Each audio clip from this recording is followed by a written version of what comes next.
One time for the gringos. The champ's in trouble. The champ's in trouble. Assassin Banana. This could be it here. DPT Pook has done it. Oh, DPT Pook. I mean, up into space. That's why you don't want to do it. The counter shot is brilliant. The hooks, the up. Oh my god.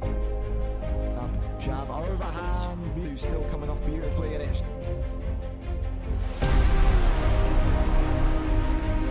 Is this going to be? Yes, it is. It's over.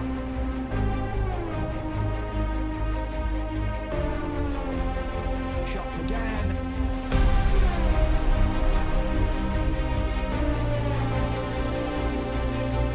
Oh my goodness me. And he's got him. Oh my god.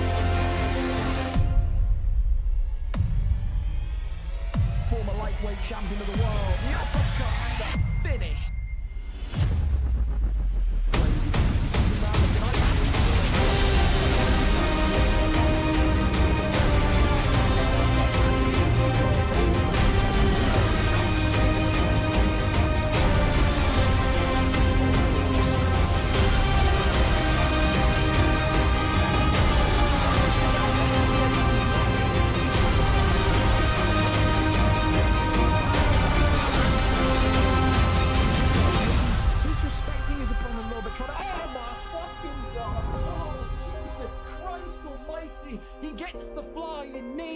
Absolutely slapping. Oh my goodness me!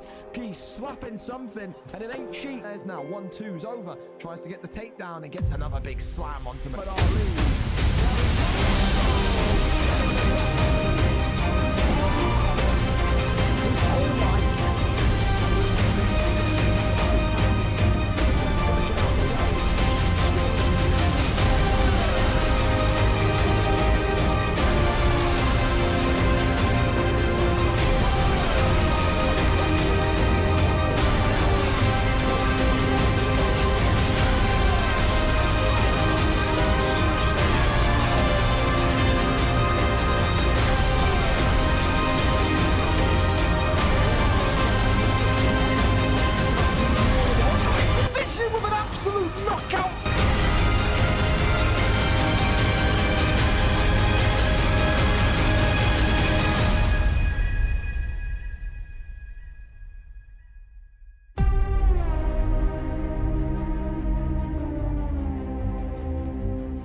all right, fellas, welcome aboard. So my microphone down just a little bit because that is high. I don't want to crackle. Hopefully, volume is good. Welcome aboard. VFL 187, 5 minutes early because why not? It is a gloomy, grey day. The sun's gone. All right, but maybe the sunshine here will be re-brought out by the wonderful fights we got tonight. Despite this black screen, there we go. Fellas, a fantastic fight card tonight. Let me tell you, MarkDev versus Coros, undisputed Featherweight Championship of the world tonight. Due to an interim champion, i.e. Coros, mirror matching will be allowed. So more than likely tonight you will see Topuria versus Topuria. It would surprise me if it's not a Topuria mirror. Geo Salmon against, of course, JB Brazy. How will Jay, one of the best strikers at 170, cope against one of the best wrestlers at 170? Harold versus Ash, Boxer versus Boxer. Atomizer versus Rupert to crown a new heavyweight champion. And, of course, Fear 209 against Wayne Villasky 3. Wayne Villasky saying tonight that he beats Fear 209 and then wants to immediately move up to that kind of that top division of PlayStation. Will he get his wish is the big question.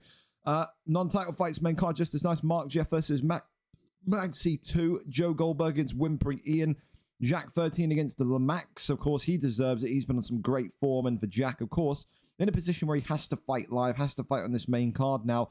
There's no real reality where you can see Jack fighting unaired. Leviathan against Demo Rai, especially this one I'm looking forward to because Demo Rai looked phenomenal in his Xbox debut last time out against Displaced.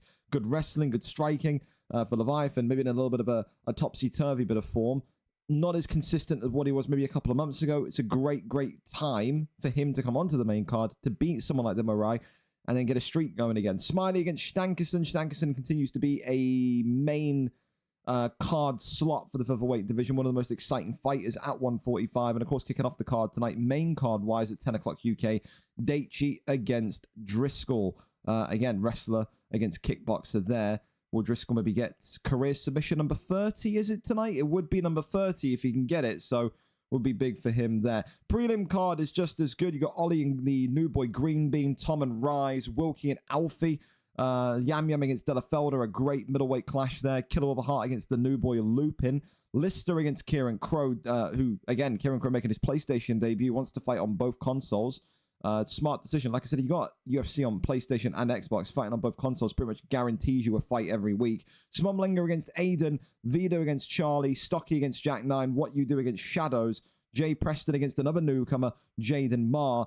Ish, another newcoming PlayStation player, against George. Lickleman against Brunsey. Hold My Farts, probably one of the best names on the card tonight, against none other than George. Spawn Pekin against Jay Rilla. Bale against Q85C. Matty against Tomb. And of course, starting off tonight, the Madrid derby. C. Pierce against JCL. These two played with each other at VFL Real Madrid on the FIFA side of things.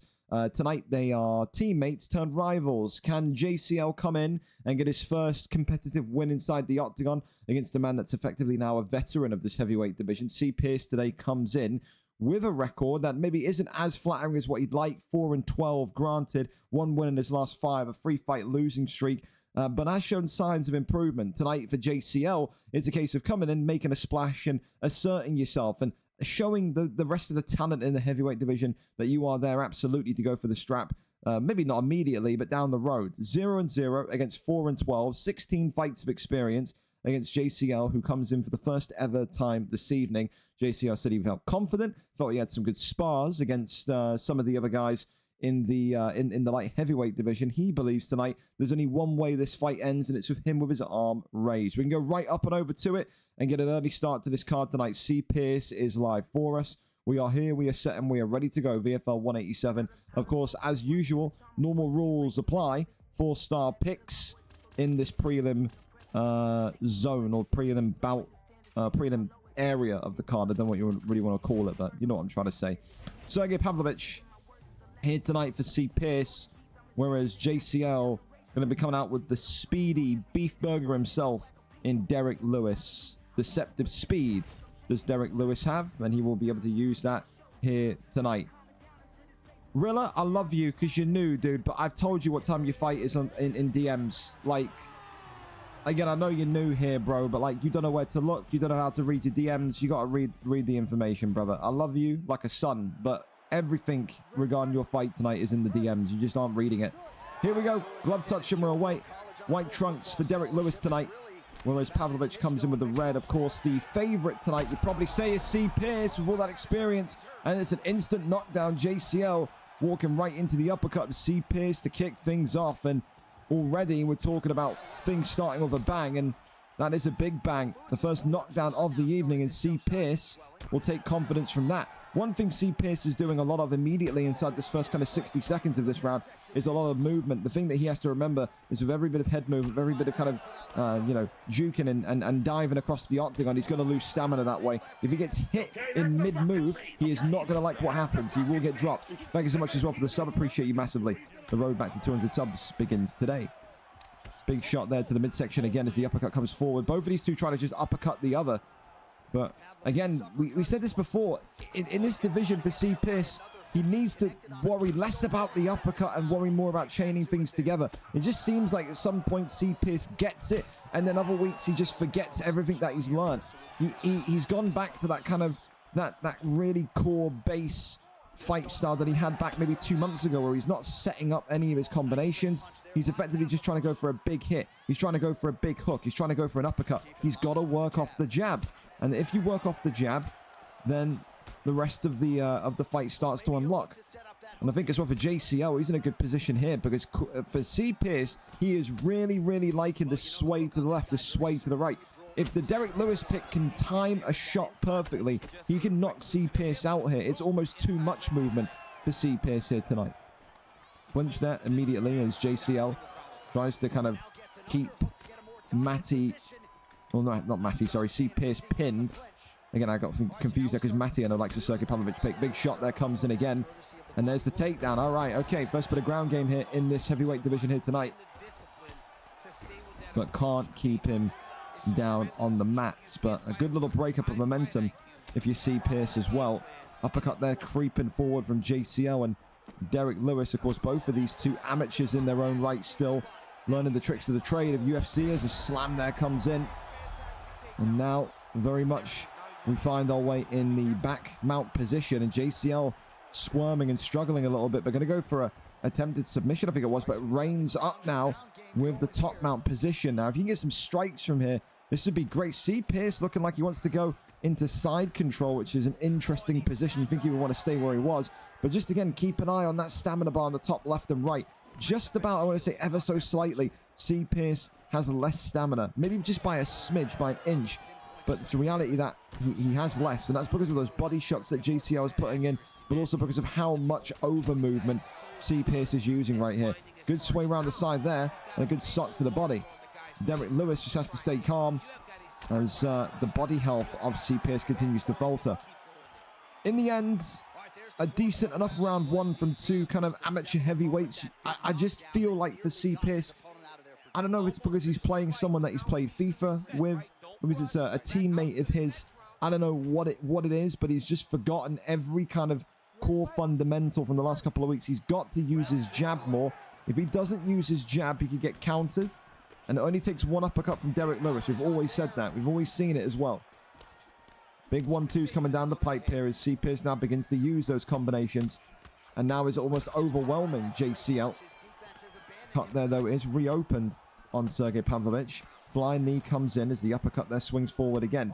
And this is the thing now for JCL. He's got to see that these jab straights are coming in and do this here. Really good use of the clinch to completely take those weapons away from Sergey Pavlovich, from C. Pierce. And now we'll start to knee away into the midsection. Big shots coming in again. JCL off the 1-2s. Tries to go for that jumping switch kick. Uppercut there was just about inches away from landing again. Goes back down to the midsection. I tell you what, both of these two are going for some crazy decisions here. As one's going for a knee, the other one's going for an uppercut. A knockout could be coming here. It feels like someone's going to make a mistake. Big elbow comes in off the straight of C. Pierce as well. Off the 1-2s, there's the uppercut. And C. Pierce makes that mistake, and now here comes the strikes here. JCL, oh, gets a big knee from inside the clinch. C. Pierce is in big trouble now. Has to retreat, has to let himself heal up ever so slightly. A really good one. And a good start to proceedings from JCL, who just continues to get that uppercut timed to perfection. And it's really good now, because what he's doing is he's waiting for C. Pierce to go for the jab straight, and then he's timing the counter brilliantly. Left hand there, though, from C. Pierce is stellar. C. Pierce just doesn't need to get too aggressive. The knockout will come. Uppercuts again from both of these two. They are dancing with death here tonight, both of these heavyweights. C. Pierce in the red looking to, end a free fight losing streak. JCL looking to make his debut with will mark his debut of a win here. And it is still anyone's to take. Both of these two getting kill shot after kill shot on one another. Big knee to the body. I love the way that JCL has worked in these knees today. The body health of Sergey Pavlovich is not great. And there's that straight. Keeps on marching forward. And now it's getting crazy in that. Knees again inside the clinch. C. Pierce can't get away. He doesn't know what to defend. Finally breaks away. JCL continuing, though, to just believe and trust in his block.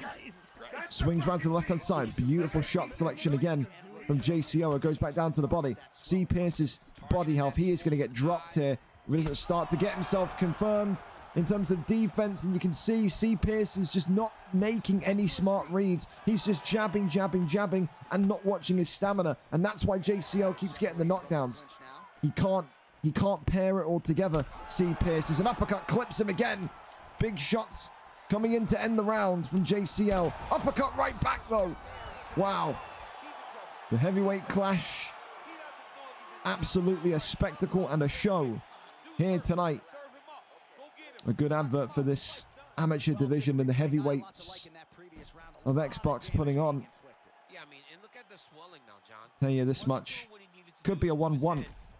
Could be a maybe 2-0 depending on the first round stats to Derek Lewis. For C. Pierce, it's like he just doesn't know what he's doing. That's just the reality of it is he's jabbing.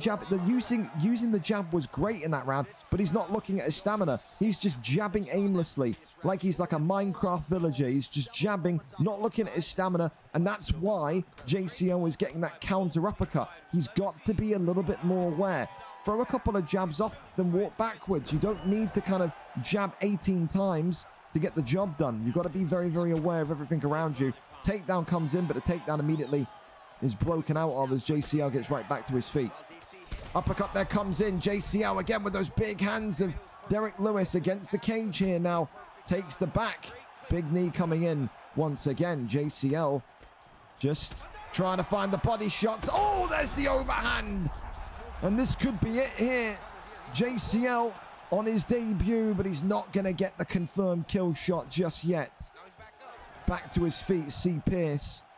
Body bruised, head damaged. He's going to need to have expert timing. It's the body into the head. It is one low, one high. The level change is brilliant from JCL, who gets taken down again.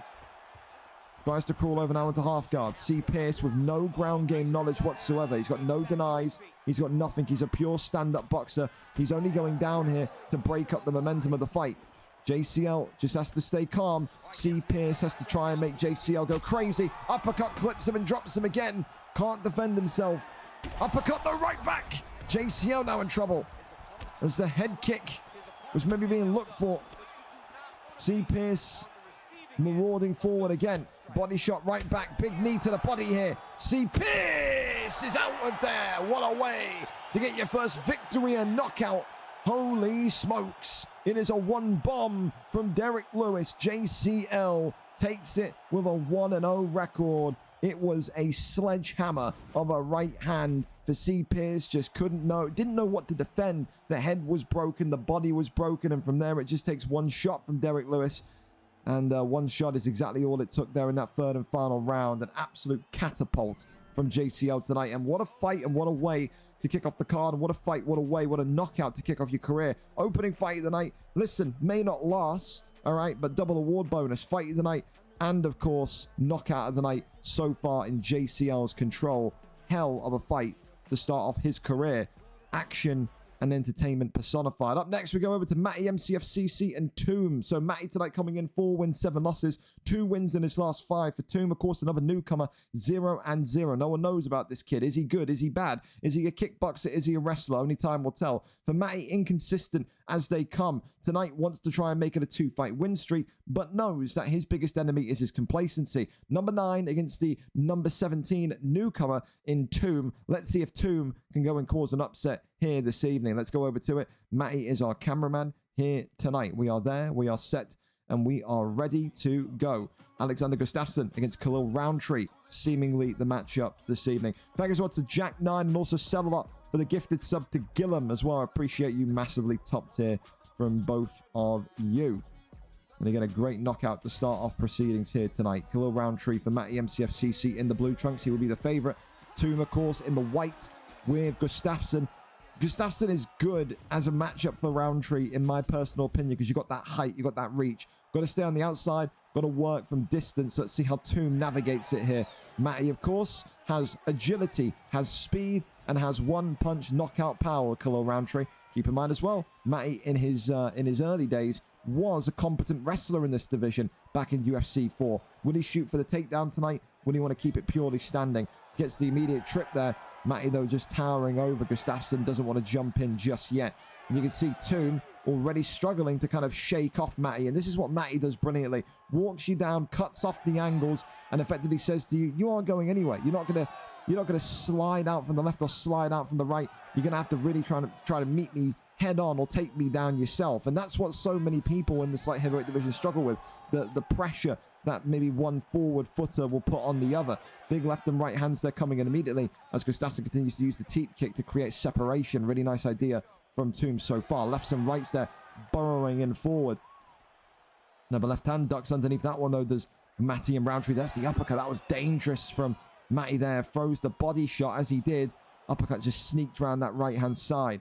Continues up the straight, the lefts and the rights. There's the takedown from Matty. A great execution and a great shot to land Tomb on his back. Now, The big question mark is, how well does Matty remember his ground game denials? At one point, he was a core wrestler. Has that maybe disappeared? Has that vanished since his kind of focus on the striking? Good deny there. Goes upwards, though, and reverses. Does Tomb into backside.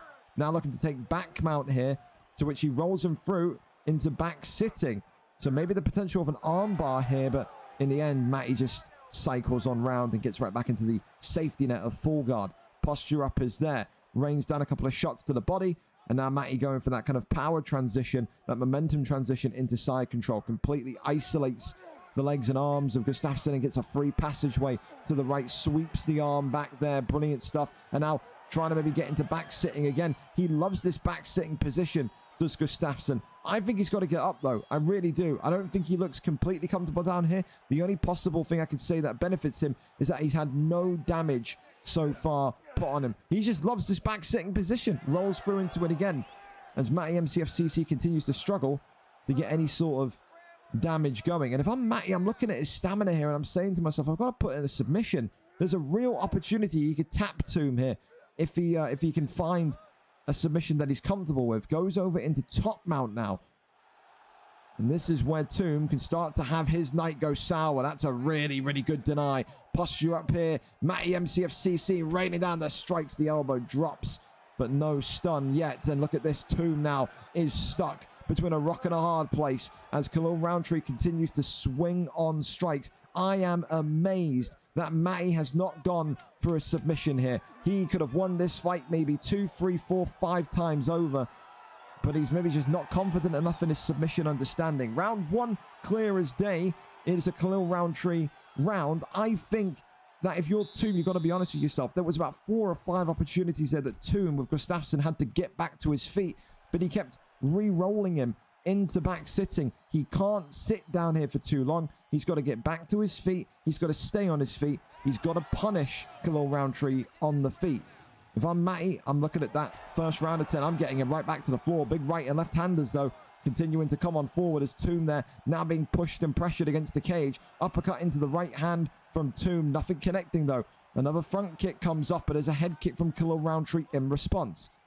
Lefts and rights now still from Gustafsson. Gustafsson seemingly not able to create enough separation to get a teep, to get a some sort of push kick right back. But the right hand there comes in, and now Matty shoots the takedown. Doesn't get the single leg, and in the end bails on that takedown attempt. Slight damage now appearing on Tomb, who has got that orange health pack next to his stamina. Look at that overhand. The lightning fast speed of Gustafsson can really benefit Tomb here, but he's just got to find a way to create a separation. It seems in a sense again, it's another one of those stories, man. He can't seem to cope with that pressure that Matty is walking towards him with, and then effectively you can't cope with that, and you can't cope with the ground game. It's sheep to the slaughter. I have no idea still as to why he is wanting to wrestle him. He should be aiming to get back to his feet ASAP. I don't understand it. Tries to fake a guillotine it. Works a strike to the body, and in the end it is Matty who gets back up and now takes the back. Going to try and suplex him here. Good deny on the takedown. Not once but twice from Tomb. A big knee comes in from the clinch. But again, the block doing its job there. Overhand there comes in. Spinning back fist, which was really laboured from Matty. But somewhat connects in a really kind of, I don't know, lack of power way. But hey, it connects. That's all that matters. Body shot continues onwards. Tries to go low. Pulls out of that one, does Tomb. And you can see now Tomb doing the smart idea here. What we saw in the last fight. He knows Matty wants takedowns. He knows Matty's doing a lot of shooting. He knows Matty's doing a lot of forward movement. So he is targeting the body. And that's a really, really good thing that Tomb's doing there. Needs to continue to go low and try and bait Matty to leave his head unprotected. When Matty starts to worry about the body, that's when you can go with those front kicks. That's when you can go with those left and right hands, those uppercuts. And right now, the big concern here is, yes, Matty is winning the fight so far for me, but does he have enough gas in the tank to get through with the current model of fighting that he's doing? That's the conundrum. And this is why I keep saying, man, every single time Tomb gets into these grounded positions, he has to prioritize getting back to his feet as quick as possible. Really good job there to pop right back up. Tries to go for that Teep kick. Oh, my goodness me. Look at this. The big right hand coming in. The elbow there was being teased. Drops him against the cage. And this could be it here. It's all over. Toom with a compromised head health and stamina situation. Eats a couple of blows to the head from Khalil Roundtree. And just like that, Matty MCFCC records 2 wins in a row. Was not easy. And for Toom, he put up a good fight. It all, for me, it comes down to micro decisions, micro mistakes. When Toom was rolling around in back sitting for 2 minutes of the first round, that's where the fight died. I think if Toom got right back up and assaulted the body more in round 1, that could have been a completely different road. And you saw it in round 2 there. He rolled through, got dominant position, and then popped back up. He needed to do that more in round 1. Alas, it's all good experience. It's good notes for the next fight. But Matty MCFCC takes it home today with a round 2 TKO. Khalil Roundtree gets it done for him. Not a bad debut for Toom, but he has to do that more. He has to pop up, work the body, survive the takedown. Pop up, work the body, survive the takedown. It's very cyclical in that nature. But listen, he has to get on that. If not, then work the wrestling. Understand about takedowns. Understand about how and when to kind of avoid the ground, to go to the ground. One of those. But not a bad debut. Not a bad debut at all. Don't know how to do ground stuff. Again, there's some great camps around Toom. Get in touch with the guys like George, or even hit up someone like Haz. I don't know if or AG. And again, there's some really, really good players around that are going to take their time and help out guys like you. So yeah, it's one of those. No reply from Bale. So no idea where this Swedish clown is. So again, like, where are you? So I guess we'll give it 10 minutes and then rotate round, because I know Q85C's got to go for midweek, so may well end up needing a sub because Bale is stupid. It's great to see. We're starting off the card in true VFL fashion, aren't we? Aren't we? Yes, we are. We'll go to the next fight. Of course, if Spawn Pekin and Jay Rilla are ready to go, we can go with them. Bale said, sorry, I'm on now. Perfect. He's loading up. All right, so we can stick with the current thing. Q85, I know you got to go for midweek ASAP, so we'll go with you first. He is here, so that's fantastic. No delays in the end. Smashing. Well, while they load up and they get a stream link sorted, let's do build up for that fight then. Bale and Q85C up next. Bale, the Swedish Somali, comes in with a 4-4 record. He's in the kind of heights of the heavyweight division again, isn't he? I would say good, but maybe about closing in on the title fight. We know Adamize is fighting for the belt today. We know Rupert is fighting for the belt today. The win streaks are there. You know, you win here today if you Bale. You're on a 2-fight win streak. It could end up being someone like Jax next, who's also on a 2-fight win streak for contendership. The other side of the coin, though, as well, is Q85C. 2-5, yes, his second stint in this division. 2 wins in his last 5, but also on the cusp of maybe getting a 2-fight win streak going himself. If he wins here tonight, it'll be a 2-fight win streak. It'll be 3 wins in his last 4. Maybe he could argue as well that a potential contendership opportunity is around the corner for him. Both of these two predominant kickboxers. Both of these two tonight want to be putting on a show for this heavyweight division. Only one can walk away with a victory. Only one can maybe make a push towards the business end of the division. Let's go and see what the picks are going to be once Bale gets himself sorted and situated. Again, you know, we're on time, so I'm not going to be too arsey with it. So again, I appreciate Bale being here. Smack bang on time, in fairness. So yeah, it's good. It's good. It's good. You're an heavyweight. Oh, hell no. Well, again, the reality is he wanted to be on the card at some point today, because he didn't know how to sign up. Rilla is a lovely bloke, but he didn't know where to look for the card, even though I pinged him. He didn't know what time his fight was, even though I told him in DM. So, like, he's going to have to adapt quickly. I didn't want to risk it and put him in a bantamweight fight or put him in a featherweight fight, and he doesn't know what the fuck's going on, you know? So, probably we'll see him tonight make an example of Spawn Peking, perhaps.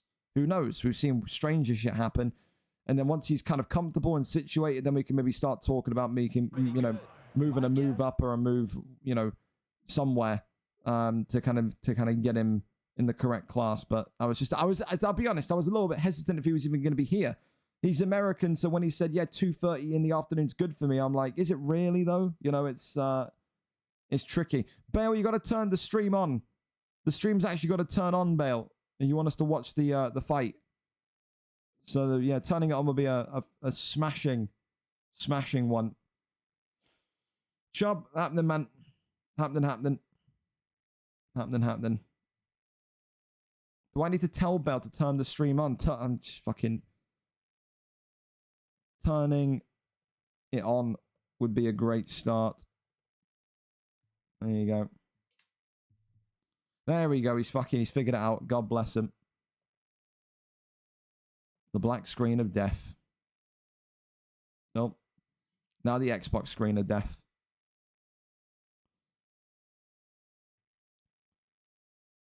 Oh, da, da, da.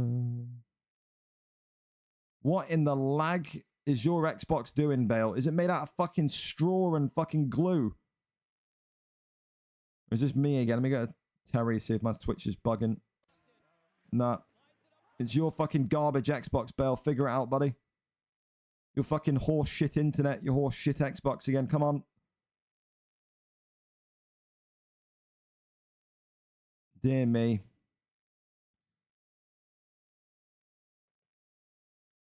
Dear me.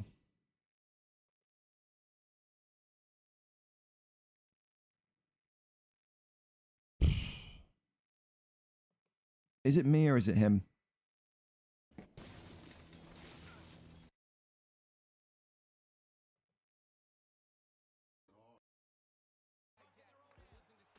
It's you, Bale, because all my shit's loading correctly.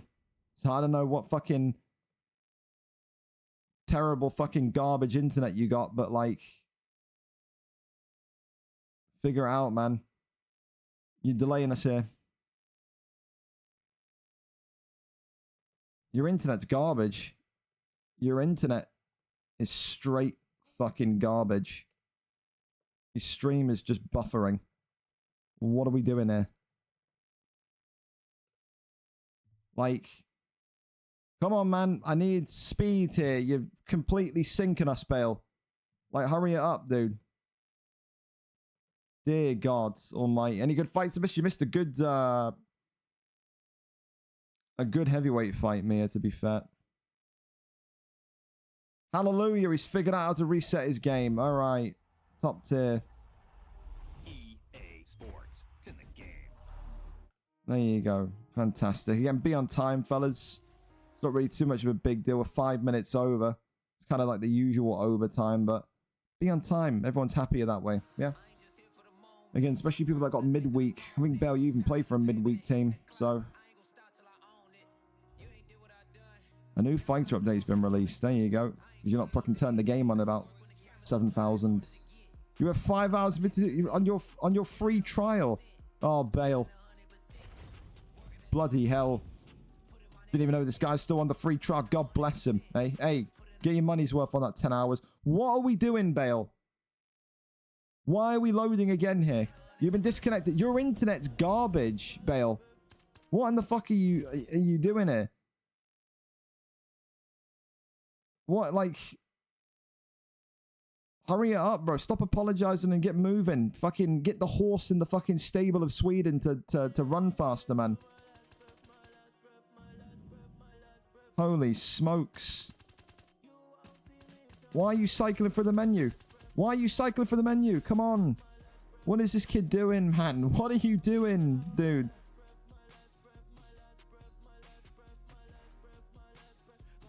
Sweet God.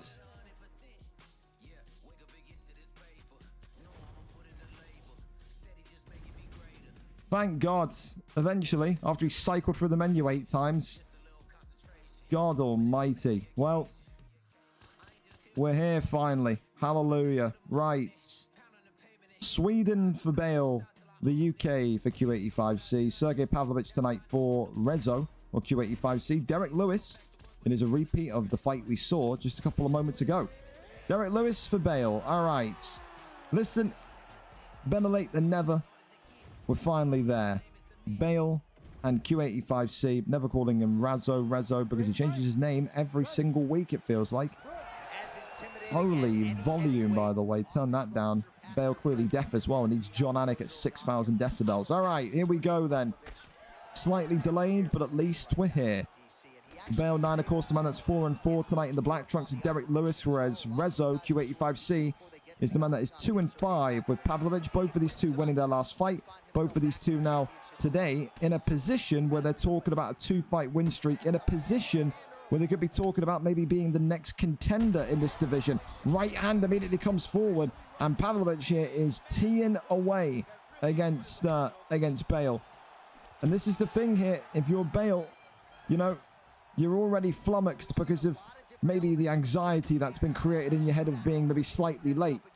Maybe just home from work, wherever in Sweden, and because you work some crazy hours. This kid's like working until like, because right now they're an hour ahead.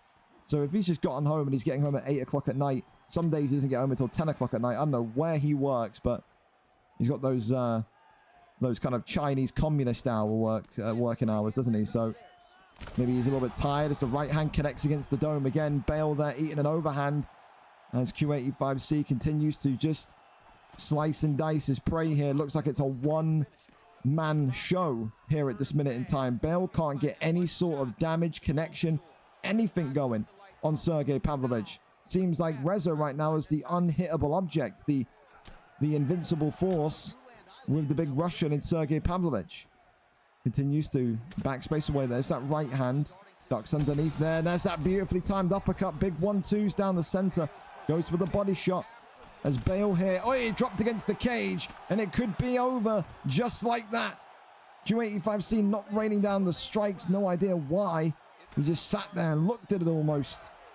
And now we're in the ground game position where maybe Bale could potentially roll through for an armbar. Imagine to lose it in that regard. But crawls over into top mount, and here comes Abdi, here comes Bale.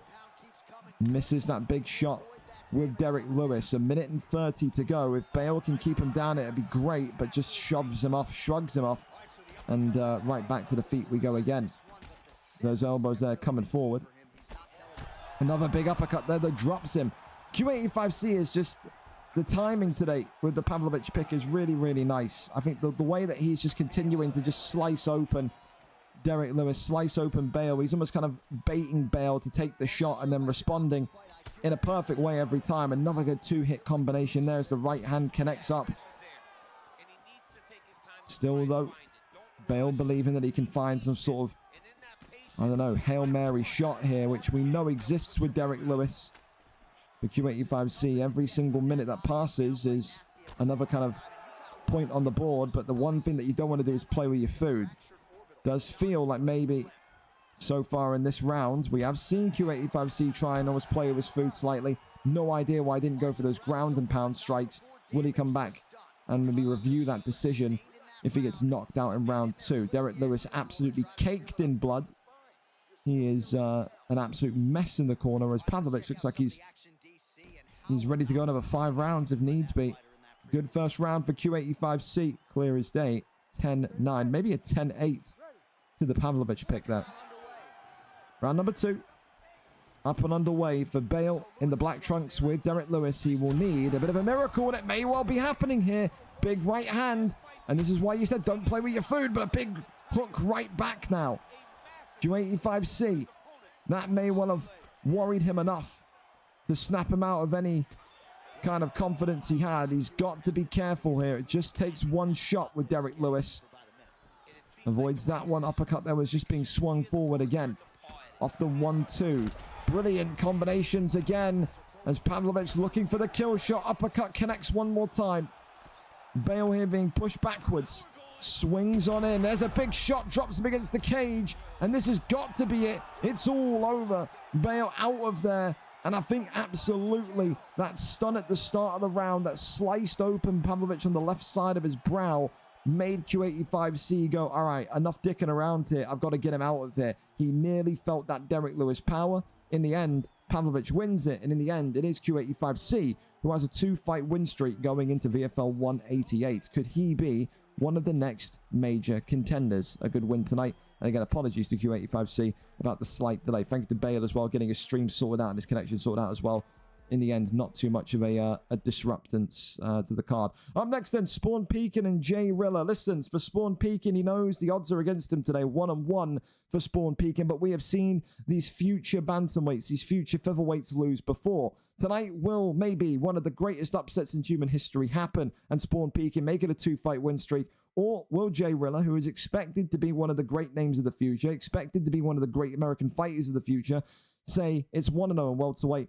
I've had my kind of day testing out what the card feels like. Now I want to move to one of those kind of bad boy divisions. For Jay Rilla, lovely guy, wonderful to talk to.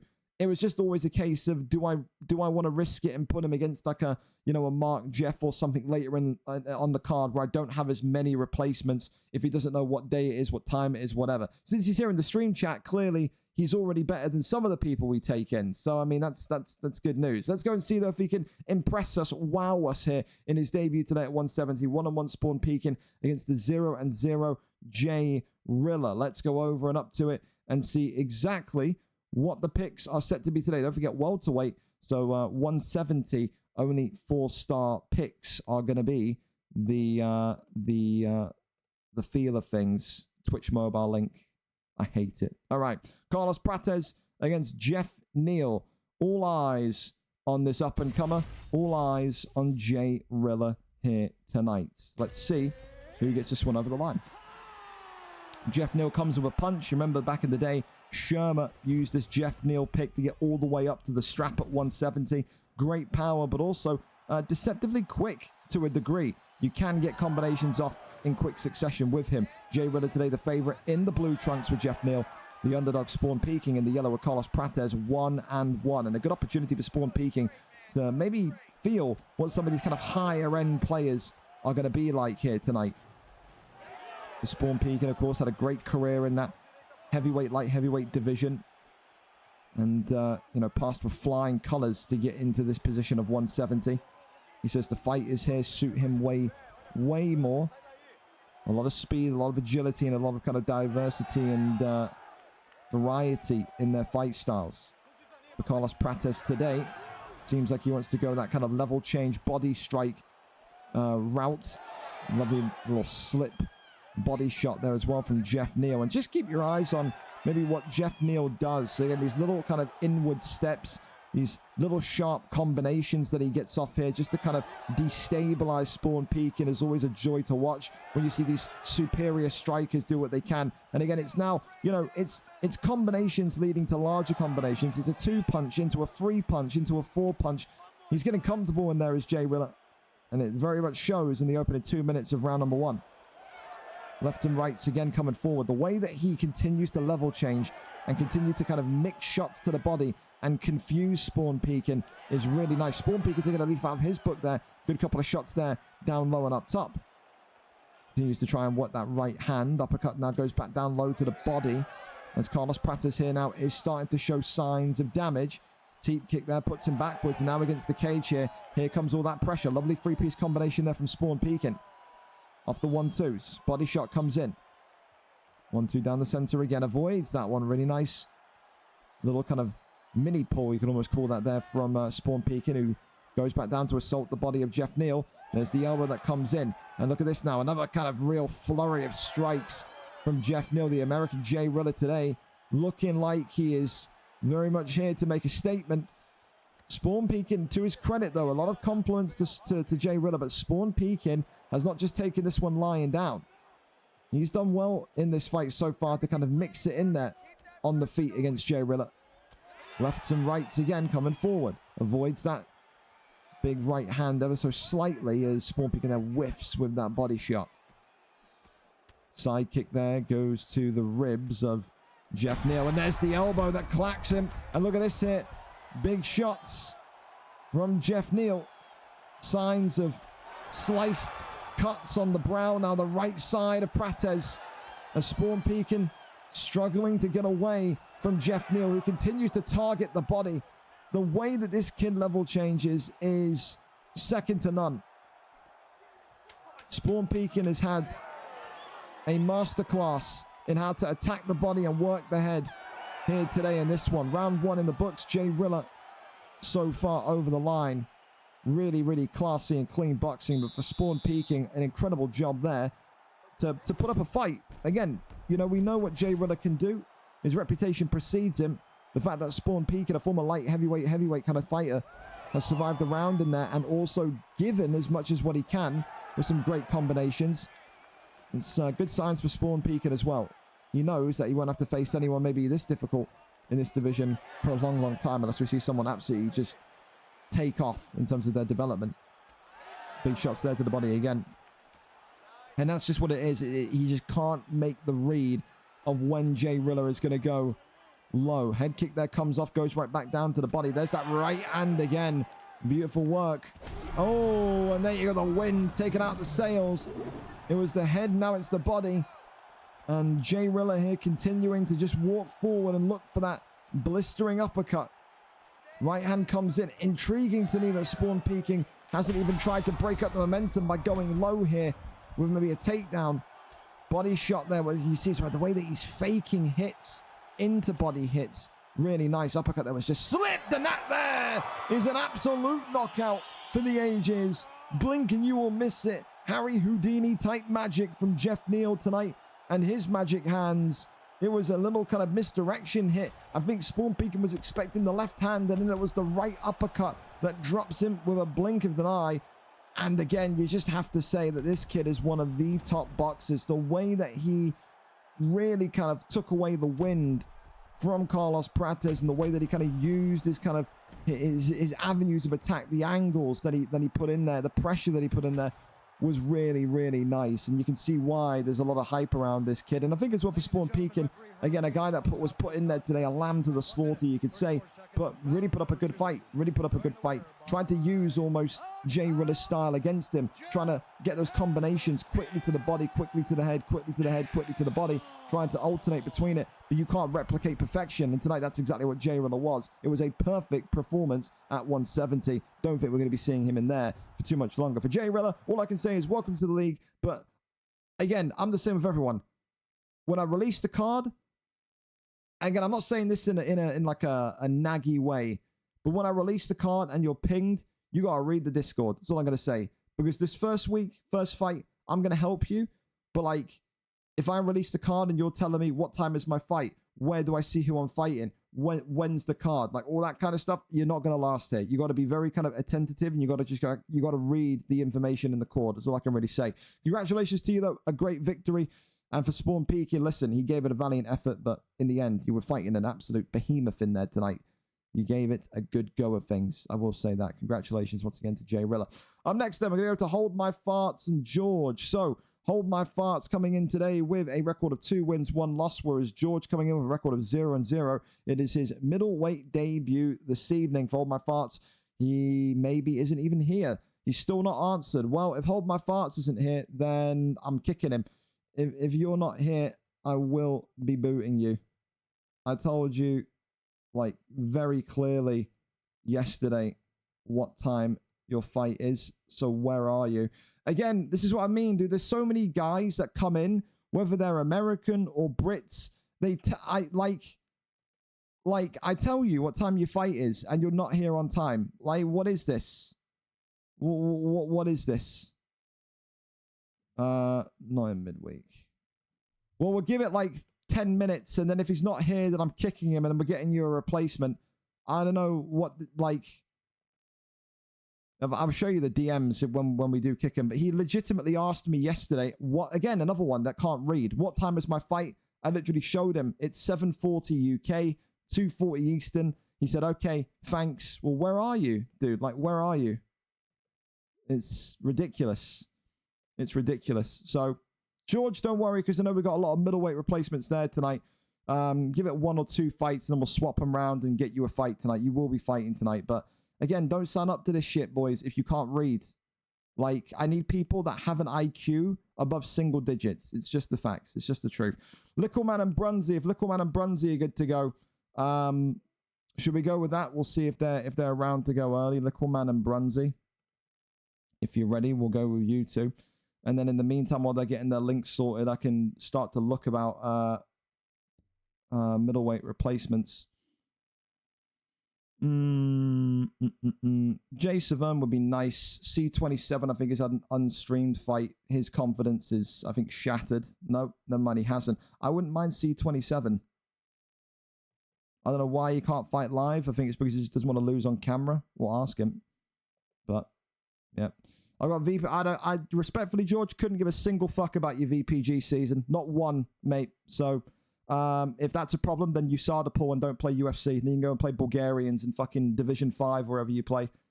Like, I don't give a single fuck about your VPG season. Like, I don't. But you do you. Again, you're on my time. I'm not on your time.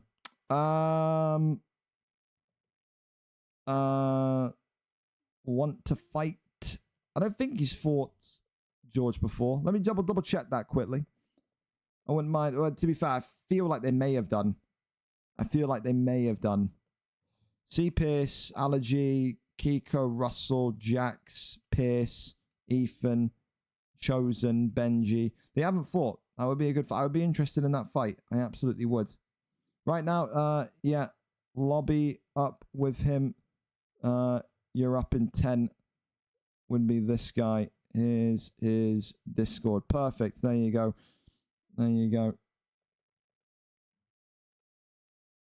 So, Adam, lobby up. Be with you shortly. And again, like, fellas, don't, I really stress it again. Don't sign up for this shit. If you're going to, I'll go over it again in the next fight. I don't want to keep fucking ranting about this. Lickleman against Brunsey up next. Listen, Lickleman coming in today in the light heavyweight division at 205, 7-7, 2 wins in his last 5. Mr. Brunsey, 4 wins, 5 losses. Effectively identical form. 2 wins in 5 for one, 2 wins in 5 for the other. Both of these two vying for a chance to go on a 2-fight win streak today. For Brunsey as well, win here, you'll equalize your record. 5 wins, 5 losses. For Lickleman, you need to win this to get a streak going and also make your record positive. He believes that he can still win this light heavyweight divisional title. I think he can too. I think his boxing has come on leaps and bounds. Today, though, it's a big test because Brunsey, when he gets that submission game going, when he gets his wrestling going, is a tricky customer at 205. We go over and up to it. Lickleman is live for us. We are here. We are set and we are ready to go. Nikita Krylov against Jamal Hill here this evening. Whenever you two are ready, you are good to take us in. Thank you for being able to go early as well. Appreciate that massively. Oh, okay. Nikita Krylov and Gustafsson. A lot of Gustafsson love tonight. All right. Okay. I can get on it. I can get on that. It's not bad at all. All right. Well, does Gustafsson go 0-2 on this card, or does he get retribution, a bit of vengeance here tonight? Gustafsson, of course, in the black trunks tonight for Mr. Brunsey, the veteran. Lickleman, the man with a point to prove tonight, 7-7 with Krylov in the yellow, and wants to build his resume of knockouts once again. I think tonight both of these two are a boxing first type fighter, but both of these two will opt to take this to the ground if they feel like they're maybe in a little bit of a situation, a bit of a problem. Uppercut there comes in as he works the body as Nikita Krylov goes back down low off the straight, goes for that right hand left hand combination, but Nikita Krylov so far just maybe surprised ever so slightly about maybe the speed of Gustafsson. Works down low again. This is the thing that Brunsey's done so well in recent times as well, is just pick up the speed of his 3-punch combinations. Never going to be a guy that puts off like a, like a 6 or 7 punch combo, like some of those freaks in bantamweight, flyweight.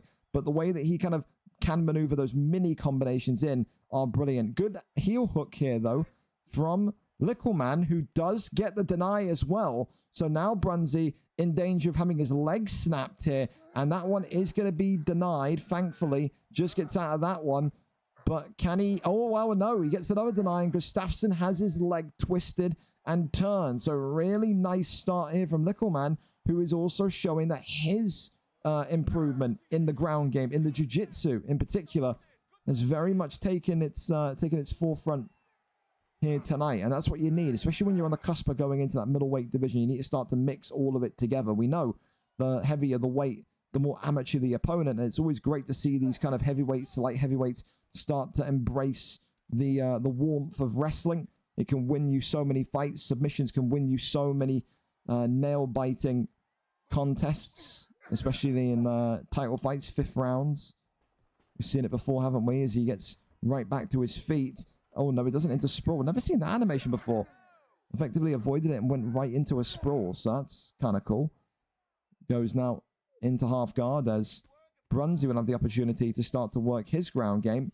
Immediately denied there, though. You can just see, go for the Kimura, rolls him through for the Kimura. And now Brunzi in danger of having his leg taken and his arm taken. The limbs here looking to be snapped tonight. As the fight for the submission comes in, he gives up and goes for the knee on belly instead. Really smart, considering the stamina drain there. In the end, Brunzi getting another big deny on and shows that he's not going out here without a fight tonight. Wants to make the submission impossible for Lickleman to get. But I mean, what a performance from Lickleman, and what a way that he is continuing to showcase his grappling. And like I said, when he fights like this and when he's so well-rounded like this, he can be one of the very, very best, absolutely, in the octagon. Round one up and underway and done with Krylov very much securing the points due to that submission. For Brunzi, listen, he did very well on the feet. There was a point where realistically it felt like Krylov had to shoot a takedown because he was just being overwhelmed by the speed of Gustafsson. It's just a case of, can Brunzi consistently defend the takedown when it comes? I think if Brunzi can stop this fight getting to the ground, I think from what we saw in the first kind of 2-3 minutes, he can outstrike Krylov here tonight. I think he absolutely can. See if he can find his footing in this fight, though. Round number 2 up and underway. As the 1-2s continuing, going down the middle. Look at that again. Close proximity boxing coming here now from Brunzi. Works out lefts and rights. And again, just the speed of Gustafsson. Really nice. And I think it's just a case of when we're all watching Lickleman, when's that takedown going to come? And there it is. Immediately shot and immediately lands it. No defense there again. And for Lickleman, he knows now you've got 4 minutes to control. You've got 4 minutes to get into a dominant position. And you've got 4 minutes to maybe go and snap an arm, snap a leg. Goes for the heel hook again. He wants to take that compromised leg home tonight. Is he going to be able to get this one? No, gives up and goes over into side control in the end.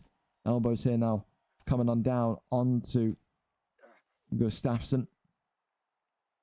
Over here into half guard. Works a little couple of punches here and there.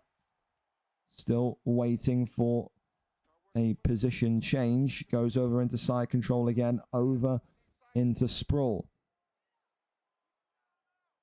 You can just see almost, I think what Lickleman was doing there with that pause and sprawl, he was waiting for Brunzi to try and make the first move and just camp the deny, but doesn't even need to do that. Wrestles him right back down to the canvas again. Drags him up. Brilliant stuff there. Great backside denial there. Rolls him through into back sitting.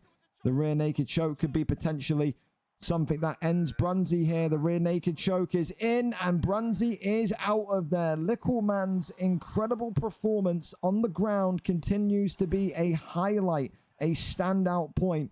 And tonight, Lickleman may well have shown himself as being one of the most well-rounded fighters at 205. Performance of the night, I think absolutely so. And I think for that top end of the light heavyweight division, they've got to be on notice, because right now, every single week we're seeing Lickleman, it is getting more and more apparent that he is taking to that that ground game like his training partners over at lightweight and featherweight, like Sovis and Daichi. I think he's dangerous, man. I think he is. Again, one of the graduates from the heavyweight division, now looking like he's on the cusp of maybe being light heavyweight greatness in his short stint there.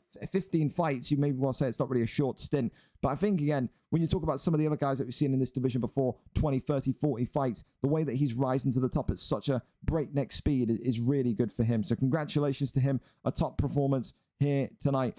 With that, then, why have I got a DM here? Can I call? Yes, you don't need to ask me every week. You can call 10.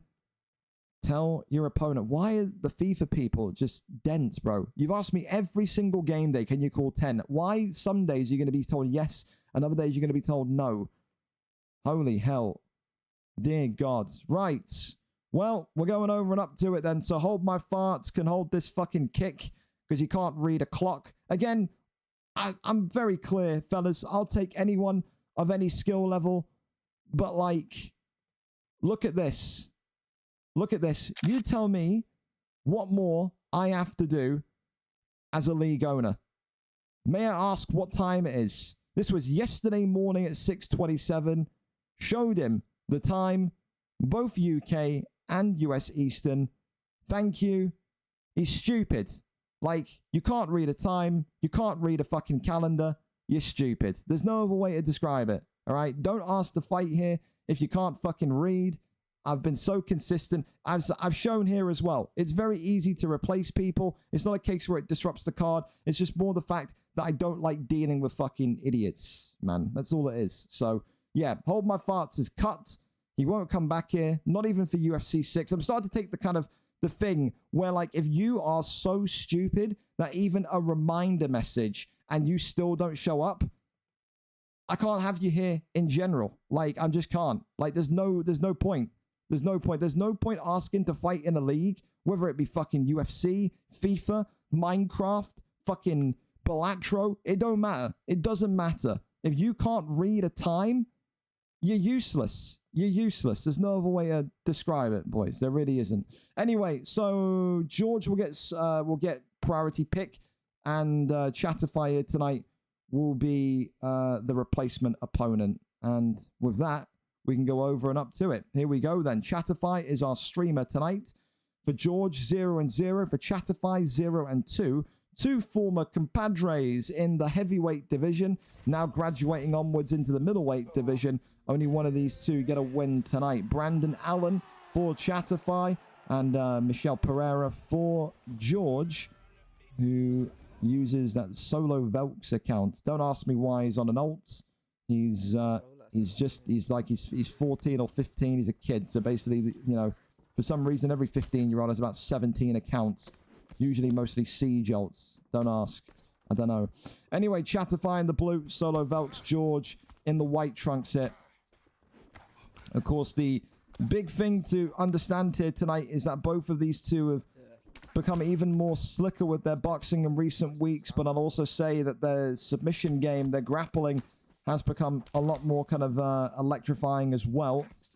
It's a case here today where maybe you will need to see who has the superior takedown, or maybe even the superior takedown defense, and there is your answer. So far, one takedown for one as Chatterfy can't get the deny. I can't remember and how to stop that one. Solo Velks gets right back up to his feet, and you can see the Chatterfy, who we got comms from, said he just didn't know how to stop that one, forgot how to stop that one. But the good news for Chatterfy is this: he got the takedown with relative ease. There wasn't really much of a struggle or a deny there. Does feel like maybe so far the Brendan Allen pick of Chatterfy a little bit kind of iffy to box, but why should he be with a knockout like that? That's huge. The first knockdown of the fight, and it's a lightning fast uppercut from Chatterfy, the sub who rolls off the couch, rolls off the sofa, making a great start. The arms go up for Solo Velks. He lets us know that he's A-OK. No damage taken there, and the ankle pick comes in, and right back into side control we go. Crawls over into top mount here. Tries to maybe go for the heel hook, but in the end, it's not a heel hook, it's a get up. It's a really nice get up as well. Continues onwards, works the jab as Chatterfy here.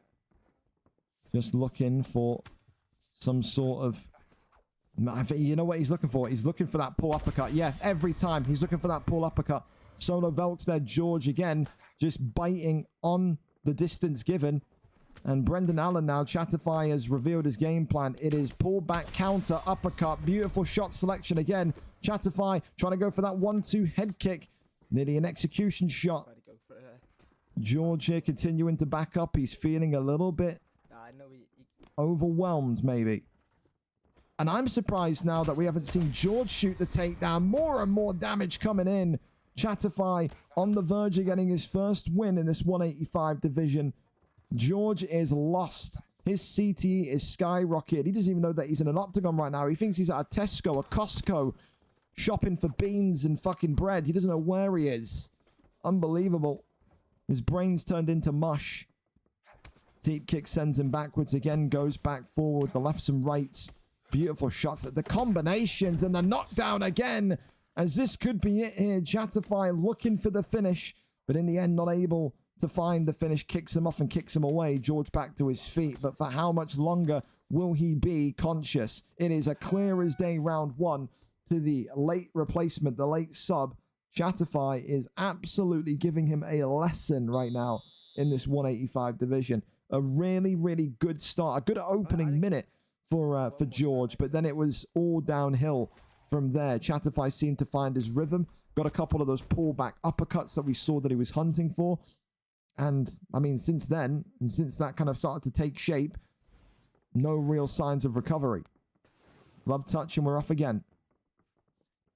Brendan Allen knows that he is only a couple of strikes away from a big knockout here, and it could be on its way. Big shots again. Fake that left hand. He was maybe teeing up that left hook there. Tries to maybe find some solace again for the block, and now Solo Velks George is doing what we like to call the stuck in the mud approach. He isn't even throwing a strike. He's effectively blocking and walking backwards. He's got no confidence to throw a shot because he is convinced in his head that he's going to get clipped regardless. And that there is the sign of a broken man as he's dropped him again. Chatify, the Welshman, hovering over him. It could be the first win in his 185 career coming forward. It would be the biggest sell of all time if Chatify here does not win this fight. Big shots again landing. Chatify still can't find, but yes he can. He collapses him and drops him. It seems like he was waiting and waiting and waiting for that kill shot. I didn't think it was ever going to come. It feels like he would stun him and almost get a little bit spooked. Didn't want to get countered, but finally the damage catches up to Michel Pereira, and it is game, set, and match for Chatify. The risk is answered with a huge reward. It is his first win at 185, and he gets it tonight over his former heavyweight compatriot in George. A great showing and a great bit of pressure boxing. Struggled in the first minute, did Chatify there, but as soon as he found his rhythm, as soon as he found his feet, was unstoppable. And that there is a sign of a fighter that is only getting better. And again, credit to, I think, Boa MMA, who picked him up and effectively turned him into a killer on the feet. He looks phenomenal in there with Brendan Allen. Would implore him to use Brendan Allen more and more. That was probably the most comfortable I've ever seen him look across any fighter selection, whether it was his heavyweight days, his middleweight days, whatever. Looked good in there tonight to Chatify, and a great performance there to say the least. Congratulations there. Sorry for the man chat. I have no idea what the fuck you're talking about, Deanie, whatsoever. So yeah. Up next, listen, another newcomer. You talk about the PlayStation division.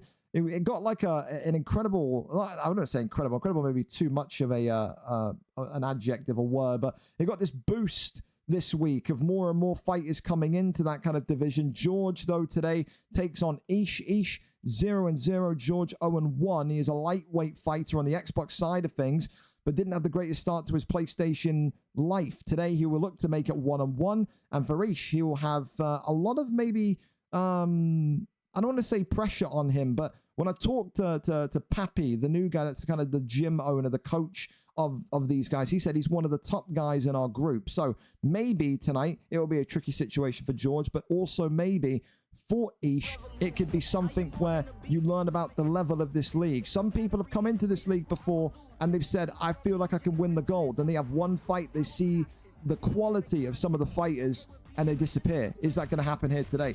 4.5 stars here is legal in the featherweight division on PlayStation. It is Alexander Volkanovski for George, and it is, of course, the Legacy Conor McGregor for Ish. Maybe expectation, but let's see how this one goes tonight. Will George get a victory, or will Ish start his PlayStation career with a bang? Volkanovski tonight in the black and gold for George. For McGregor in the white, it is the newcomer known simply as Ish. Fucking fly in my eyebrow. God damn. What the fuck? Right side on the dome there is an uppercut there. Comes forward again. Goes back down to the body. You got to think here as well. If you are Ish today, you got to stay out the pocket. I think it's kind of categorically known now in the universe that, and you only go into the pocket with Volkanovski if you want to have a quick death. I think if you're McGregor, you've got so much reach, you've got so much ability to strike from distance that you don't need to kind of go 500 miles an hour here, especially when you know as well, he maybe doesn't know, but George, a great wrestler, a great jiu-jitsu artist as well.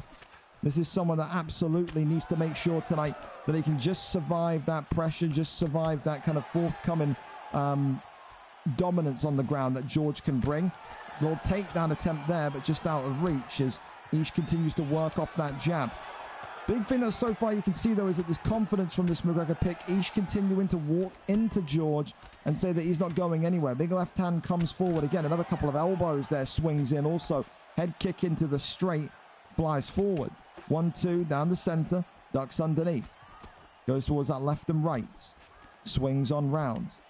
Goes to that right hand uppercut there, flies forward. Big shot continuing onwards. It's great so far. As the McGregor pick continues to just now maybe struggle against that forward momentum of George and Volkanovski.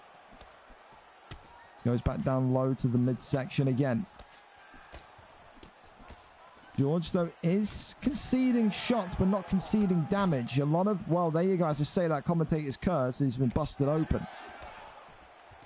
Works off the jab again. Left some rights once more. Uppercut there, swings on forward. As the little jab comes forward from McGregor again. Tell you though, he is getting punches in bunches. He is starting to continue to feel like there's a possibility of maybe getting a knockout, but that head health is deteriorating quickly for McGregor. It is. Body shot again into the straight. George today showing all of his kickboxing style. Usually a wrestler, and he may need to go back to the wrestling now. McGregor takes a good lead here for the brief time. Goes forward once more. Shoots the takedown, gets the turn. And that there is going to be the end of round number 1.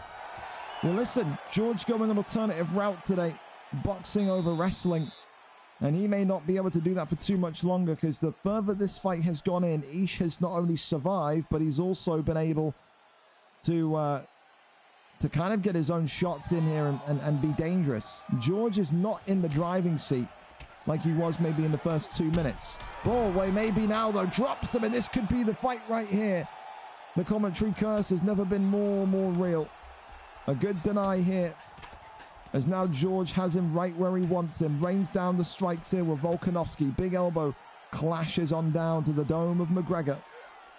Crosses over to the left-hand side. George, though, keeps him pinned. Denies there. Does Ish. Really good stuff. And a deny right back from George. Works the body shots. Goes over into full mount. And now you have to think here. Is Ish in trouble? Top mount from Volkanovski isn't great. Big shots coming in. Not able to get the finish just yet, though. Goes back over into half guard. But George, he continues to try and tap the dome and find the way to get back into top mount. Finds his way there. Big shots coming in, and Ish could be in big trouble here. This fight's still not over, but it's getting closer and closer with each passing minute. Another deny in top mount. George's wrestling here has activated. There's no other way to say it. And that is game, set, and match. An absolute mauling when it went to the ground, as we knew George can do. Not a submission tonight. Tested his boxing against a very competent boxer. Ish nearly gets that knockout at the end of round 1. But Volkanovski is a different beast, especially when you put him in top mount. Tonight for Ish, not the debut he wanted. It is a round 2 stoppage in the end. And as soon as George got that top mount, as soon as he got that control on the ground, that's what George does. Whether it be through grappling, whether it be through brutal TKO, vicious knockouts like that, that is what he does. He's one of the best groundsmen in the world when it comes to, I think, dominance and combining that kind of pressure with dominance as well. Regardless, not a bad opening fight for Ish. Not a debut win, which of course is what he wanted, but you have to think, he's going in there against a former Xbox featherweight. He's going in there against a current Xbox lightweight. Maybe the level is a little bit higher than what he expected. His boxing, though, was good. The fundamentals were good, and he's going to have some fun fights in that division, I'll tell you that for sure. But tonight, George gets his first ever win as a PlayStation fighter, and he is up and on his way with a victory. For Ish, no doubt he will be back better than ever, but not his night tonight. Congratulations to George again. A thorough victory, and didn't even need to he didn't need to grapple. Didn't even need to go for the submissions here tonight, did George? Congratulations to him. Commiserations, of course, to Ish. Up next, we're going to go over to Ish's teammate and partner, another newcomer, Jaden Marr. So, with Jay Preston tonight, he comes in with a 2-1 record. Listen, win-loss win for Jaden Ma, 0-0. Jay Preston was, I think, described as one of the best boxers in this division. So tonight, I think if you are someone like Jaden Ma, you're going to know that you're in for a fun fight. You're in for an exciting fight. Only one of these two walk out of here alive. If this fight goes to a decision, I will be so shocked. From what I've heard about Jaden, a fun fighter, an explosive fighter, it's going to be an equal kind of fight style between Jay Preston and Jaden Ma. So I'm excited to see it. Let's go over to the middleweight division then and see who gets this one done tonight. PlayStation action, 4-star fighters as per. Jaden, welcome to the league, of course, as well to you. Excited to see you fight. Let's see who you bring out here this evening. And if Jay Preston needs to be yelled at to get here, then I will yell at him. There we go. He's here. Fantastic. Never have to yell at Jay Preston. He's always on time. We love him. We do. Kai, good evening. Same guy moaned when I did it to him, by the way. There you go. Jack, yell at him. Let him know, Jack. Yell at him. Stocky, thank you as well for the gifted sub. Okay, Appreciate you. Appreciate you. That's the fucking seed. Darren Till and Shara the Bullet. Here we go then. So, for Jaden and Jay Preston, an opportunity to have one of the great clashes on PlayStation here tonight. Let's see who comes out on top. Jay Preston chasing a 3-1 record of a win here. Jaden Ma just hoping to have a successful debut. He's just seen his teammate lose. Is he going to face the same fate?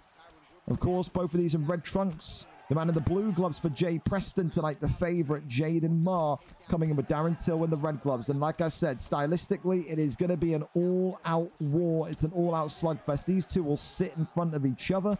They will swing until the cows come home. There will be no backing up. There will be no wrestling. It is just brute force boxing. It is CTE MMA here this evening. Big shots coming in again from the Shara the Bullet pick of Jay Preston, who continues to try and maybe kind of look for those mini pulls with the uppercut. I think the counter shot tonight, if you're fighting in this way, is going to be so important. Darren Till so far eating the brunt of the damage, but Darren Till does have a lot of power in those hands. All it takes is one shot from Darren Till, and Jay Preston may well feel that his night is over. Continues, though, to just work. I tell you what, the good overhand there, but a great equally receptive dodge. A little pullback there comes in once more. Big lefts and rights again. Darren Till continuing to walk backwards. Draw, eats a right hand. Looks for the peekaboo uppercut. Ducks underneath here. Darren Till now continuing to walk forward, but eats another big shot here with the left hand. Jay Preston now turning up the tempo, turning up the temperature. Jaden Ma may be getting consumed by the speed at which Jay Preston is competing at tonight. We called him one of the most exciting prospects in the division when he made his debut, did we, with Jay Preston? And again tonight, this could be another staple, another statement victory for the up-and-coming contender. Continues to just butcher and slice Jaden Ma to pieces. Uppercut bops him again. Still goes back down to the body. Big knee to the midsection. Front kick comes out now. Jaden Ma giving his all here. Trying to find a big kick there, but there we go. And Shara the Bullet feels the power of Darren Till. Just like that, the pendulum of momentum changes. It swings once again. I'll tell you this much, Jay Preston now very much, stunned by that one, but then a big straight there gets him right back into the proceeding of things. Another uppercut comes forward once more. Right hand now drops him. Shara the Bullet hovering over Darren Till. Body shot comes in. Jay Preston, if I know this kid, will be looking for another round one stoppage. He doesn't like long fights. He wants quick fights. Doctor coming in to check on Jaden Ma. And I'll tell you what, looks like he's been shot in the cheek, doesn't he? That there is a grisly injury. The doctor will say, you've got to protect yourself, Darren, because if you don't, I'm going to have to stop this fight. Jaden Ma knows he can't take too much more. With that, maybe Jay Preston is going to look at that and say, I've got 57 seconds to put you out of it. Glove touch, and we're up again. And then 1-2 combination there from Darren Till. Another front kick comes forward as the left and right hands coming from Shara the Bullet. Goes low to the body. Another little front kick comes off once more. Now pursuing him, Darren Till. Looking in a really compromised way. But can he maybe just get out of round one? Body shot comes in. Still looking at all that damage, and he's still not afraid to take it to Shara the Bullet. I love that from Jaden. Big shots there come in, and in the end, quite clear. Shah of the Bullet. Jay Preston leads the way after 1. Darren Till is going to need to fight in a very smart way. He fought in a brawler-type fashion, didn't he, in the first round? His eye is swollen shut. The cut right underneath the eye is causing the doctor concern. You've got to now kind of format your style a little bit. You've got to go from a brawler, a punch-drunk CTE crash dummy into a smart boxer, a Floyd Mayweather type performance now. You've got to avoid getting hit and get those counter shots in yourself. Right now, Jay Preston is still on the cusp of winning this fight. It's going to take a bit of brilliance here for Jaden to get over and over the line here. Thank you so much for the sub as well. Appreciate you massively. Big shots there coming in again. Big knee from inside the clinch. Look at that. It may well be a miracle here. Jaden Marr walking Shah of the Bullet down. Jay Preston there stunned early. Oh, and there's the uppercut right back from Jay Preston. Drops him with a double drop. Tries to jump in. Backs away. He doesn't want the ground game. Front kick comes forward. Jay Preston notices that Jaden Marr's head health is now flashing as well. It won't take too many more hits. Jaden Marr continuing. Oh, to eat. And it's all over. Almost a kind of anticlimactic uppercut that slips and drops Darren Till to the canvas. Jay Preston again continues to signal to the rest of the division that he's the best damn boxer around. His Shah of the Bullet does it again. Round 2 knockout tonight. 3-1 for Jay Preston. And for Jaden Marr, again, love the fight. I think him and Ish are going to be two of the most entertaining fighters that PlayStation division have.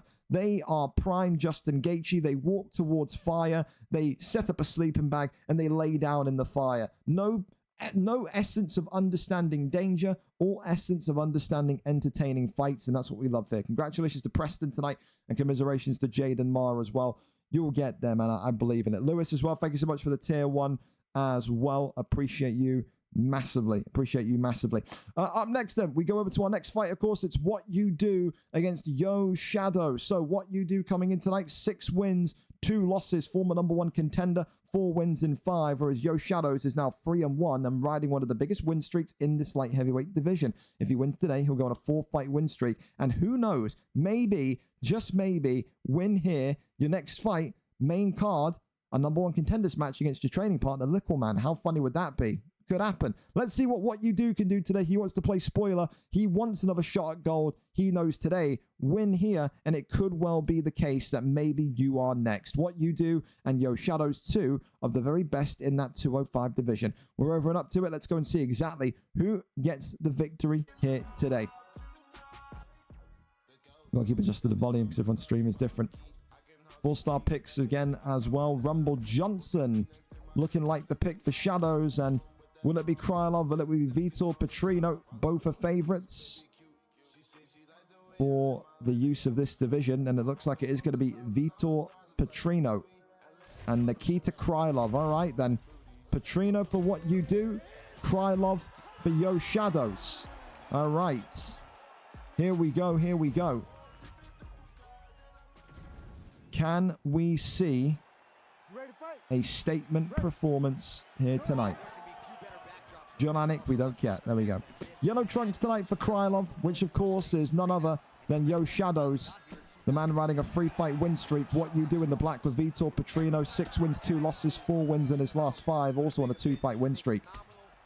I think again for these two, very much the same as what we saw from Lickleman. Great boxers, but equally, if you choose to shoot the takedown, they're not bad. I think on the feet, I like What You Do slightly better for his ability. But again, for Yo Shadows, he's a part of that camp with Lickleman. He's a part of that camp with Gaethje and Sovis. If there's anything that we've learned from that tonight, is that camp has really prioritized installing the ground game in their kind of heavier fighters. And that may be where the fight is won or lost today. So far, What You Do, controlling distance, controlling pace, and saying to Yo Shadows that if he wants to box with him, that he's not going to enjoy the end result. Continues to, boy, throw that head kick up there. Beautiful head kick there that lands. Lefts and rights again. Tries to slip to the side. Absolutely nothing there, though. Body shot comes in. Catches the leg. Tries to sweep the leg. Uppercut there again, right back towards Krylov. Oh, front kick comes off. Off the jab. You can just see so far, as I said, that Striker's performance is good from what you do, but Shadows there have a great counter. And now Shadows turning up the dial of speed a little bit. One thing I'm concerned about for Krylov, though, is that head health. Look at that red bar on the left, top left of your screen. That is starting to drop. Shadows is not going to be able to keep taking such big hits all night tonight. He has to try and do this a little bit more. Keep the fight contained, keep the fight grounded, keep the fight in a way that effectively limits the amount of damage that you're going to concede. If you can do that, you've got a great chance. If you can't and you continue to allow Petrino to stand up and just work your head like a punching bag, then you aren't going to last too much longer in this one. A great sprawl, but equally, though, a great get-up from what you do. He then gets his own judo toss and now takes him into side control. He will say, I'm competent down here as well.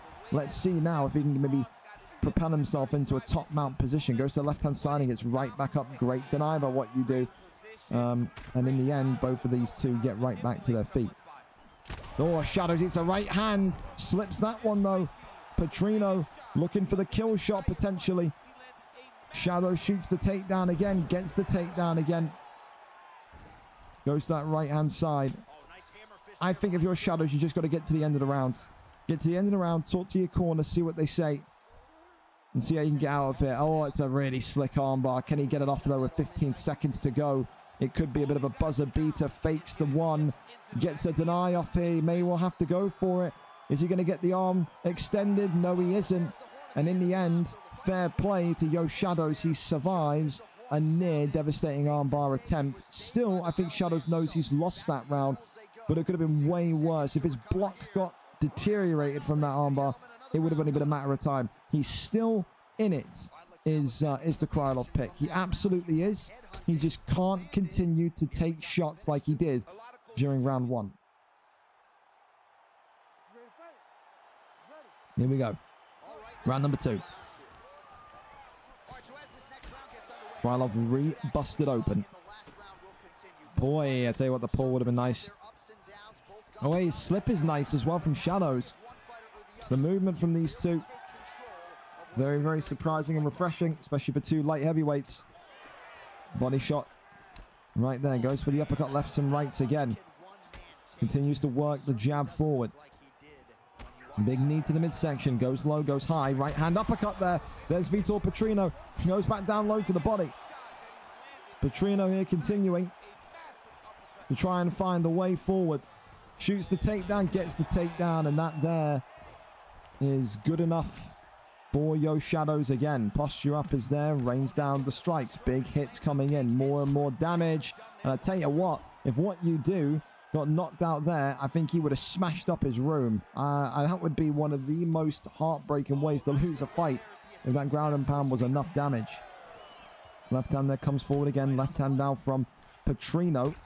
And now look at this, what you do with more damage on the face than Shadows. And look at this, Shadows coming into round 2 like a man possessed, but he's been dropped here. And now into the pocket we go, in the ground. This could be it here, what you do, not able to get one more strike in. It just feels like Shadows has arrived now in this fight. But has he taken too much damage from round number 1? What you do, completely forgetting about his stamina there. I am amazed that maybe Shadows didn't try and get a submission in immediately as he went back down into that full guard position. Crawls over now into top mount. Posture up is here. What you do could be about to win this fight. He just needs one deny. He just needs one more trip to the top mount position. For Yo Shadows, he's got to get out of it. Goes over into side saddle. Now over into backside. Takes the back. Rolls through. And in the end, it's into another trip to top mount. I was convinced he was going to maybe try and go for the armbar again. I can't lie to you. On triangle fate. Goes to the right-hand side. Immediately denied. And now goes over here into sprawl. Has back mounts. Rolls through into half guard. For what you do, I think the only criticism I can give him in this fight is that he's got to control these positions a little bit more. Like, you're doing well with the denies, but you've got to get some damage off. It's just been him doing a lot of denying and not really a lot of damage for the control time that he's had. Which can come back to bite you. It can. Pulls him down.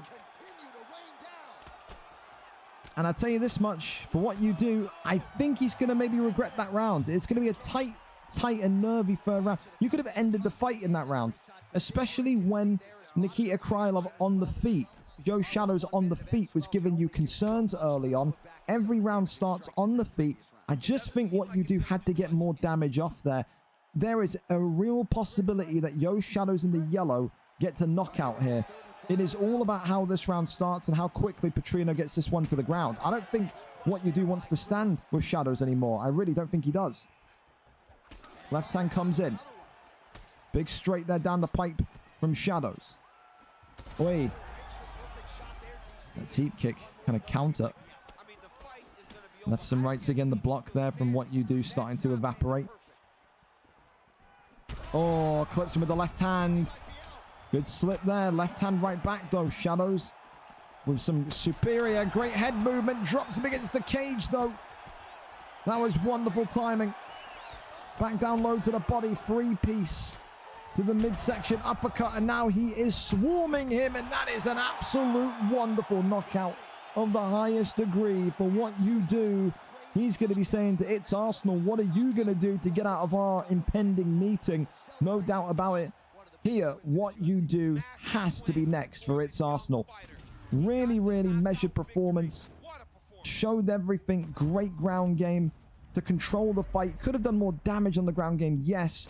The boxing started off well in round 1. It slipped a little bit in round 2, but then his confidence to carry on in round 3 and get the knockout is huge. Not easy to beat a guy riding a 3-fight win streak. He does it here today. And for what you do, I think he has to know now. It is one last chance. If he doesn't beat It's Arsenal, regardless, he's going to need to move up to that middleweight division. And I think for someone like Shadows, just like Littleman as well, they have to know they're on the right track. 2 performances tonight from losing people that I've seen that have impressed me. Littleman and Yo Shadows. They are absolutely on the right track here. I believe in those two. I believe in those two massively. Well, Littleman won, but you get my drift. It was a case of what we've seen from both of those two is just phenomenal. Phenomenal improvement. If I could give a performance of the night to someone that lost, it would be Shadows. Put it that way. I was very impressed with how he coped. I really thought he was going to get the knockout in that second round. I did. But alas, there can only be one winner, and what you do is your new #1 contender for me. I think he's categorically the best in the light heavyweight division now behind It's Arsenal. It's going to be a great fight as well. Next though, we go to T Stocky and Jack 9. So T Stocky and Jack 9 today, 8 wins, 1 draw, 7 losses. 1 win and 1 draw in his last 5 for Stocky. So undefeated, if you want to call it that, the last 2 fights. For Jack 9, though, it is a difficult test because he is, categorically for me, the best boxer in the 170 division. However, what does Jack 9 struggle with throughout his entire career? Wrestlers, ground gamesmen. Tonight, that's exactly what Stocky will try to do. It is a big scalp. If you can beat Jack 9, give Jack 9 the first loss on his record, a former lightweight champion, a former featherweight competitor, that's maybe enough stock to say maybe you should be next for the contendership. Maybe you should be next for the title, especially when you look up here and you look at these guys. Ignore JB Brazy, who's fighting for the belt tonight. There's no one really in this top 5 of the rankings that you can sit and say deserves the next shot. So I think if Jack wins here tonight, he could be fast-tracked for the belt. I think if Stocky wins here tonight, it could be a big enough win for you to say, it's got to be you next. So a huge stakes fight for both of these two this evening. Let's go over and up to it. T Stocky and Jack 9. They have never met before. They meet here tonight. It will be the grounds game of T Stocky against that high, active, forward step presence on the feet from Jack 9. Who gets this one over the line? Don't tell me we're in the silence of the Emirates, boys. I don't need it. I don't. They've only played since December. Exactly, Daichi. They've been phenomenal. Both of them tonight. Phenomenal. So, not bad whatsoever. All right, here we go then. Carlos Prates and Randy Brown. I see a Randy Brown pick in what feels like forever, boys. This is smashing news. All right, here we go then. T Stocky looking to do Mission Impossible. Give Jack 9 his first loss in the welterweight division. T Stocky tonight coming out with Carlos Prates in the red. That's Jack 9, excuse me. Jack 9 coming out with Carlos Prates in the red. Whereas T Stocky coming out with Randy Brown in the blue. Well, the big thing that T Stocky is going to need to prepare himself for tonight is that never say backstep attitude of Jack 9. Jack 9 and Tomaselli, they fight in such a similar way where they will throw half of their stamina bar out there. They will say, if you can get out of the first round against us, you got a good chance. But we are going to pepper you. We are going to take you into deep waters. We are going to make you absolutely regret loading up the game and taking the fight. I think when you talk about Jack 9's kind of numbers, you talk about a guy that's been consistently for the past 12 to 15 months in the top 10 most knockouts, league-wise, history-wise. You're talking about a guy that's got so much experience from lightweight and featherweight that it almost surprised people when he went on that horrendous losing streak in lightweight. But alas, the reality is this lightweight, or the lightweight division, the featherweight division, is evolving every single month. The grappling that is now required to be a successful lightweight is just not in Jack 9's locker, and he accepts that. He's welcomed that move to 170 and said, I am a boxer first. I can beat people on the feet in lightweight, but when I get taken to the ground at 155, it is a game over type scenario. And that's why I'm amazed that T Stocky here tonight is trying to outbox one of the best boxers at 170. This could be quick. This one is all over. T Stocky has made a categorical error. You have tried to outstrike the slickest, the fastest, the smartest boxer in 170, and you have paid the price. Jack 9 will be next for that welterweight strap. There is no one even close to contention for Jack 9, though. He's got to be prepared and ready.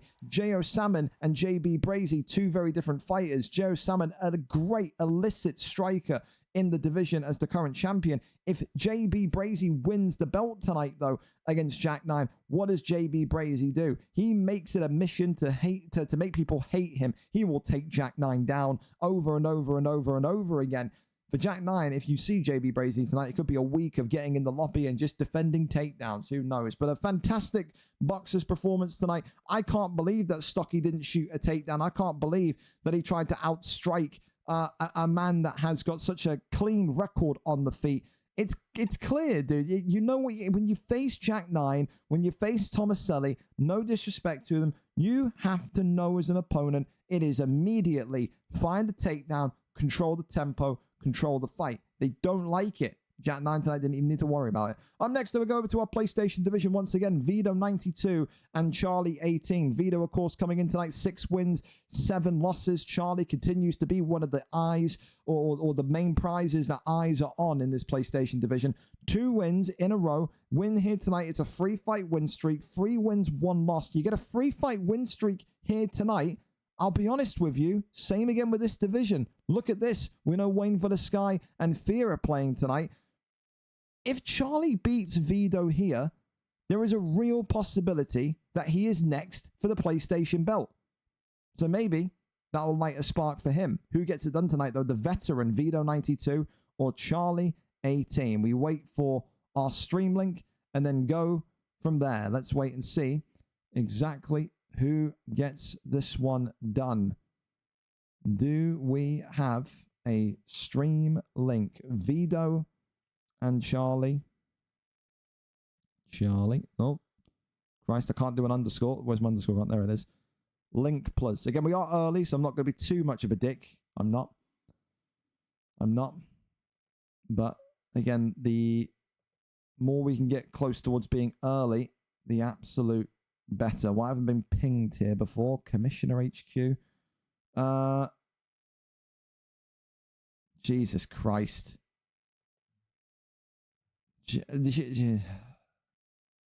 Sticks and mud expert. Hughes in his Madden game DC'd, lagged out 3 times. What kind of fucking straw Xbox do you have to have your Xbox disconnect 3 times? That is crazy. Anyway, we're over and up to it. Vito streaming. We've got the link here.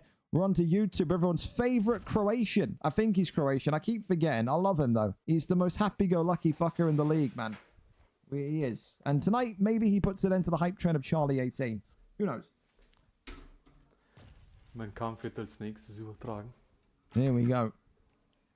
What a fantastic... Na, gar nicht. Look at that Hello, accent. guys. Oh, there he is. Welcome back. There he is. Let's do this. That was a very questionable sound effect. He was, I don't know, playing with his tonsils there. That was very questionable, wasn't Good it? luck, bro.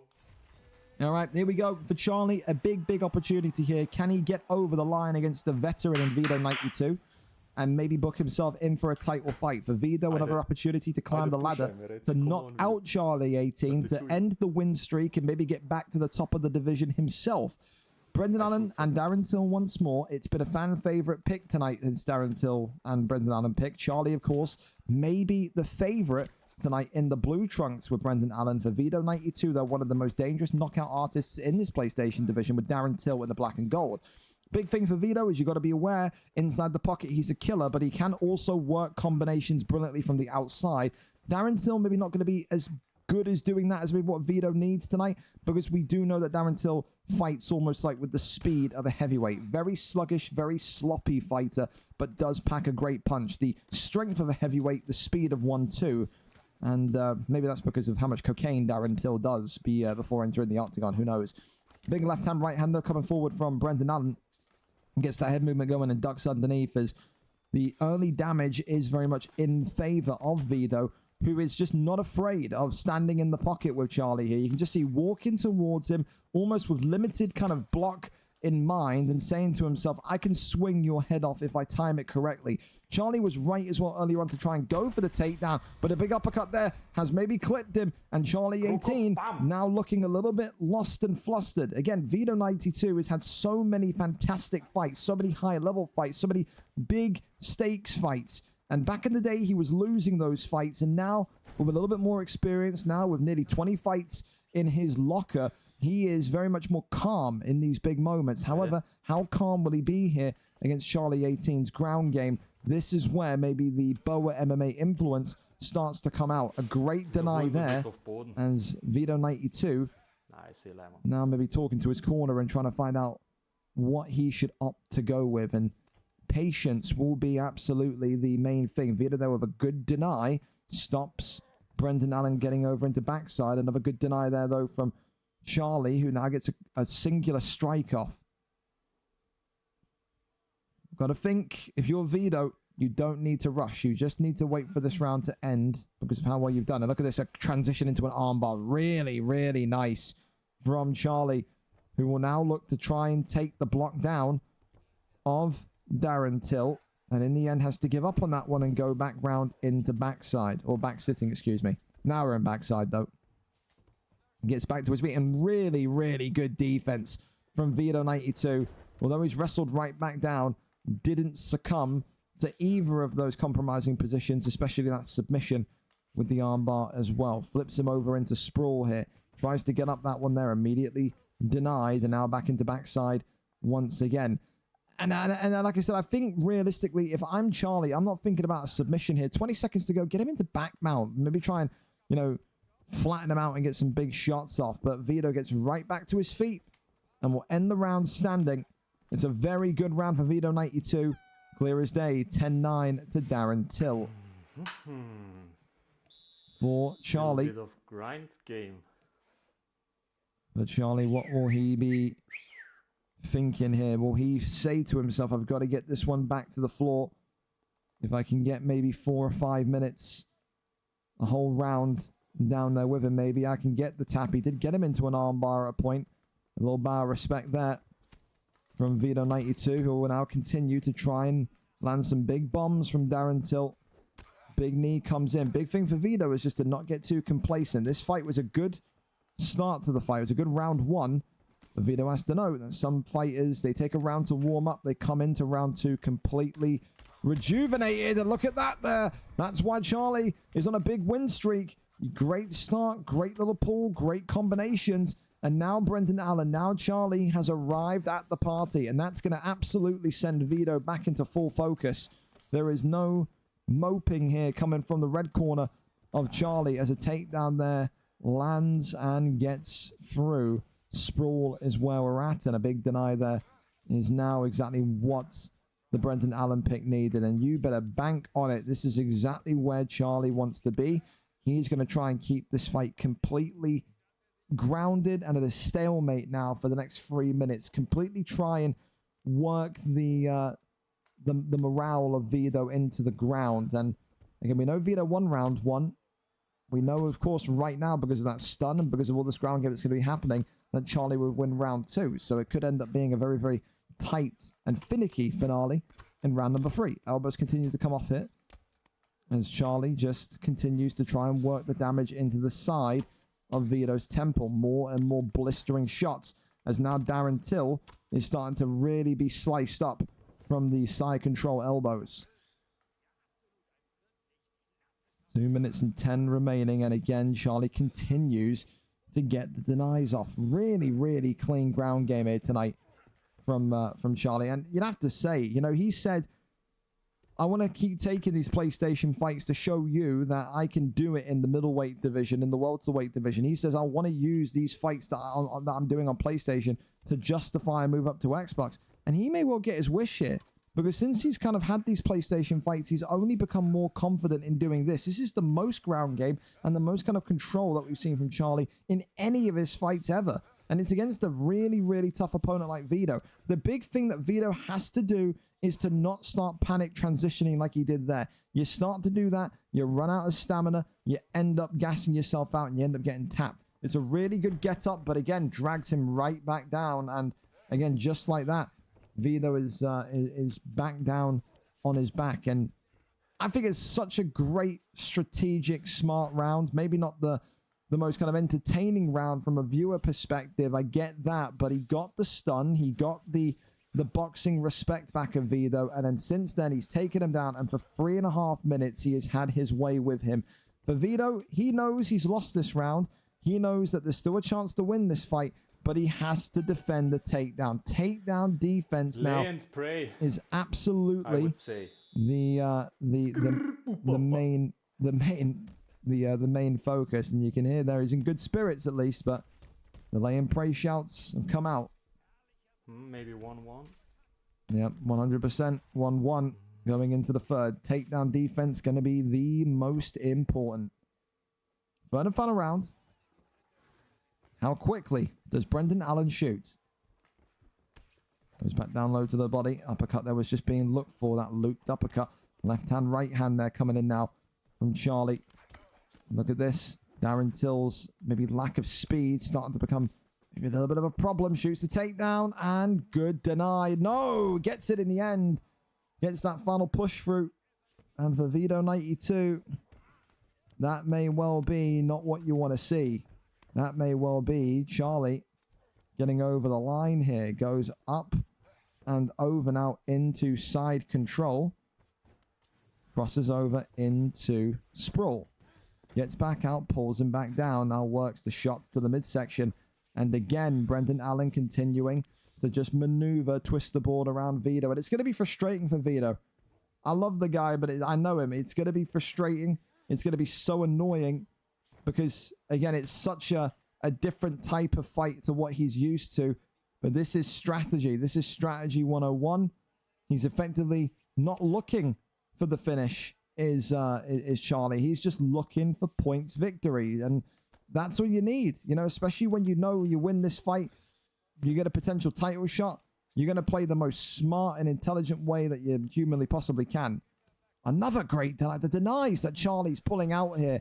Rolls through into the back sitting position, and then I think the rear naked choke position now as he's trying to maybe get the tap on Darren Till. Rolls him forward and through, and in the end, Darren Till survives it. Really, really nice from Vito to not be subbed there. And I think Vito knows if he conceded the submission there, that'd pretty much be game, set, and match. I'm amazed that Vito didn't stand right back up, but in the end, he does. 2 minutes now on the clock for him to get his hands working again. Still very much alive, but not if he gets knocked out here. Big shots again. Darren Till continuing to eat big strikes. Charlie walking backwards here as the lag continues to become almost unbearable. Big uppercuts, but no real follow-up shot here. Whose modem has turned into a fucking cabbage. There's that one there, gets him down over into side saddle. Over into backside. And for Charlie again, you know what he's going to do. He just wants to kind of wait and wait. Gets back to his feet and drags him right back down. Dude, the connection in the first round was great. What has happened in this round 3 to make the connection absolutely stinking of poo? I don't know. Charlie running out of gas, running out of stamina. And now the question mark is, can he just sit on Vito enough to grind out this decision? This is what Boa MMA teaches you. Teaches you not how to have the most entertaining fights, but teaches you strategy and teaches you how to control movement, control these big fights. Gets back up, wrestles him back down. Sorry for the boring fight, guys. And you can see it jumps the guillotine here, tries to maybe get one in, and does get one in. That'll absolutely secure it. Maybe Vito took his eye off the ball there. In the end, listen, no shame for Vito. Still one of the great boxers in the PlayStation division. Nearly had the fight wrapped up and won. But for Charlie 18, it will be a title shot next. For Vito, the struggles against wrestlers continue. And I don't think it's struggles. I think it's more frustration. I think you know Vito as a kind of loud and fun and energetic guy. Then when he starts to get more quiet and the rounds start to be more silent, you know that he's bubbling away. You know he's starting to get pissed off. And I think that's one thing. If he can control that and if he can get over that, I think he's going to be champion one day. Tonight, though, it is Charlie's time. And for Charlie, he will be keeping a firm eye now on that Fear 209 and Wayne Villa Sky title fight later on tonight. So a big, big moment for Charlie and maybe a first ever PlayStation title shot up and on its way. Up next, then, we go over to D1 Smumlinger and Aiden. So D1 Smumlinger tonight coming in with a 4-8 record, 3-fight losing streak. For Aiden, of course, 0-0. He said, keep moving me up the divisions. I want to get back to that lightweight, featherweight division as fast as humanly possible. Gets his wish tonight. Goes up 1 weight class from middleweight to welterweight. 0-0 tonight. But this is where people are more wrestle-centric. For Smumlinger, yes, a 3-fight losing streak. We understand that. But he has had fights where he has been completely dominant when laying and preying on top of his opponents. He is the type of guy that can absolutely scum a decision if you play that way with him. Tonight, it could be about who's got the better takedown defense, who's got the better denies, and who's got the better reads. It is wrestler versus wrestler, in my opinion. 4-8 D1 Smumlinger against the 0-0 Aiden here in this welterweight division tonight. Let's go over and up to it. Do we have a link for Aiden and Smumlinger? Jon Snow, Abner, man, long time. Hope you've been well. Hope you've been well. Hope you've been well. Can I fight on Xbox now? Well, probably not. You're probably going to have a PlayStation title fight next. I can't lie to you. So, if anything, winning that fight has probably done worse for your Xbox hopes. I won't lie. I won't lie. D1 Smum. Again, if Smumlinger can stop fucking changing his name. LC. 1 minute it's Vladimir Kozlov, and then it's fucking whatever. And yeah, Aiden, if you're here, toss a link. I don't know if you're linking or not streaming. I have no idea. Are you in contact with him, Smum? Is he here? Yeah, like is he 100% here, or is he dead to the world? What's the comms? It my Twitch here. Oh, okay, there you go. In future, Aiden, put it in the stream section because I won't be looking at the chat the entire time. All right, here we go then. Jesus Christ, my earlobes have been blown off, my eardrums shattered, but we're here. That is smashing, eh?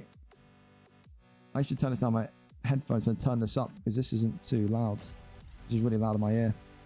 There we go, that'll do. All right, here we go. Close we get to UFC 6 the close we get to someone becoming the last ever PlayStation champion. True, unless EA skimp out and don't put crossplay in, which I think they would face a massive backlash over. But hey, EA Sports, it wouldn't surprise anyone. Well, here we are then. Michael Chiesa for Aiden. Is that going to be the pick? Yes, it is, against Gilbert Durinho Burns for D1 Smumlinger. Let me just... As we load in, I will go back to full screen. I just want to see how good or bad the volume is because I've turned it down on my headphones now, so it may be a little bit better for you. Ready. Do it. Yeah, we're good. That's fine. Whoa, fake glove touch into a head kick. Well, that is the D1 Smumlinger Classic, as we like to call it. And that will not make Aiden too happy. Aiden tonight in the green trunk, Smumlinger in the black. But look at this, an immediate collapse into the guillotine choke. And could you imagine if Smumlinger gets a round 1 victory over one of the most improved and one of the most kind of dominant fighters that we've seen in the middleweight division? Like I said, every time Aiden fought in middleweight, he just seemed high and above the ability level. Gets a deny here, but then goes over into full guard and pops right back out. Like I said, 2 grapplers colliding tonight with this one. And you only have to look as far as maybe the ability to just sink in the submission to see who can maybe go forward and win this one. A big deny there. Chiesa could be in trouble. Aiden could be in huge trouble here. I'll tell you this much. That's a big one. D1 Smumlinger is really, really, really giving it to Aiden here. Aiden is 1 submission away from being absolutely pulverized. I'll tell you this much. No one expected that. I thought Aiden would be doing this to Smumlinger, but Smumlinger giving Aiden a harsh welcome into the 170 division tonight. The arms extended, and maybe now Aiden gonna need to rethink his choice of fighter. Michael Chiesa was almost an insulting pick because of how bad he is, and so far tonight, D1 Smumlinger is giving it to the former undefeated middleweight since his return. Again, it just really goes to show you the jump between middleweight and welterweight now, as that is an aggressive takedown. Swoops him up, picks him up, and takes him right down to the canvas. And this now is exactly where maybe Aiden wants to have proceedings. Trying to go for the Kimura there. That one there is denied. Aiden's got to lock in, but again, Smumlinger turning into Prime Habib tonight. All the reversals, all the denies. He's got everything nicely touched up. And I think this may be one of the all-time great performances from Smumlinger. I'll be honest, the amount of denies and the amount of control he's had in this fight, as well as combining his kind of brash, kind of cocky style, it's one for the highlight reels.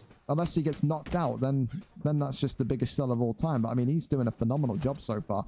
Big uppercut there comes in as Chiesa's head snaps on back again. Big knee to the body. Big right hand now coming from Chiesa. Clinch work takes him down into side saddle. And now the elbow's coming in. But no, it's an arm triangle. 30 seconds remaining of round number 1. And Aiden could be in a little bit of trouble. Gets the deny off there. That's big. Who is going to maybe come out of this exchange in a superior way? Another deny. This could still be possible. Could it be a round 1 finish here?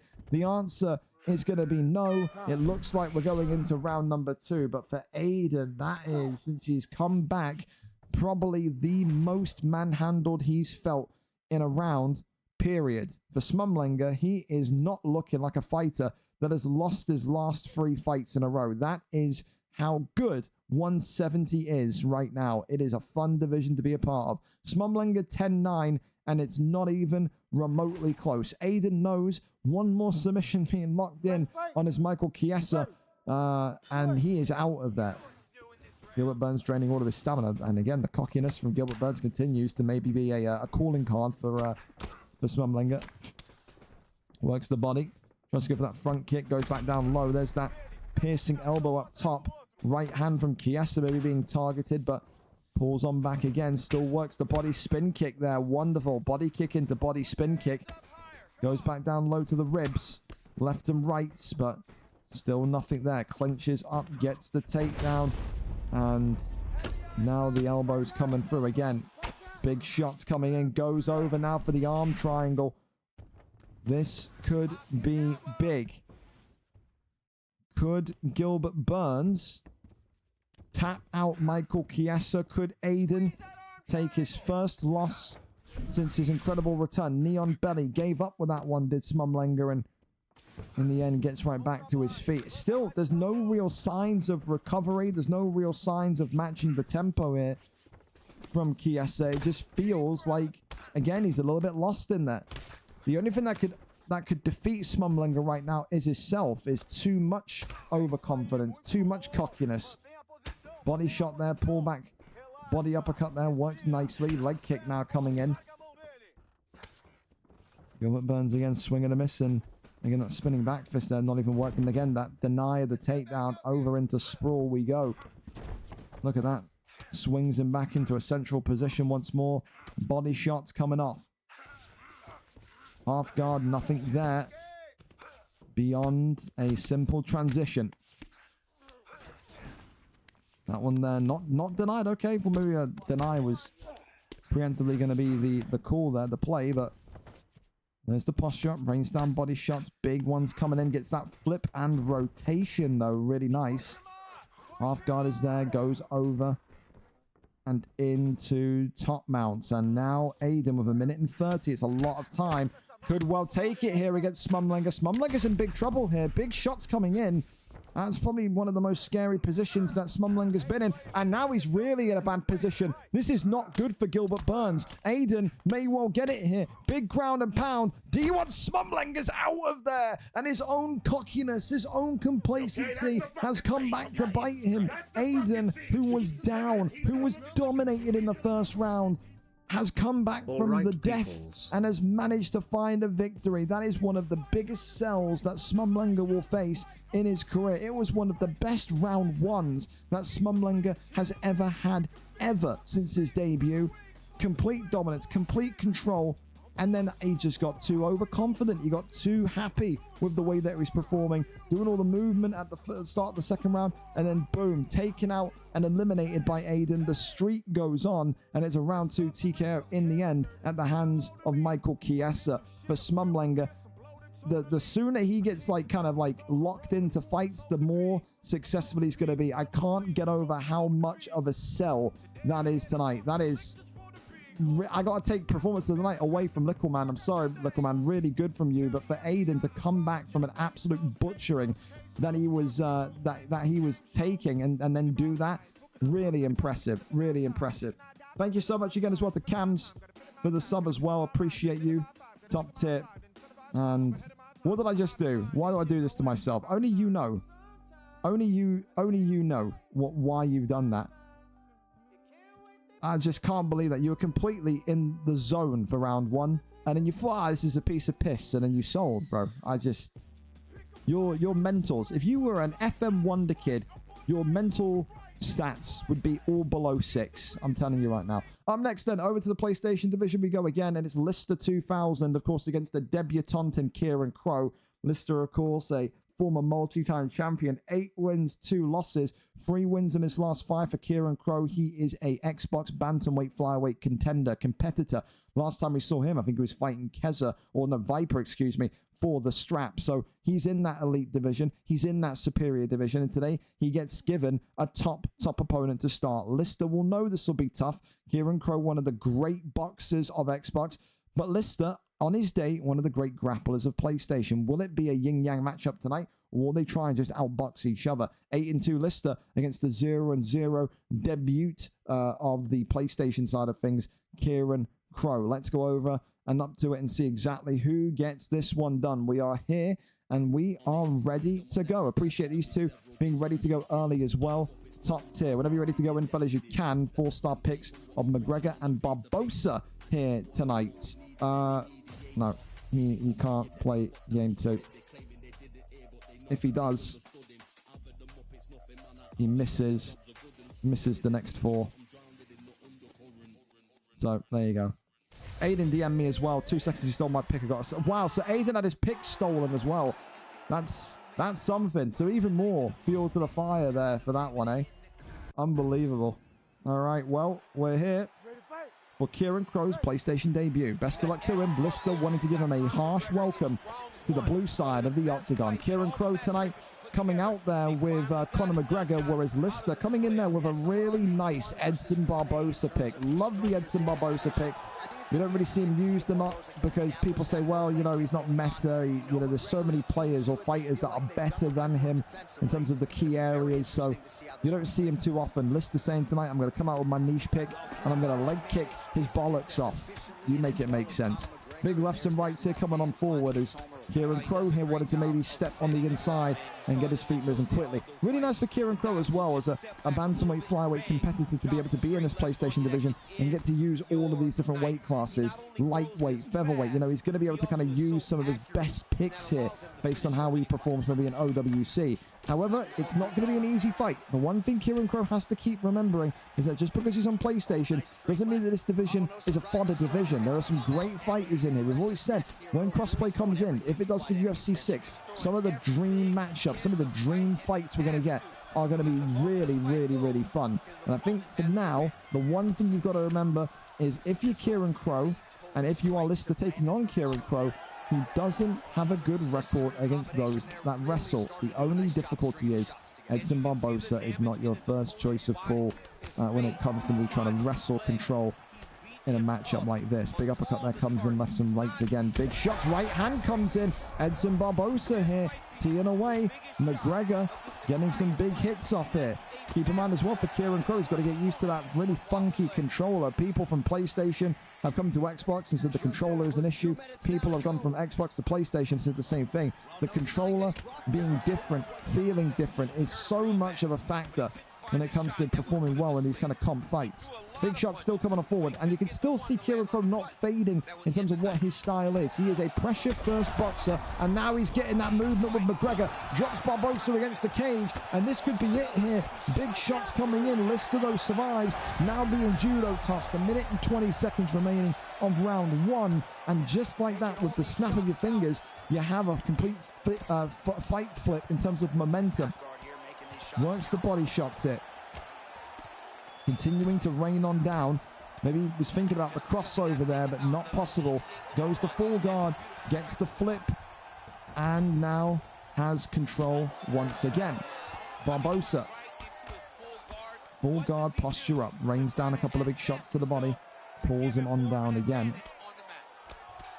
Little shots here. Crawls over to the right-hand side. Where is Edson Barbosa going to go next? The posture up there is denied. Tries to go for the arm, and in the end goes around into back sitting. And now look at this. It is a rear naked choke, and that's not going to see the light of day. Thankfully, the round comes to an end. Listen, a tale of two halves for that first round, you could almost say. First half of the round was really nice from Barbosa to get that stun on Conor McGregor, and then as soon as I think the pressure kicked in, as soon as that kind of adrenaline kicked in for Kieran Crow, turned on the Kieran Crow that we know and love. Forward moving, forward pressure, forward boxing acumen from Kieran Crow's McGregor. Round 2, anyone's to take. Round 1, I think you could score it either way. I think you could score it 10-9 to Barbosa or 10-9 to McGregor. Depends on the significant strikes, no doubt. Continuing though, Kieran Crow to try and test the resilience, the blocking, the defenses of Lister here, who is just seemingly getting more and more damage onto the head through that block as the night continues. Head kick drops him. Absolutely vicious, almost like a double-barreled shotgun. That one was, and Barbosa there pulls it into full guard once again. Posture up is there, gets back up to his feet. And Kieran Crow isn't done just quite yet. Continues forward, the left hand now. McGregor looking for the finish, teeing away on Barbosa. Those little evasive and elusive shifts and shimmies to the side here are nice. And look at this, that from Lister going towards McGregor. Right back, though, goes the elbow, drops him, and it's going to be big hammer fists, and it's all over in an explosive end in round number 2. Talk about blinking, you'll miss it finishes. There were about 3 or 4 switches of momentum there.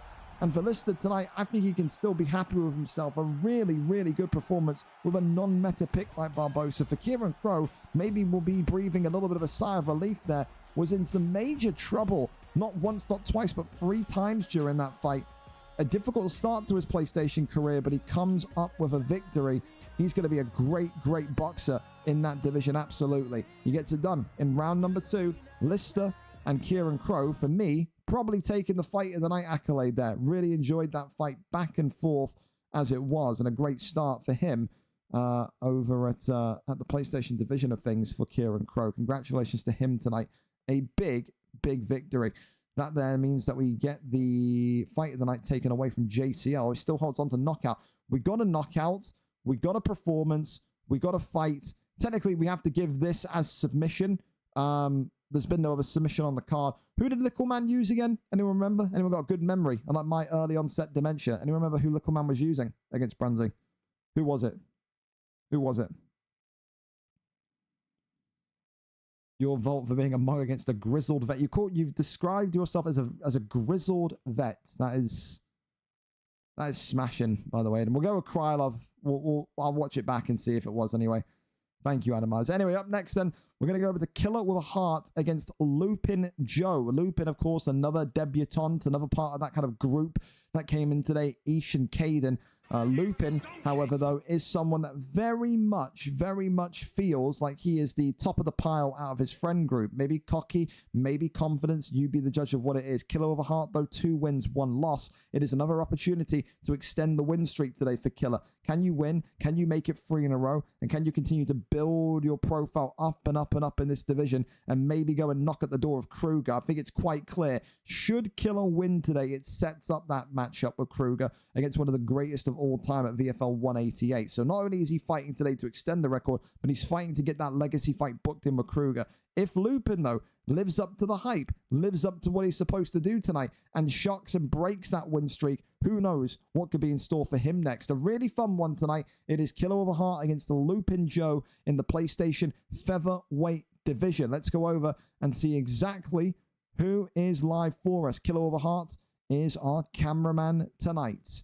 We are here, we are ready, and we are set to go. And again, a big welcome to Lupin again. And fair play, Lupin, if you're listening to this so you can hear this, you and all your fighters tonight, everyone that's a part of your little your group, like Ish and Caden, everyone's been world class, man. You've been on time, you've been on point, you've not been late, you've not had any questions, you've been completely switched on. Guys like you are people who I wish I could clone every single week and get in. So a big thank you to you for being intelligent is all I can really say.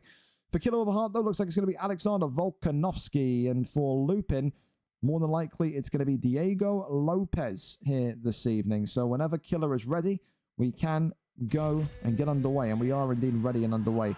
Here we are. Volkanovski, Diego Lopez. Who gets over the line? For Lupin, it's a debut tonight. Here we go. Glove touch. And we are underway as we begin to reach the end of our prelim card this evening. Lupin Joe, of course, in the yellow with Diego Lopez, whereas Killer over Heart. Oh, my goodness me, in the green with Volkanovski. And he's been stunned early for one of those big elbows of Diego Lopez. And that there is enough to maybe cause a little bit of concern. And for Killer to shoot the turning takedown and now have himself in a controlling position. Like I said, Killer riding the wave of confidence, a 2-fight win streak with the man in green, and in the end gets a flip and rotation. Pappy there, or Lupin as we know him, very much now able to kind of take dominant position, but goes for an armbar immediately and loses out on that one. Lupin having his arm extended, and Lupin here immediately compromised with his block. Goes for an arm triangle, stamina is there, so it is legal. Goes for another one, and another submission comes in. Lupin can't get anything going in terms of denies here. He's completely lost. Gets right back to his feet. A little bow of respect from Killer. And it seems like maybe Lupin's deficiency will come in the ground game tonight. So for Lopez here, he's got to make sure that he can keep this fight standing for as long as possible. He did get that stun, which cracked open Volkanovski. When it goes to the ground, well, maybe that's where it starts to get a little bit more struggle. Some beautiful 4-punch combination there. Continues to walk forward, though. Goes back down low to the body. Lopez going with an uppercut once more. Goes for that left and right combination again. Killer so far is just almost kind of surgically dissecting Lupin. Doesn't seem Lupin to be able to kind of match the tempo at which Volkanovski, which Killer is boxing at right now. The head kick out of nowhere drops him again. The overhand comes in, works the strikes here, and here comes that twisting and that turning of the dial. The tempo, the volume of how Volkanovski fights, how Killer fights, is now getting cranked up to the maximum, and he is going for blood now. Volkanovski stepping inwards onto Lopez. Lopez, a bloody Brazilian mess here with 1 minute and 20 seconds left of round number 1. The head health is compromised. The block is compromised. The wound on the dome of Lopez continues to get worse and worse and worse. And right now, Lupin doesn't know what to do. He is stuck in the mud. He is standing there and effectively just trying to block and just trying to save himself. Another big takedown here as Volkanovski spins around, helicopters him, and dumps him right on his back. Huge. And gets right back to his feet. Maybe just doing that to assert dominance at that point. Big shot goes forward again as Lopez continues to shimmy from left to right. Overhand there was being looked for. Right back towards him. Uppercut there pops on forward. Left hand comes in. Body shot once again. Overhand swings by. Somehow, some way for Lupin, He survived this round, but at what cost? It has been one-way traffic. Killer with a heart. Maybe going to a free fight win streak here. For Lupin, it was the one elbow at the very beginning of the round that was his bright spark, but he has not been able to match the speed or the momentum, the quality or the experience of Killer so far. Shoots a takedown. Killer there, denying that one with absolute ease. Gets right back into a position, crosses the arms as well. There's that confidence, that swagger coming forward. Lupin continuing to just eat bombs. There's another right hand tap of the nipples there. More lefts and rights coming in again. Lupin, though, gets one back, tags him with a left hand. Doesn't really do too much apart from maybe space out the beating. Big knee to the midsection now from Lopez. Lopez still retreating, using the cage as solace. Big left hand, though, from Volkanovski. Overhand there, swinging on by. Head kick there comes off for Lupin. Lupin, overhand. Off the 1-2's uppercut again. He's trying to look for that elbow as Lupin. Oh, he's not going to find it, though. Drops him against the cage. Continues to try and find this one and sends Lupin into a frenzy. He almost is sucking his own willy there. That's how bad the knockout was. Collapsed him into his own pelvic region. And for Killer with a Heart, 3 wins, 1 loss, 3-fight win streak. That legacy fight with Kruger is absolutely next. This is the thing. You come into the division like Lupin has, is going to take some time. The tempo at which guys like Killer fight with, the speed and the kind of knowledge of combinations that Killer fights with is so difficult to match. Not the debut that maybe Lupin Pappy would have wanted, but he will only get better. Tonight, though, not a winning start to his career. And for Killer with a Heart, the hype train, the belief that he can be champion only continues to grow. A world-class victory tonight from one of the most dangerous men in the PlayStation division. Congratulations to him. Another successful night in the Octagon. Thank you so much as well during that fight to Trems1 for the follow as well. Appreciate that. Appreciate that.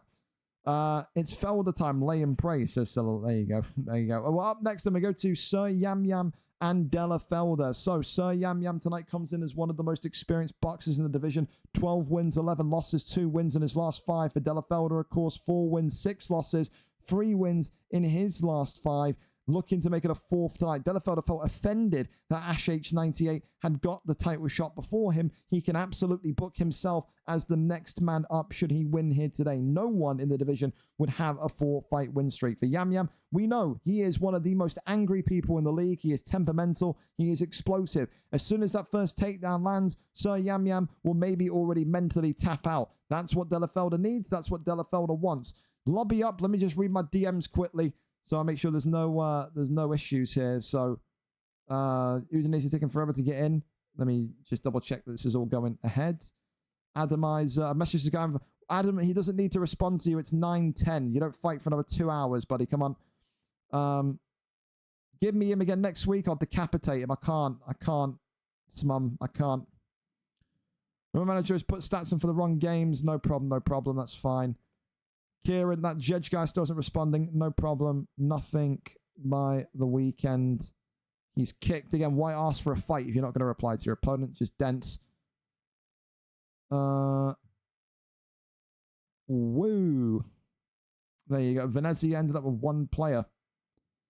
So, are you lot just doing the usual VPG shite where you get smoked and then CBA? Because I'm not doing that. Doing that again. If you guys can't handle your L's and are going to be pathetic when you lose here. Firm the fact you're not as good as what you think you are, because the ego that some of your players have to back out when they're 2 out of 10 quality is horrendous. Again, it's always the VPG lot, man. They come in and they ask for a midweek team. They get fucking smoked. And then they I don't know, they just turn weird. It's always the same shit with these FIFA people, man. What can you do? You know what I mean? I've never seen such bitch-made mentality in my life. But we'll see. Everyone's replaceable. Everyone's replaceable. He's still in the Discord, which is a good fucking sign, but I guess we'll see. I guess we'll see. Anyway. Where are we? All right, next one up then. Sorry about that. So I had so many DMs, I just had to make sure there's no fires. Right, so Yam Yam and Delafelder, we are good. We are ready to go. And thank you to these two as well for being ready to go early. That always helps us massively. We are here. We are set. And we are ready for action. Boxer versus grappler. Grappler versus boxer. Can Sir Yam Yam defend the takedown? Can Delafelder land the takedown and make this a quick shot up of shop? Let's go over and see. I'll see if I can pull some. Hey, it's up to you, Wilkie. Realistically, midweek is only going to be 2 game days next week, so you want to just take it for a week, you can. But it's the same VPG shit every time, mate. These guys can't handle it. They come from playing fucking Bulgarians on fucking Farmyard Connection in Division 7. They lose a game, and it's like, wow, the illusion that they're actually shit at FIFA like comes in, and they can't hack it. You know what I mean? And these are the types of people that ask me for main, like, VFL teams. I use midweek to test them to see if they can handle the losses, and most of the time they can't. So, yeah, it's always fun one dealing with midweek. Anyways, give these two the respect they deserve. Yam Yam tonight, of course, with Shabazian in the red. Maybe already a waving of the white flag from Yam Yam. He comes in with the worst possible fighter he can pick in the middleweight division. Again, Dan is a defeatist. We've seen it over the course of the last 2 years. Dan has never been able to kind of completely cope with the wrestling, and I think as soon as takedowns happen, as soon as the fight starts to go against him, he almost kind of mentally gives up. He's never really going to be able to grow out of that. I think we accept that now. I thought maybe after like the first couple of months when we saw Dan starting to work the wrestling, he was going to become an even better fighter. But I just think he plays UFC casually. He just wants to have entertaining fights. And I think he knows deep down that he's one of the most angry people that exist in the league. And when you're like that in a game like UFC, and you let your emotions take over and you let your anger take over, you're going to lose fights. For Dan, it's more about just kind of seeing this one through, making it competitive, and maybe kind of seeing Delafelder get the win and then seeing Delafelder sail out of the division. For Yam Yam, I think he knows he's kind of like in a permanent residency here in middleweight, so he's always going to see these enigmas like Delafelder come into division and then fly out of the division because of the improvement that he is generating. Big left and right hand there coming in immediately as Delafelder starts to work the boxing of Kelvin Gastelum. Edmund Shabazian absolutely being teed off and annihilated on the feet, on the ground, everywhere so far. But again, when you've got a guy that's got maybe 50 out of 100 durability, what can you really expect? This is not a guy, Edmund Shabazian, that you pick for a competitive fight. This is literally a fucking homeless person in red trunks being put in an octagon and given gloves. That's how bad Shabazian is. Overhand comes in there. Delafelder looking for the quick finish here in round 1. Dan Simpson, Sir Yam Yam, although you know him as, he's put up a valiant effort with the worst pick at 185. But right now, Delafelder is absolutely on the cusp of putting this kid in the ground here tonight. Big shots again as Sir Yam Yam, the former 2-time middleweight champion, will look to bide his time again. And maybe he'll even say to Delafelder, go and get the belt, get it quick time, and get out of my division. Shoot, get out of it by the time June 1st hits. Big takedown there that lands, and now Delafelder has the dominant position once again. Tries to go for the left-hand side. That one there is denied. Goes over into side control. And now the elbows there raining on down. Big shots coming in, but only one elbow in the end, as now he goes right back to the body shots. As Delafelder posture up, rains a big elbow down, and that's going to be the end of round number 1. Shabazian, again, looking like he's been hit by a fucking tractor, let alone a human. And that will give it round 1, categorically slam dunking the round over to Delafelder. There'd be a reality in real life that you could look to that as a 10-8, but in UFC 5 circumstances, not enough damage, or not damage, but not enough knockdowns happened for it to be a 10-8. But clear as day, only one person winning that first round. Big shots there coming in again as Delafelder starts to try and swing through the damage and the pressure that maybe Yam Yam will try and put on early days. But lefts and rights, again, looking forward as Delafelder now turns into a spinning back fist merchant as maybe wants to get that stylistic highlight reel knockout. Works off the double jab, works off the elbow now. Clinches up well. Continues to go with that right hand here. Delafelder goes for the head kick. Head kick right back, though, from Yam Yam. Big knees against the body again. Whips him into tie clinch. Big knee to the body. Still nothing there. Left hand there comes up as Delafelder getting his head movement. And again, the way that Delafelder continues to work the boxing against them is a breath of fresh air. A little fist pump there as well. He's turned Gastelum into this all-rounder at 185. It wouldn't surprise me if when Felder fights for the middleweight championship of the world, he goes out there with Gastelum just because of how comfortable he is. And that's a big thing. You know, everyone has a comfortability pick. Everyone has a fighter that they know is their main. And I think when it comes to the middleweight division, Gastelum is the main. It absolutely is. Big shot there coming in for Yam Yam. Gets another counter strike on him. And that just seems like what he's living off of at the minute. Counter strikes based on Delafelder's complacency. Delafelder very much getting, I think, not cocky, but relaxed. He's fighting in a way where he's not threatened. But we have seen already once tonight, Smumlenger doing the same thing and then getting absolutely humbled. I think if you're Delafelder, you got to get this fight done and dusted before you do something so stupid that you sell this one. Big shot there, drops him, jumps into the pocket of space here, goes over into half guard, and now into full mount. He attempts to, but gets flipped and reversed here. And so Yam Yam now looks to maybe get a couple of strikes in, and then gets right back to his feet. Little jab there coming off once more. Tries to maybe leap forward with that uppercut. Big left hand there from Gastelum, though, was loading. Continues to work off that double jab. Right hand there was just pulled away. But there comes off again, and there's the clinch work. Big right hand, oh my goodness me, drops him knee on belly, and this has got to be it here. Delafelder almost pausing, delaying, and taking his time here. Yama doesn't want to get the finish in just yet. Goes over into sprawl. Now over again into backside he goes. Goes into back mounts. Tries to maybe stop the arm. Goes for a rear naked choke instead. And Yam Yam here just getting out once again. Pulls him in. Tries to go for the arm bar. The arm's going to be taken here. And Shabazian has the arm extended. 80 to 90% of it gone. As Delafelder once again will seal the deal in the round. If anything, it's more of a terrible look for Delafelder to have gone 3 rounds with Shabazian. Damage and up on the points or not. The fact that you haven't finished Shabazian in 2 rounds is horrendous. Really is. So I think if Sir Yam Yam can end up kind of surviving and taking this to a decision, I can't lie to you. I'll tell you this to be completely honest now.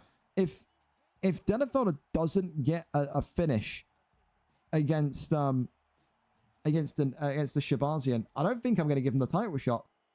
I don't think I am. I don't think there'll be. I think I'm absolutely justified to say if you can't finish Shabazian, then it's not for you. So, I mean, if he's playing with his opponent and toying with him, he can do. But a title shot ain't going to go into his hands. You've got to be able to knock him out or submit him here. Like, it's that simple. Avoids that one. Elbow comes in, and here we go. So Yam Yam could it have been maybe one of the great knockouts of his career. Nearly was the answer. Big shot there coming in once more. Tries to go with that looping uppercut again.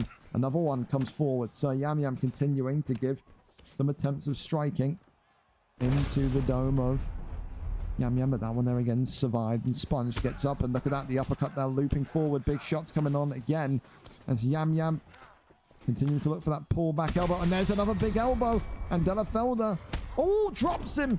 Look at this. So Yam Yam raining down the strikes. Could it be? No, it's not quite yet. Sways round the side. Elbow drops him again. Oh my goodness me. Delafelder is doing a Smumlenger. He is selling this fight. He's gotten way too cocky, way too overconfident, and it could be the case where maybe he loses this bout here. Oh, never mind. Well, commentary curse. I'll tell you this much though. Delafelder nearly outdoing Smumlenger's bottle job performance there. He made that fight way incredibly harder than what it was. He's got to lose the cockiness. Delafelder needs to remember he's the type of guy that loses a fight and then he doesn't sign up for 4 weeks and I've got to force him into one. You know, he isn't that guy to be kind of like showboating like that because, again, one loss and Delafelder's done for 6 weeks, but I mean, granted, I tell you, if Sir Yam Yam fucking got a victory there, I would have erupted. That was a really, really close one in the end. And Sir Yam Yam, if he believed in himself, if he wasn't such a defeatist pessimist and he went in there with Robbie Lawler, I think he could have won the fight. I think he probably would have got a knockout Robbie Lawler because of the increased power. But there you go. In the end, Delafelder gets it. Round 3 victory. Gets it over the line. So, GG's to him. And, yeah. I'm telling you out right now, if this happens again on Monday and your players decide to leave because to leave mid-game because you can't handle losses and you finish with 1 player, I will be permanently banning you. And I will be passing on the suggestion to VPG to do the same. Win normally and lose normally. If not, be kids in a different league. Dry attitudes will get you nowhere. There you go. There you go. One of these is disconnected off. That's fine. Driscoll, someone dropped the hard R video in the UFC chat. Who's that then? Who we banning, Driscoll? Who we banning then?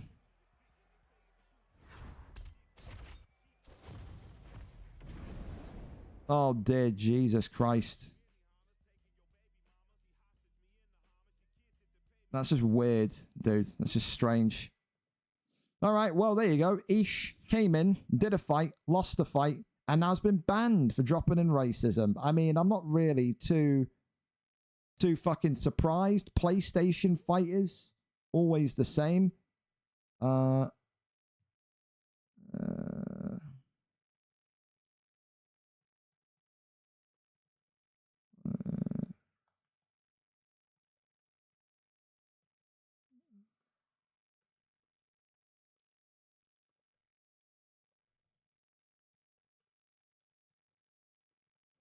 Well, there you go. Well, that's great. Well, I've told fucking this Pappy guy as well, who's like, they're kind of like, I don't know, camp owner or whatever. Now, that's going to be the thing that he can fuck off as well. Just weird. It seems like we've saved all the stupidity, all the freaky shit for the fucking back end of the prelims. He's not on the overalls yet, so that's fine. Well, there you go. Chopped and done just like that. I imagine we're going to get one from Caden now, so hang on. Caden's typing in the Discord.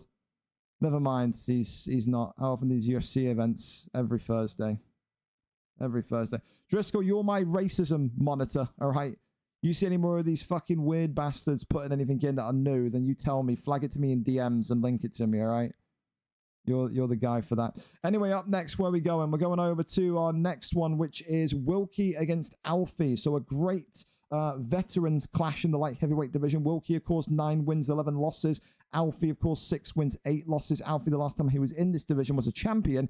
Didn't have it go for him his way in the middleweight division. He's effectively a yo-yo fighter now. He is in that grey area. He's not good enough for middleweight, but maybe you could say he's too good for light heavyweight. Wilkie, the last time we saw him, completely sold the dream in his title fight, lost with a buzzer beater defeat in round number 5, wants to get back on top of the winning streak, winning form tonight, get to a 10th career win in this division and take out a former champion in Alfie. For Alfie, a great way to come back in. You come into the 205 division, you take on the former champion that had a really dominant kind of wrestler's career in this division over his last kind of 3 or 4 fights. Can you find a way to deny the takedown, or can Alfie knock him out in quick fire fashion, I guess is the only thing to say.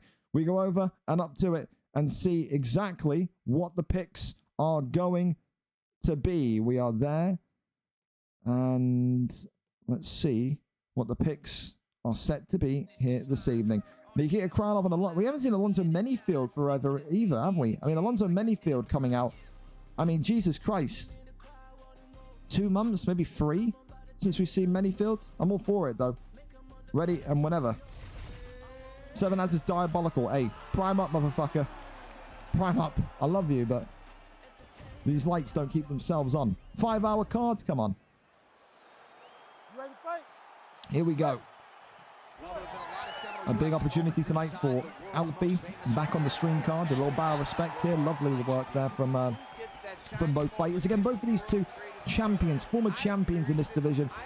They know that they are looking across the octagon and seeing another person, another fighter that has done exactly what they have accomplished themselves. And again, it is a yin-yang matchup tonight. It is very much a wrestler in Wilkie in the blue trunks with Manyfield against a boxer in Alfie, a combination artist, one of the best pullback elbow slippers in the 205 division.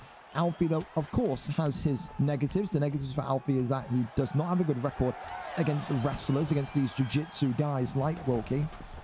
Wilkie, his big negative is that, well, listen, you know, he can control fights for 1, 2, 3 rounds like he did in the title fight, but will then absolutely sell in those last moments. The big thing that Alfie has to do tonight is find a way to continuously stand up and work those combinations. However, first submission of the night goes Wilkie's way and does drop that submission bar down by about 20%. So not really a big issue. But that stamina now is going to drop even quicker, and that's not what maybe Alfie wants to see. Little taps it onto the dome as, again, the big criticism of Wilkie's performance in his title fight last out as well was the fact that he just couldn't find a way to get the denies against his opponent. It was the case where he just kept allowing the man to kind of pop out and pop back up, and in the end it was the kind of the knockout blow from It's Arsenal that got it over the line for him. Big elbow comes in there. There's Alfie's pull elbows coming in as well. Wilkie wants to stand with Alfie. He's got to be prepared for this, and likewise, Alfie's got to prepare for the takedown defense. It is who adapts to their weakness first. Does Alfie get the takedowns denied first, or does Wilkie get that forward pressure executed first? Goes over to the right-hand side here into side control again. Goes over into half guard. Works the body shot. Tries to maybe go for that triangle choke. Well, not triangle choke. Hey. Oh, what is it? A Von Flu. My goodness me, is it a Von Flu forever? I got confused by the animation now. I was like, what the fuck's going on? Hey, you got a Von Flu in, that would have been submission of the night. I'll tell you that much. Well, that was close, but weighs down the strikes and gets a few taps in again. Really shrewd and smart there. Gets a reversal though. There's Alfie, and then into full guard we go. Tries to deny the armbar and does. Crosses over, but doesn't succeed. Good denies here from both of these two. Alfie's got to be careful though. 7 seconds left of the round. Just get into round 2. You've already suffered one submission, don't suffer another. Round 1 in the books. Wilkie from Alonzo Manyfield will take that round due to that submission. They got locked in earlier on. 10-9 to Manyfield in the blue. Round number 2. Bar respect between these two once again. Uppercut there, launches forward, tries to work that left and right as the right hand there comes again, goes back down to the body, and there's that overhand swinging in, and the up kick there just saves Alfie once more. Right hand now flying forward, avoids that one. Big lefts and rights though, back down to the body stabbing we go. Wilkie goes that slip to the right, shoots the takedown, and gets the land.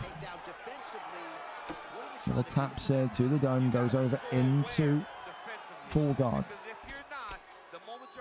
Goes towards that left-hand side. Now the rights. Lefts and rights continue. Gets that flip and rotation. And now very much has the ability here to just keep things smooth. Wilkie, I think, just needs a couple of minutes on this ground position here where he just gets denies. He just keeps Alfie settled, but he just can't consistently get them, can he? Another flip forward there. It's really nice from Alfie to continue to find a way to try and get back into dominant position. But look at this now. Look at this now. We've got a triangle choke.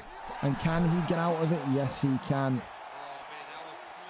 The fact that Alfie, again, though, similar to what we said in the first fight tonight, why is Alfie not just kind of pushing him to the side and getting up there? Maybe that's why. Submission locked in. Alfie with a rare naked choke that comes off. Wilkie didn't expect that in the slightest. And now Wilkie is the one that's more in danger in losing this fight by submission. Alfie turning the tables on the former champion and locking in a really, really nice, sharp and quick rear naked choke. That was good. That was really nice. Posture up is there, but gets the roll through. Hey, there you go. Into half guard once more. You can see now it is a battle for maybe who can get what submission off quicker. Sweeps the arm. And now look at this. It's a great one. It's a Von Flue, though. The Von Flue.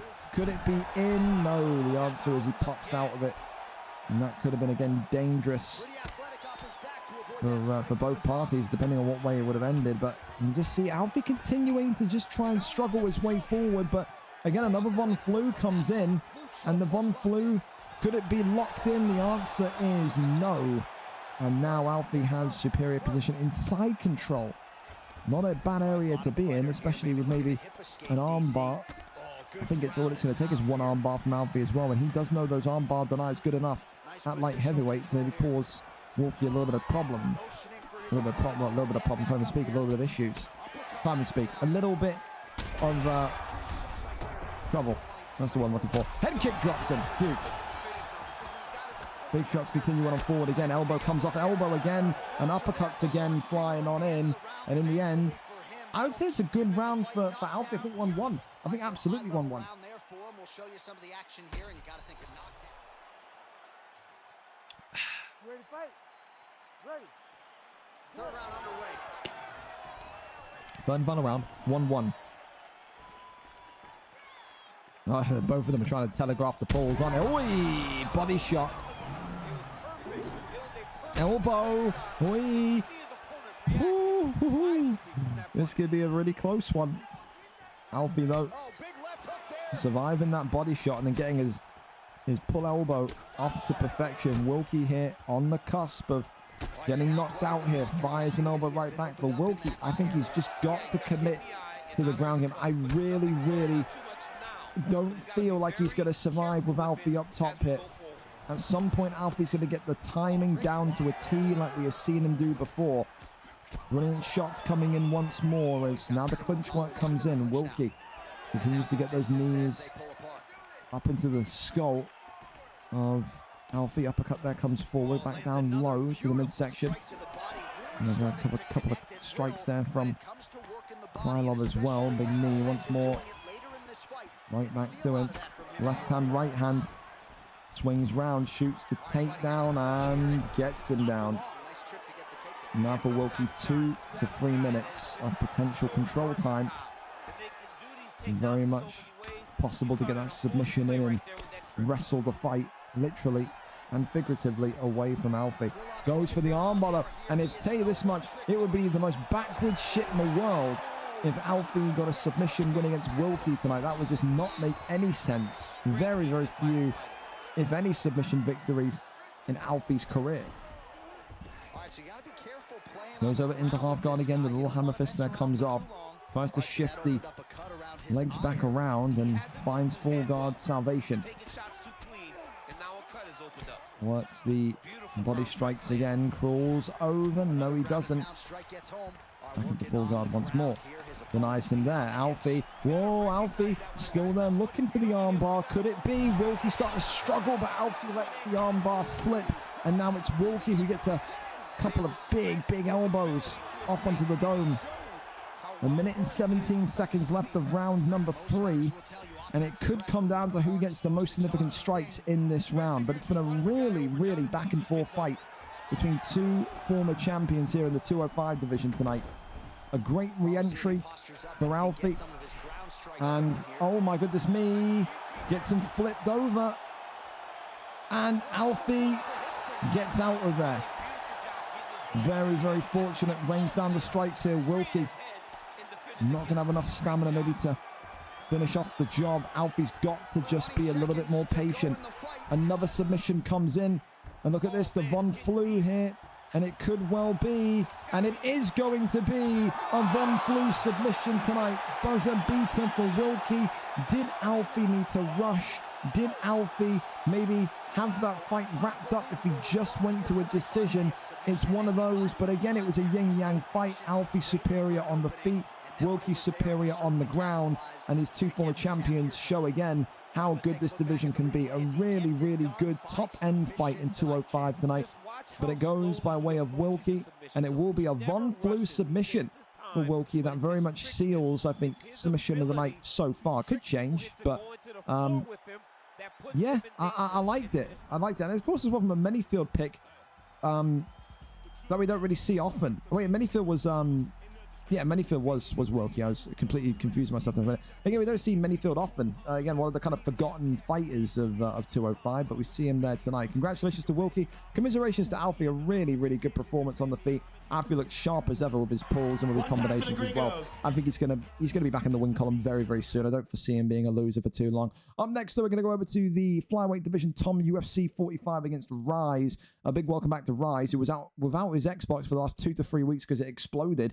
He's back in tonight. 3 wins, 5 losses for Tom UFC. 2 wins, 1 loss for ZK. Or ZX Rise, excuse me. If he wins today, Rise goes to 3-1, leapfrogs Tom UFC, but it's about the streak. 2-fight win streak would maybe open the opportunity to fight against maybe someone like Leviathan, to fight against someone like Prime Doc, maybe even fight against someone higher up like Weber or Mark Jeff. The opportunities are endless. But for Tom UFC, I think self-described as one of the best boxers in the flyweight division. Great tempo, great ability to break down opponents' blocks. And I think it's going to be one of those tonight where if Rise doesn't match the tempo of Tom, he could be in trouble early. We go over and up to it, our second to last prelim fight of the evening. We're going to go with Rise tonight as well. He's our main cameraman. Let's see what the picks are going to be. Pantoja against Moreno here in this flyweight division. A fun fight, to say the very least. Thank you as well to Jaden as well for the follow. Appreciate you. Appreciate you. What does Manyfield even have of Von Flue? The questions I don't have the answers for. No answers for you whatsoever. I will go to the other link because I think Tom has volume at least. I don't think Rise has volume locked in. There we go, yeah. There we go, there we go. All right. Here we go then. Ready. For Rise, fighting was the least of his concerns. The way that I had it described to me is that, well, the way that I imagined it in my head is that his Xbox was like a fucking landmine in the corner of his room just waiting to explode. He was away for 2 to 3 weeks, but again, when you're such a high quality like Rise is, it doesn't take you too long to get back onto the bicycle on UFC 5, does it? Of course, Tom today with Pantoja in the white trunks, Rise, of course, in the red trunks with Moreno. A great responding puncher, I like to call them, is Rise. This is the kind of guy that will maybe allow you to get the first hit in, maybe allow you to get the first round in to create a false sense of security, and then will punish you in rounds 2 and 3. Only 1 loss in his career. And I've always said, I want to see this guy fight more often. He's entertaining. He's bang for your buck. He's the kind of guy that will just light up the card with an exciting and almost an entrancing style. But for Tom UFC, he is his equal. 3-5 for Tom. Former PlayStation contender and competitor, and has really taken to this bantamweight flyweight division like a duck to water. This is one of the guys that says, I believe that eventually with time I can compete with some of the best boxers in this division. He continues to show that with some highlight reel level knockouts, but he will need to be careful today because this Pantoja and Moreno matchup, we've seen it time and time again. And what is the big thing we always see? It is the durability, it is the cardio of Brandon Moreno compared to the strength and the speed of Pantoja. Pantoja can take a punch, but Moreno can take more.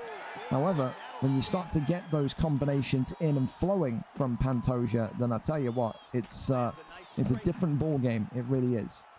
So far, though, only one man looking like he's leading the way, and that is, of course, Rise, who has got that damage, that orange health pack already appearing on Pantoja's skull. Works off that jab, goes back down low to the midsection there, though, works off the jab, uppercut, tries to go with that hook, but swings on round the way here, tries to maybe lure. So I think he was looking for a head kick there. That would have been quite something if Pantoja maybe threw one of those out into the wilderness. Of course, you always know, in these big fights especially, bantamweight flyweight. Sometimes you've got to do something so unconventional, like a random head kick that can catch your opponent. Big stun right back, though, from one to the other. And now here comes Tom. Tom dropping and maybe stopping Rise here. Just as this fight was going one way, it starts to lean the other. That's what we love about these flyweight fights, man. The momentum, the swinging of the pendulum very much continues to be ever present. Works off that jab straight once again. Goes towards the right-hand side. Goes back down low to the body there. A debilitating stab to the rib cage there. Goes towards that right-hand side. Right back up top we go. Heat kick sends him backwards. Big straight down the middle. Left hand, right hand. Knocks off the jab. Goes towards the right-hand side again. A good round. A very, very good round. I think definitely the start of the round, it was all Rise. End of the round, Tom UFC has effectively woken up and has put on a really good comeback. It is an equal fight going into round number 2. Damage, durability, I think all of it. So the crowd voicing its appreciation after that round. Well, round number 2. You ready to fight? Up and underway. Ready. Second round underway. Love touch. And we're away. The Rise wanting to cap off this incredible comeback after a couple of weeks out with a huge statement victory. Oh, the right hand there from Pantoja. And putting in again the movement of these two. It's almost mesmerizing to watch. Two of the very best in terms of their head movement, in terms of their ability. On the feet, continuing to give each other their best shots. Left and right hands continue to be exchanged. But it's maybe the accuracy of Pantoja which will be the question. How many shots can you consistently get onto that block of Moreno to give him more and more trouble? Don't need to... Oh, there's the right hand though, and drops him with the left. Wow. Almost kind of out of nowhere. And there's that speed and power of Pantoja that we talked about prior to the first round. Head kick there comes up. Oh, Moreno though with the overhand. And we have got a fight here. Uppercut. Oh, double drop, double drop. He's not jumped on him though. Wow, a man of honor and respect there. Oh my good God. Well, literally, as I was about to call him a man of respect, he waits for him to pop up and then goes with that overhand nuclear bomb, courtesy of Brandon Moreno. Rise does not look like he has been out the game for 2 to 3 weeks. For Tom UFC, it was always going to be a fun fight. These two fights so identical. It was a dream matchup. Saw these two available. I was like, yes, these are the guys who got to put up against each other. For Rise, though, 3 wins, 1 loss now. And he starts to unlock those big fights in the division. For Tom, always a pleasure, always an honor to have him on the card. But Rise tonight just rose to the occasion, didn't he? Looked like he was just that one step ahead of Tom. And that's the difference maker. In those divisions, bantamweight, flyweight, it is those small margins that get you over the line. For Rise, a big welcome back to you. And yeah, big fight for you next, man. I don't know who it's going to be, but it's going to be one of the big boys, absolutely, positively. With that, though, fellas, we can go over to our final prelim fight of the evening. I'm going to ping everyone. Of course, get your predictions in. Again, by the time the first main card fight starts, these predictions will be locked. Don't miss out on your chance to win some free cash. Final prelim fight is live. So there you go. Get your predictions in. Go crazy. And yeah, absolutely go nuts, man. Got 2 wins tonight, says Aaron as well. Good in Fiorentina. That's lovely. Tom put this fight on Stand and Bang, by the way. Tom. Well, I mean, good thing he lost, eh? Good thing he lost. I mean, good thing he fucking lost. There you go. Jaden, you're very welcome for the fight today. There you go. All right. So do we have this link for this final fight here tonight? Green Bean and Ollie. Green Bean, Ollie doesn't have to defend double leg bails. You'll be all right. Well, we got to make sure that Green Bean's actually 100% here to start with, don't we? Green Bean and Ollie. Link plus, as we are 5 minutes early. And a good timing tonight as well, fellas. Said it's been pretty smooth tonight in terms of getting everyone kind of in and over the line with no delays. So I'm happy with it. It's just a crossing of the fingers and hoping that there's no issues. I'll tell you this much for a certain fact, though, by the way. If Ollie isn't here, like it would have been like the second or third time. If Ollie isn't here he is not going to like what happens, because this would have been like the fucking, like the second time this has happened now, where he's just not appeared. You can talk all this shit in the Discord and then not be here, but he's not here. I tell you. Double down on Brazy winning by decision. It wouldn't surprise me.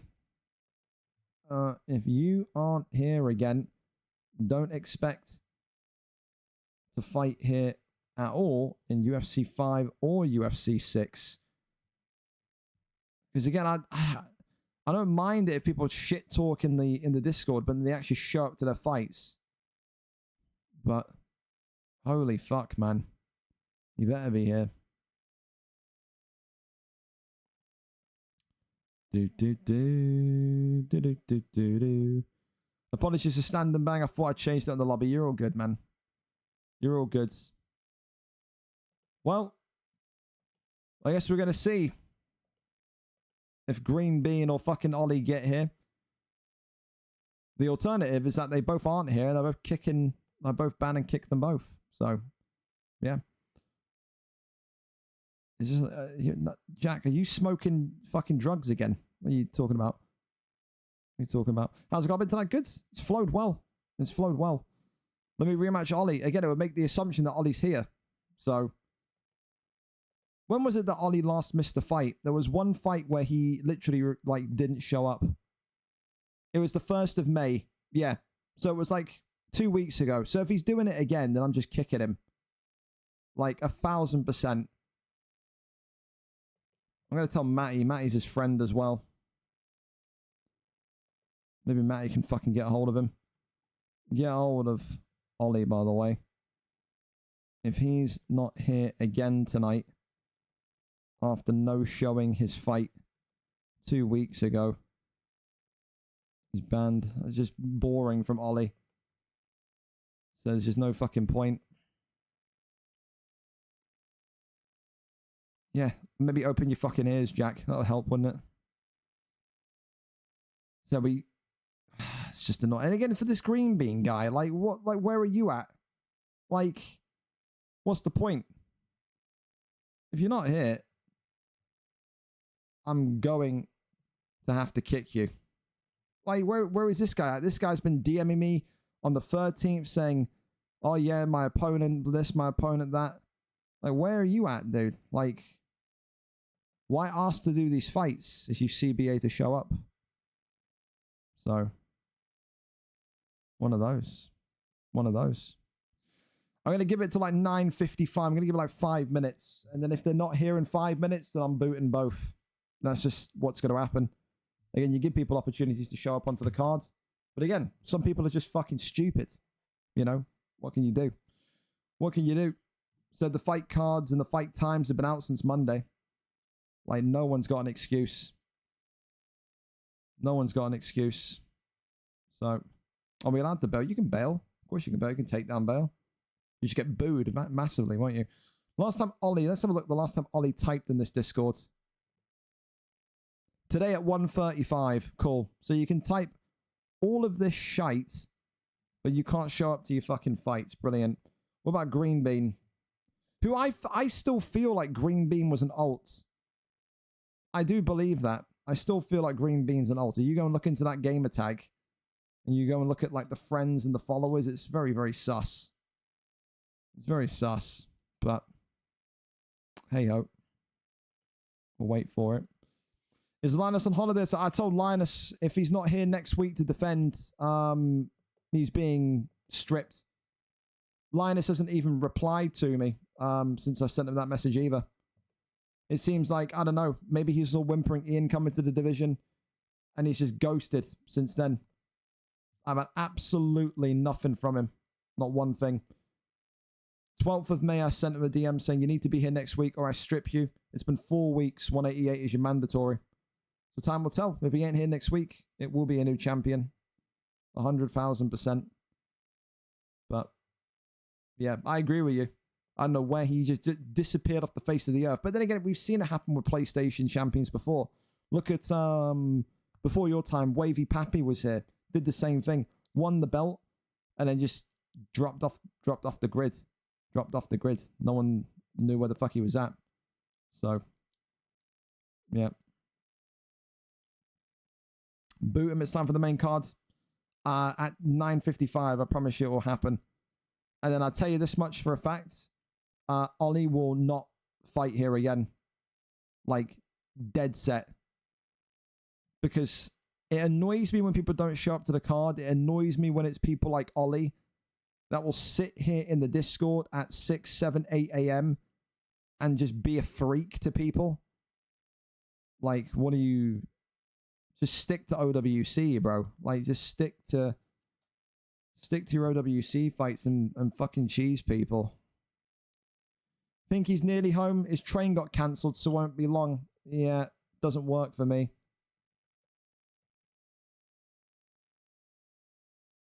I don't give a fuck if his train's cancelled. We got a card to be on with. I don't care if his train's been cancelled. Don't ask for a fight.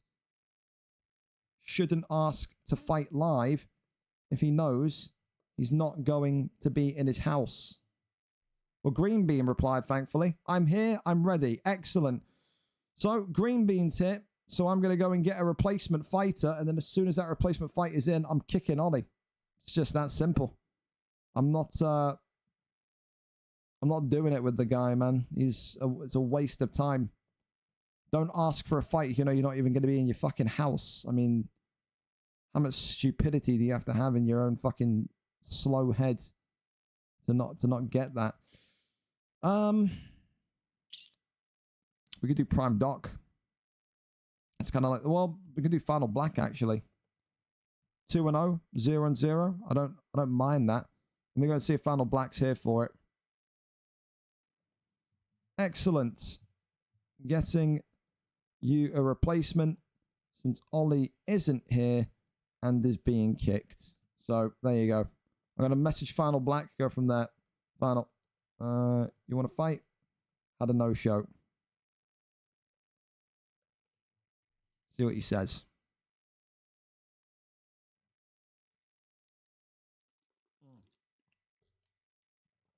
Final Black says, who? Ollie no-showed. Fight would be Green Bean. You down? Let's see if he says yes or no. Oh, yes. Oh, yes, oh, yes. We have to sit for a fight. Well, I'm going to call him the final Black because I love that more. Go for it. Tell him to invite me. He asked if you can stream. Is that cool? So as soon as this fight starts, Ollie's gone. I'm just not, dude. Because again, why ask for a fight if you're not home? Why talk all of this stupid, like, nonsense in a Discord? Like, the best thing Ollie could do is just come in, apologize, and just not speak in the court for a week. But he won't do that, though. He is streaming. He said invite him. GT equals. Right. So cool. Cool. We've got that handled. So Final is in. Green Bean is his opponent. There you go. Okay. So Final against Green Bean. 2-0 for Final. 0-0 for Green Bean. It is a difficult debut for Green Bean against probably one of the most respected boxers in the league. Only early in his career. 2-0 for Final. But for Green Bean, no one knows. Is he an alt? Is he not an alt? No one has a fucking clue what he's good at or who he is. There's an air of fucking mystery around this kid. I guess only time will tell as to what kind of fighter he is. I guess only Final today will be able to kind of answer questions about how good or shit he potentially is. I guess I don't really know. It's always difficult for me to kind of do the build up about someone that's brand new. I mean, it just is. It just is. But we're there and we're ready and we're set to go. As soon as Green Bean sends the invite, we should be ready. So, he said all right as well. So, I imagine those two will be getting lobbied up instantly. Instantly. Likes to grapple, but he's not very good at it. The last Green Bean. BK, the Final Black. There you go. I'm telling you, it could catch on. It would be even more funny if he was black. Imagine walking around the UFC leaderboards and calling yourself the Final Black. Imagine. You would get so many racial messages from like white supremacists on UFC. It'd be unreal. There was the other group that I've seen. I don't know if you lot have seen it. I don't know if it's PlayStation or Xbox, but it's like a group of referees. It's like Evil Herb Dean or Evil Mario Yamasaki. I've seen them on the leaderboards. That's funny. That's one of the best gimmicks I've seen. You know what I'm talking about? I don't know if it's PlayStation or Xbox. Someone's got to know what I'm talking about. Anyway, we're ready to go, though. Whenever you guys are ready, you can go in. Evil was a camp, dude. They all had a group of referees. Evil Herb Dean, Evil Mario Yamasaki. There was like a bunch of refs that were in the Evil camp. So, Mr. Fluid. There you go. Well, TJ Dillashaw, Purity Yan, looking like the picks. I've got a DM from both of them. Just waiting for the invite. You're all fine. Yeah. There you go. Bantamweight is the weight. You're all correct. Again, thank you for being here as well. Mr. How do you pronounce it? If it's not Final Black, what is it? Final Block? The Final Block? I don't know. We'll call him Final. Anyway, TJ Dillashaw in the blue trunks tonight against Purity Yan in the reds. Of course, the big story in this one is, well, it's a new boy in green bean with the blue trunks of TJ Dillashaw, but just how legitimate, how good is he? You know, the big questions will always be there about new fighters coming into that bantamweight flyweight division.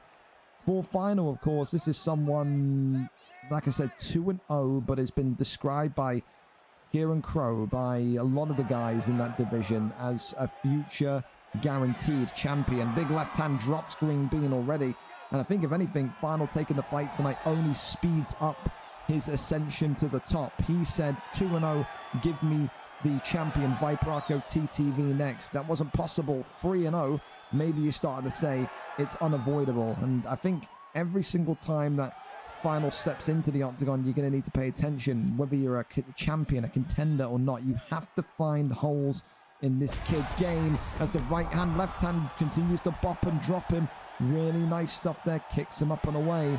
Final, though, not able to get the finishing touches on him. Green bean just absolutely sent down into a tumble. Continues to try and defend himself as the big shots move forward again. Swing and a miss on the head kick there from Green Bean. Lefts and rights again. Head kick drops him. And I tell you what, it is all said and done here in quick fashion. He has to be next.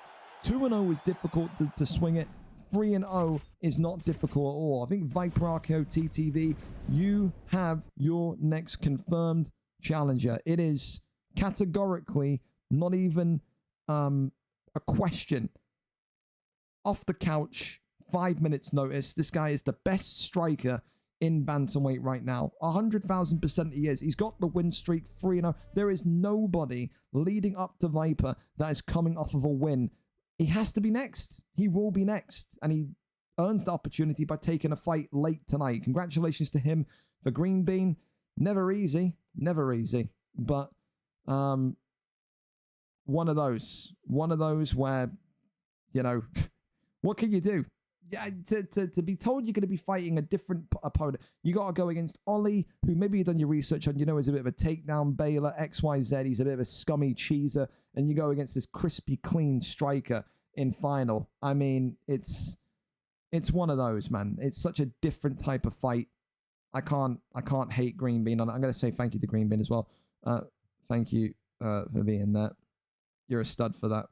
So, again, for Green Bean, he'll get his comeuppance next week, no doubt. But yeah, for Ollie, I'll keep him in the Discord. He can play the FIFA side of things, but I've got no interest in this UFC shit anymore. It is boring for me to load up the Discord when I look into it here and there and see him just waffling shit, and then he can't even fucking be here for his fights. So he can be a permanent fucking spectator. Again, did he really want to fight? He was coming off of a 2-fight losing streak. He's probably just done that to take the piss because he's a troll. He's not a serious fucking player. He's just a cheeser from OWC, man. So, yeah, I'm not allowing Ollie back in. Not in UFC 5, not in UFC 6. I'm just bored of it. It's a very, very boring exercise to go with Ollie. So, yeah. Anyway, we're going to take a 60-second break to play the main card trailer. And then we are going into our main card tonight. A final call for you.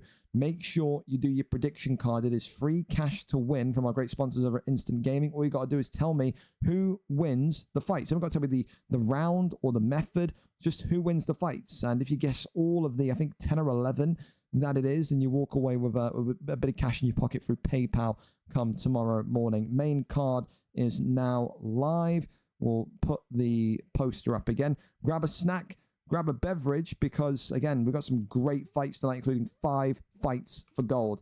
Sit tight, back in 60, and don't you go anywhere.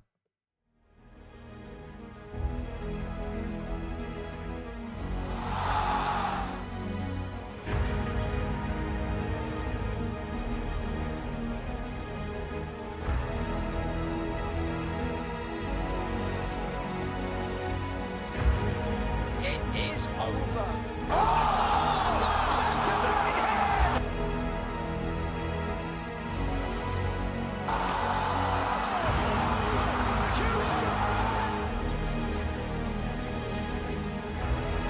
Oh my god. Leg beat up, man. That's Topuria. Oh, picked up Topuria now right hand. Oh my god. An SLG Jokers has put the former middleweight champion to sleep. Light heavyweight champion. Goodness! It's time.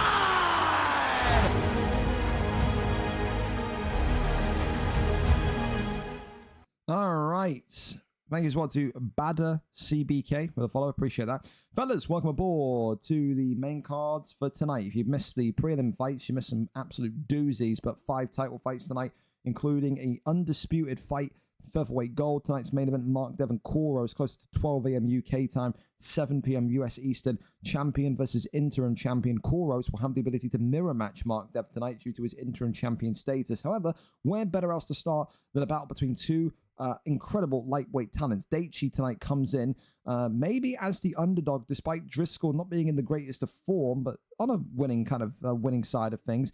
Tonight, though, it's important for Driscoll because if you get a submission victory here, you become the first man in the league's history to hit 30 career submission wins. For Daichi, it's another opportunity to put down an up-and-coming lightweight prospect, but for Driscoll, it's an opportunity to not only build a streak, but also get that milestone. Driscoll and Daichi today, number 2 and number 3 in this division. 9-6 for Daichi, 3 wins in his last 5 coming off of a loss. Driscoll, 9 wins, 1 draw, 13 losses, 2 wins and a draw in his last 5, looking for his first win streak in what feels like months in this 155 division. 5-star fighters are, of course, legal. And tonight, we get to see if Daichi continues to have those struggles against wrestlers or if he's able to out-grapple one of the best grapplers in 155. We're here, we're set, and we are ready to go. Islam Makhachev against that prime El Kukui, Tony Ferguson. It should be a great fight.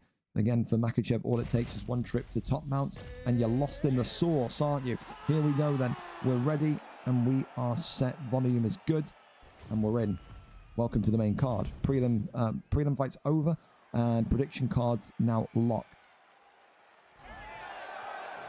There we go. No bow of respect there from Tony Ferguson. No bow of respect right back from Makhachev. Of course, today, Daichi in the yellow trunks with Islam Makhachev. Driscoll going with Tony Ferguson, maybe because of those razor-sharp elbows, but also maybe because of that ability to kind of put him into rubber guards so easily from various positions and maybe bring that triangle choke in for a squeeze. Of course, when you think about the man that is the favorite today, Driscoll, because of that recent win that he had, he didn't feel too confident. He said in the Discord earlier on this week, well, you know, I feel like even though I'm off the win last time out, I'm being thrown into the deep end. Well, there's no other way than up. When you're number 3, you're going to have to take on number 2. And that there will give him the opportunity to once again call himself lightweight champion if he can potentially win here tonight. Huge opportunity. For Daichi, of course, it's a case of, well, you know, that your teammate here tonight in JB Brazy is going to be fighting for gold. They want to rule over the welterweight and lightweight division once again together. And if Daichi can get a victory here tonight, it may not be an immediate title shot, but it could be in the pathway to one as he takes the heel hook here and tries to find an advancement. Not able to do it, is now rolling through into back sitting goes Islam Makhachev. Makhachev, of course, not known for his sharpness in the submissions, but known for his ability to kind of pound his opponent's face through the floor. It just takes that one trip into top mount, and Islam Makhachev will have you gasping for air and begging you to stop. Goes over into the posture up here, rains down a couple of big strikes. Again, Makhachev's power from his punches, some of the very, very best in the lightweight division as well. Not a guy that you want to be consistently smacked in the head by. Rolls through into full guard. Goes towards that left-hand side. Works the body now, gets the posture up, goes over to the right-hand side. Well, taps it to the dome. Makhachev continuing to just try and find maybe that crossover. Gaethje and Driscoll here continuing to just take their sweet time with it. And again, it is one of those fights tonight where you will maybe need to have that patience in both sides. Big posture up here, though.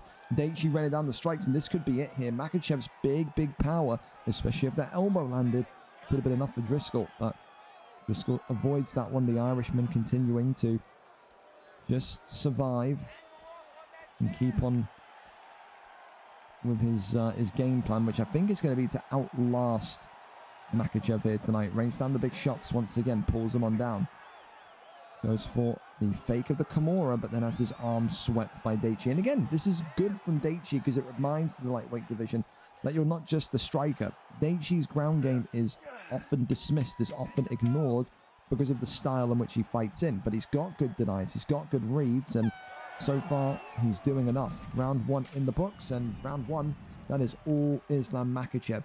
It is intriguing to me, though, to see how Gaethje adapts in this fight to look for the finish. Or does Gaethje not look for the finish and just say to himself, I'm going up against the guy with 29 career submissions, I'm going to try and outpoint him. I think the more that Gaethje takes away the stamina of Driscoll and Tony Ferguson, then the more chance he's got to avoid being number 30 on the list. But again, only time will tell. Still early into this fight as round number 2 is only 30 in-game seconds underway. Goes back down low to the body, shoots the takedown. That one there gets the judo toss, absolutely nothing. As now that right hand continues onwards again. Boy, he goes for that peeking uppercut. As a flying knee comes in, goes towards the right hand side. Knocks off the jab, goes to the left hand. For Driscoll, it's interesting as well, almost taking a different approach to this fight and wanting to be the stand-up fighter. Driscoll does not have many knockouts. Driscoll has been here since, I think, 2 or 3 years ago in the VFL UFC leagues, and I don't think, no joke, he's got more than 10 knockouts in his entire career. This is a guy that is a decision or submission first fighter. He does not get knockouts on the feet. Not common. Takedown there attempted, 2 in a row from Gaethje, but again, great deny from Driscoll. Locks him into a guillotine choke here and drops him into a guillotine on the canvas. Driscoll here getting a deny, and maybe Gaethje's fallen into the trap here. This is what Driscoll does best, but in the end, Gaethje just escapes. Really, really good calm and patience there from the former lightweight number 1 contender. Keep in mind as well, this division has plagued Gaethje. He's been in the title fight picture 2 or 3 times, never succeeded. He believes he can still absolutely rule this division. And it's going to be easier said than done. No doubt Benji PP keeping a firm eye on this one tonight as well. Champion will be looking to see who the next contender for his strap will be. Minute 43 left here. Driscoll continuing to struggle to find inroads as Gaethje there shakes him off, gets right back to his feet. Not bad whatsoever. And now that power in the hand of Islam Makhachev will come right back to the forefront here. Works off the jab. Body kick there comes in. Got to think here for Tony Ferguson as well. The uppercut there continues to swing in. Does Driscoll need to find a way in which maybe he can just get a little bit more control in this fight? Doesn't feel like he's ever had a significant period of control yet in this 2 rounds, and that's where Driscoll often thrives in fights, when he's able to manipulate the movement of the opponent, control the tempo of the round, and not able to do that so far. Very tricky fight for him. As this one here goes into round number 3, and so far for me, I think Daichi's 2 rounds up. Call me crazy, but I think Daichi's 2 rounds up. I think the way that he's used Makhachev, the way that he's handled the spells in the ground game, it's good. And it's just that power. It's just that unrelenting 94, 95 punch power that is helping Makhachev right now kind of sail through this fight. A little bow of respect there from both of them. Because now, I think if you're Driscoll, you have to say to yourself, I need a finish. If there's a way to go and get submission number 30 in your career, it's when you're down on the scorecards and need a finish in the 3rd. Take down their lands, and now here we go once more. The elbow's coming off. Driscoll every single second here when he is on the bottom, eating elbows, conceding control, is a step closer for Daichi to go 30-27 in this fight. And for Driscoll, it's such an intriguing position to be in, because this is what Driscoll does to people, you know. How many times have we sat here and watched Driscoll fights, and people that Driscoll have faced is come into the chat afterwards and moan, saying, it's so boring, it's just lay and pray, it's just nothing going on. And Driscoll always came in and says, I don't fight to be entertaining, I fight to win. Tonight so far, Daichi using that against him. Very much the case. Posture up as that. Brings down 1 or 2 strikes, and in the end kicks and shimmies him off. Spins right back upstairs. 2 minutes, 30 seconds remaining of round 3. And Daichi, oh, great uppercut, and then shoots into the spear takedown. And now that reversal has come in, and we're going to go for a Darce choke here. Tony Ferguson, Driscoll, still believing in the opportunity of the Darce. Good deny there, though. And it's been really, really clean tonight from Daichi. It's so calm, so assured of his ability. He's not looked spooked once by Driscoll's ground game. He really hasn't. He really hasn't. It almost feels like it's just a routine practice spar. That's what it does feel like. And it would be quite something if he did what Makhachev did in real life against Oliveira and tap out the submission artist. And he looks like he's going to try and go for it here. The arm going to be extended, and the arm has been outstretched. Driscoll suffers the first submission in this round. 50 seconds left of round 3, and now maybe there's going to be a little bit of a glimmer in the eye here of Daichi of getting the victory by submission. Driscoll eats some big shots here from top mount, though. Doesn't want to continue taking those. And it seems like regardless whether it be by finish or by decision, it is going to be Daichi's win here tonight. 30-27 is what it's going to end up being, as he's not able to find the finish. Game, set, and match for Daichi.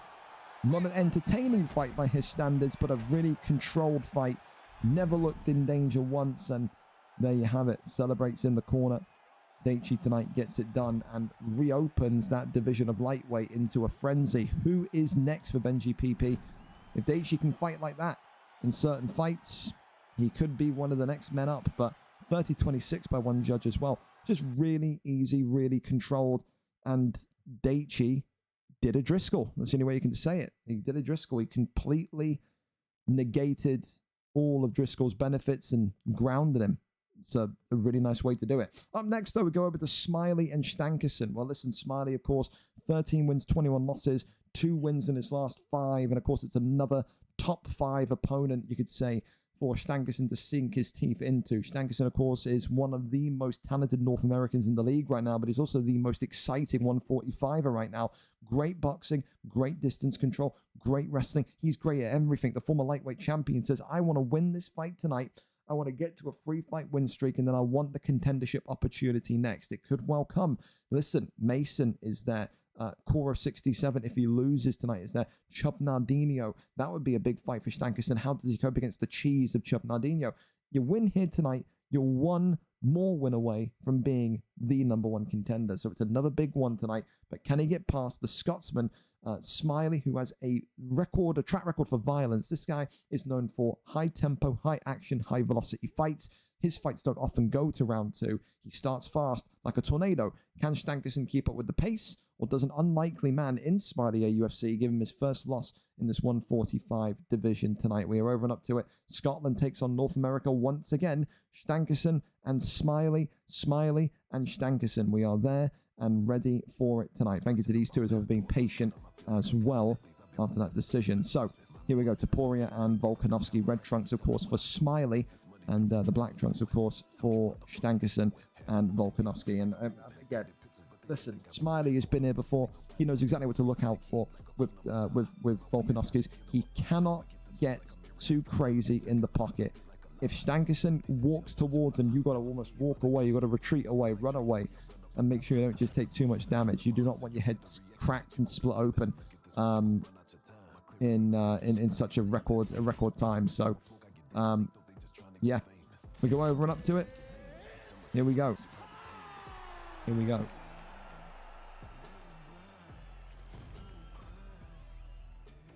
%40 volume because my OCD is crazy. All right. You ready to fight? So again, it's not impossible. Smiley AUFC has taken people's win streaks before, but in one sense, his craziness, his gung-ho-ness, his almost lack of awareness for danger is his biggest strength and also biggest weakness. This guy sometimes does not know when to retreat and let that head health recover. But what he is he's one of the most fun fighters to watch. And there we go, a big head kick immediately. Smiley AUFC say, oh, gets one right back. And this is what this fight's all about. Quick starts and violence. Big shots and big stuns already from both sides of things. I'll tell you this much. Hell of a way to start. If you're Smiley and Stankerson, they'll be respectful of one another. They know exactly that this fight will have more twists and turns.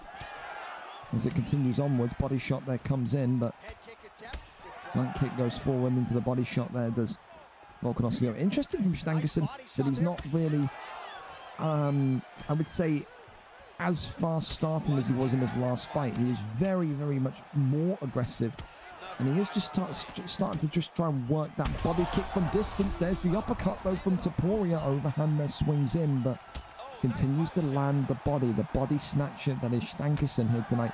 Continuing every single body shot is connecting. Smiley AUFC is not even telegraphing it. He is refusing to cover the body, and that is only going to lead to one thing in those later rounds. Finally does get the block in the end. Well, Stankerson goes right back to it. Again, Smiley hits, overhand again. Sweet heavens almighty. It's going to be about what goes first, the body health of Topuria or the head health of Volkanovski. But look how much stamina has already been zapped off of Smiley in the top left of your screen. That is ridiculous. Smiley is in a race against time here. It is an hourglass of sand that is tipping out. He is not going to be able to survive too many more ribcage shots. And there you go, one after the other. Smiley consistently eating shots to the liver and is not going to be able to come out of this one alive, I don't think. The amount of damage he's got off here. However, you will say this for Stankerson, it is the most damage he's taken in a fight so far. Never seen Stankerson be rocked this many times in round one. Head kick there comes off as I think Volkanovski, Stankerson is just banking on Topuria to abandon head protection and think all about body protection. Goes back down low again. Still there, works with the overhand. Uppercut there comes forward. 1-2s, goes back down low. Uppercut. Oh, the body uppercut drops him, and this could be it here. Smiley didn't have any body protection, and this one is looking like it is all over in one. Stankerson completely ripping the liver out of the chest, not the chest, out of the midsection of Topuria of Smiley, and saying, "This is mine now." He didn't block the body shot. He didn't block the damage to the liver, and in the end, when you're going against Stankerson, there's only so many body shots you can take before the body snatch around North America makes you his. Tonight, he gets another dub on his record. He goes to 3-0, and he is looking like an unstoppable force in this division. Who is it going to be for him next? Is it going to be Mason? Is it going to be the cheese machine in Chub Nardino? Only time will tell. But for tonight, Stankerson continues to showcase himself as one of the best up-and-coming fighters at 145. He is unstoppable. Another brilliant performance tonight from him, and he gets it done in one tonight. And again, for Smiley, he must have been thinking to himself, I'm not going to block the body. I'm just going to go for the headshots. He had him stunned once, twice, 3 times in that fight. Listen, one more kind of shot, maybe it would have dropped, and maybe Stankerson would have had his undefeated record go, but you risk it. You risk it. What can you do? Well, listen, over to the next one we go, and of course we keep this one going. Really good start time in the main card so far. It is OV Leviathan against Demo Rye. So listen, OV Leviathan not in the greatest bits of form here at the minute. 11 wins, 11 losses, 2 wins in his last 5, and Leviathan having, I think, one of his worst streaks to recent memory, a 2-fight losing streak. If he loses here today, it would be Leviathan's worst streak ever. He's never been on a 3-fight skid. Demarai, of course, former PlayStation champion, had that debut on Xbox last week against Displaced and looked phenomenal. You want to talk about players that look like Prime Habib, Demarai, the Jamaican-American, was up there with him. Tonight, will it be the case where Demarai looks to get Leviathan on his back as quick as possible, or will he look to outstrike one of Europe's most dangerous strikers? Leviathan is crazy crispy inside the pocket. Demarai may well need to avoid all that and make his angles appear and then shoot the takedown. I think that's going to be the case of how this fight goes. A yin-yang matchup between boxer and wrestler. We are there, we are ready, and we are set to go here tonight. Let's see what the picks are set to be in this high-stakes bantamweight matchup. If Demarai wins here, gets a 2-0 record over a former contender like Leviathan, the world is his oyster. It's going to be Umar Nurmagomedov for Leviathan in the white against MarkDev for Demarai, the Jamaican sensation, in the black and gold. Championship trunks for Demarai may well be a message to the division, but we'll see. Whenever you're ready up, by the way, Demo, you can. We're ready for you. We're ready for you. Do, do, do, do. Do, do, do, do, do. Well, I mean, I don't know why, like, 2 seconds. I'll answer that after the fight. Joins, if you're in here, that's not your fault, by the way. That's Flexen's fault. Flexen in that screenshot has never DM'd you once until now, so I don't know what the fuck he expects from you. He's an idiot as well. Well, Nurmagomedov here in the white, whereas Davishvili in the black and gold. Of course, the one thing that will be important here is the case of the yin-yangness of this fight. It is purely, again, on a higher scale, whose defenses to their weakness comes out first. If Nomad or Demarai, as we know him, with Davishvili, can defend himself on the feet, then he may have a good chance here. But the same thing could be said for Leviathan. Leviathan doesn't exactly have bad ground game, but he doesn't have maybe prolonged ground game against fighters that come in with a wrestling base. Maybe tonight he's hearing all this and saying, I'll show you what wrestling looks like, Four Eyes. He wants to get over into top mount here and immediately control Demarai's body position. Now has him pinned underneath. Keep in mind, Leviathan, like I said, a 2-time title contender. This is not a guy that is unfamiliar with high stakes fights, and I think, if anything, if you ask someone like Leviathan tonight, he'll probably say this fight is bigger than the 2 title fights he's had because of the cost to his legacy. Never ever has he lost 3 fights in a row since he arrived here and took fights inside the VFL octagon. He does not want to start that here tonight. These kind of high stakes fights always kind of make or break you. We've seen fighters, remember, like Jovi Rami back in the day, lose big fights like this, and then he was never the same, went into that featherweight division and can never come back up. We've seen fighters like Prime Doc, you know, on the verge of relegation, wins the fight and then goes on to become one of the most dominant champions of 2025. It is very much a case where the destiny of OV Leviathan maybe is defined here tonight. Goes towards the right-hand side, absolutely nothing, because works the body shots. Tries to go into full guard, posture up is there. And now goes Over into stack guard, collapses back down into side control. Across it goes into half guard. Works the body. Again, full guard there is retained. Will be interesting to see, though, how Demarai wins back maybe some of the points in this round. I feel like Umar Nurmagomedov, absolutely, Leviathan's got this round so far. It doesn't really feel like Demarai and Devashili has done too much here. Works down the strikes once more. Continues to work the slight damage here, but again flips him and rotates him into half guard.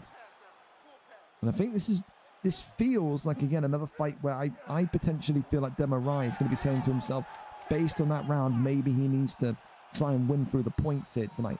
Doesn't feel like it's almost the same as that Driscoll fight. Doesn't feel right now like Demarai has got the control that maybe he thinks he needs in this round. But again, it's all based on the eye of the beholder. Maybe you have this fight 10-9 to Demarai, to the man in the blue corner. It just, I know people will say you would take into account stats and, you know, this stat is a priority in UFC. I'm watching that fight in real life and I'm thinking Umar's won that round. I do, but again, we've seen fights in this kind of division. We've seen fights in this league be so wrestling dominant, and then fighters will forget to inflict damage when they're in dominant positions, and then they end up losing or drawing the fight. That's my main concern right now for Demarai. He's got to get some sort of damage. He's got to get some sort of kill shot to really kind of panic and spook Leviathan. I don't think that's happened yet. Left and right hand there continuing onwards. Head kick now coming in from Leviathan. More and more damage coming forward. There's a front kick there. He's maybe kind of leading the way. Shoots the takedown. That one there, though, is denied brilliantly. Gets back round, takes the back. And now drags him back down. All right, well. Got to think here. If you are Demarai, if you are the MarkDev pick, you've just got to keep your defenses nice and nice. So far, the transition denies here are brilliant from both. Both of them showing that they are here to kind of test one another. Elbows coming in again from side control.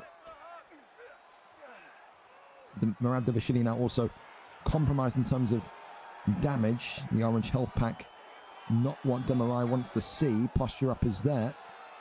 Goes over and across now into side control. And this is really, really smooth from Leviathan so far. He is just neutralizing the threat. And almost, it's like what Daichi did, but without the damage. You know, he's controlling the fight. He's prepared to go to points if he needs to, but he's getting those shots in from side control. He's slicing MarkDev up, and he's effectively kind of controlling everything. The damage, the tempo, the round win. He's doing everything brilliantly right now, and it just doesn't feel like Demarai's got an answer. He kick sends him back. A little Superman punch there comes off. Uppercut there comes forward again. Body shot right back to the ribs. There's the right hand, but no confirmed. Oh, kill, but it could be coming. Question mark kick. Just like that, you blink and you miss it with Leviathan. Some of his kind of knockouts have echoed through the halls of time, haven't they? One of the most, I think, sharpshooter strikers in the division. Knee there was just being looked for again. Tries to maybe go for the body kick and does. Body shot there comes forward again. Tries to go for the left hand. Beautiful shot there. Head kill. Oh, I'll tell you what, that could have been dangerous if Leviathan's defenses maybe weren't at a sky-high level. Getting tagged, though, as Demarai with that right hand. And that damage on the dome is only going to get worse and worse and worse. We're not at doctor's stoppage territory yet, but we're not far away. Drops him against the cage. This could be it here. Demarai out like a light. And I tell you what, for Leviathan tonight, that was one of his, I think, most statement-esque performances. He wanted to show people tonight, I'm not just a boxer, I can wrestle.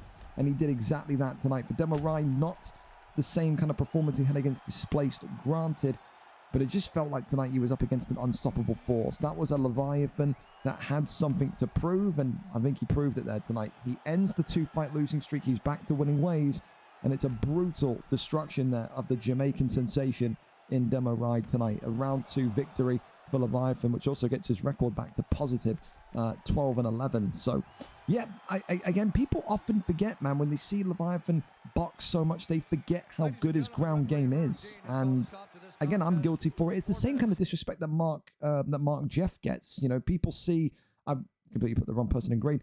People see MarkDev box, people see MarkDev, pressure, and they almost think, oh, well, this guy's too stupid to even defend a takedown. It's just not the case. It's not true reality. And again, I think Leviathan showed that there tonight. So, yeah, let me quickly go handle this with Joe flexing. So, I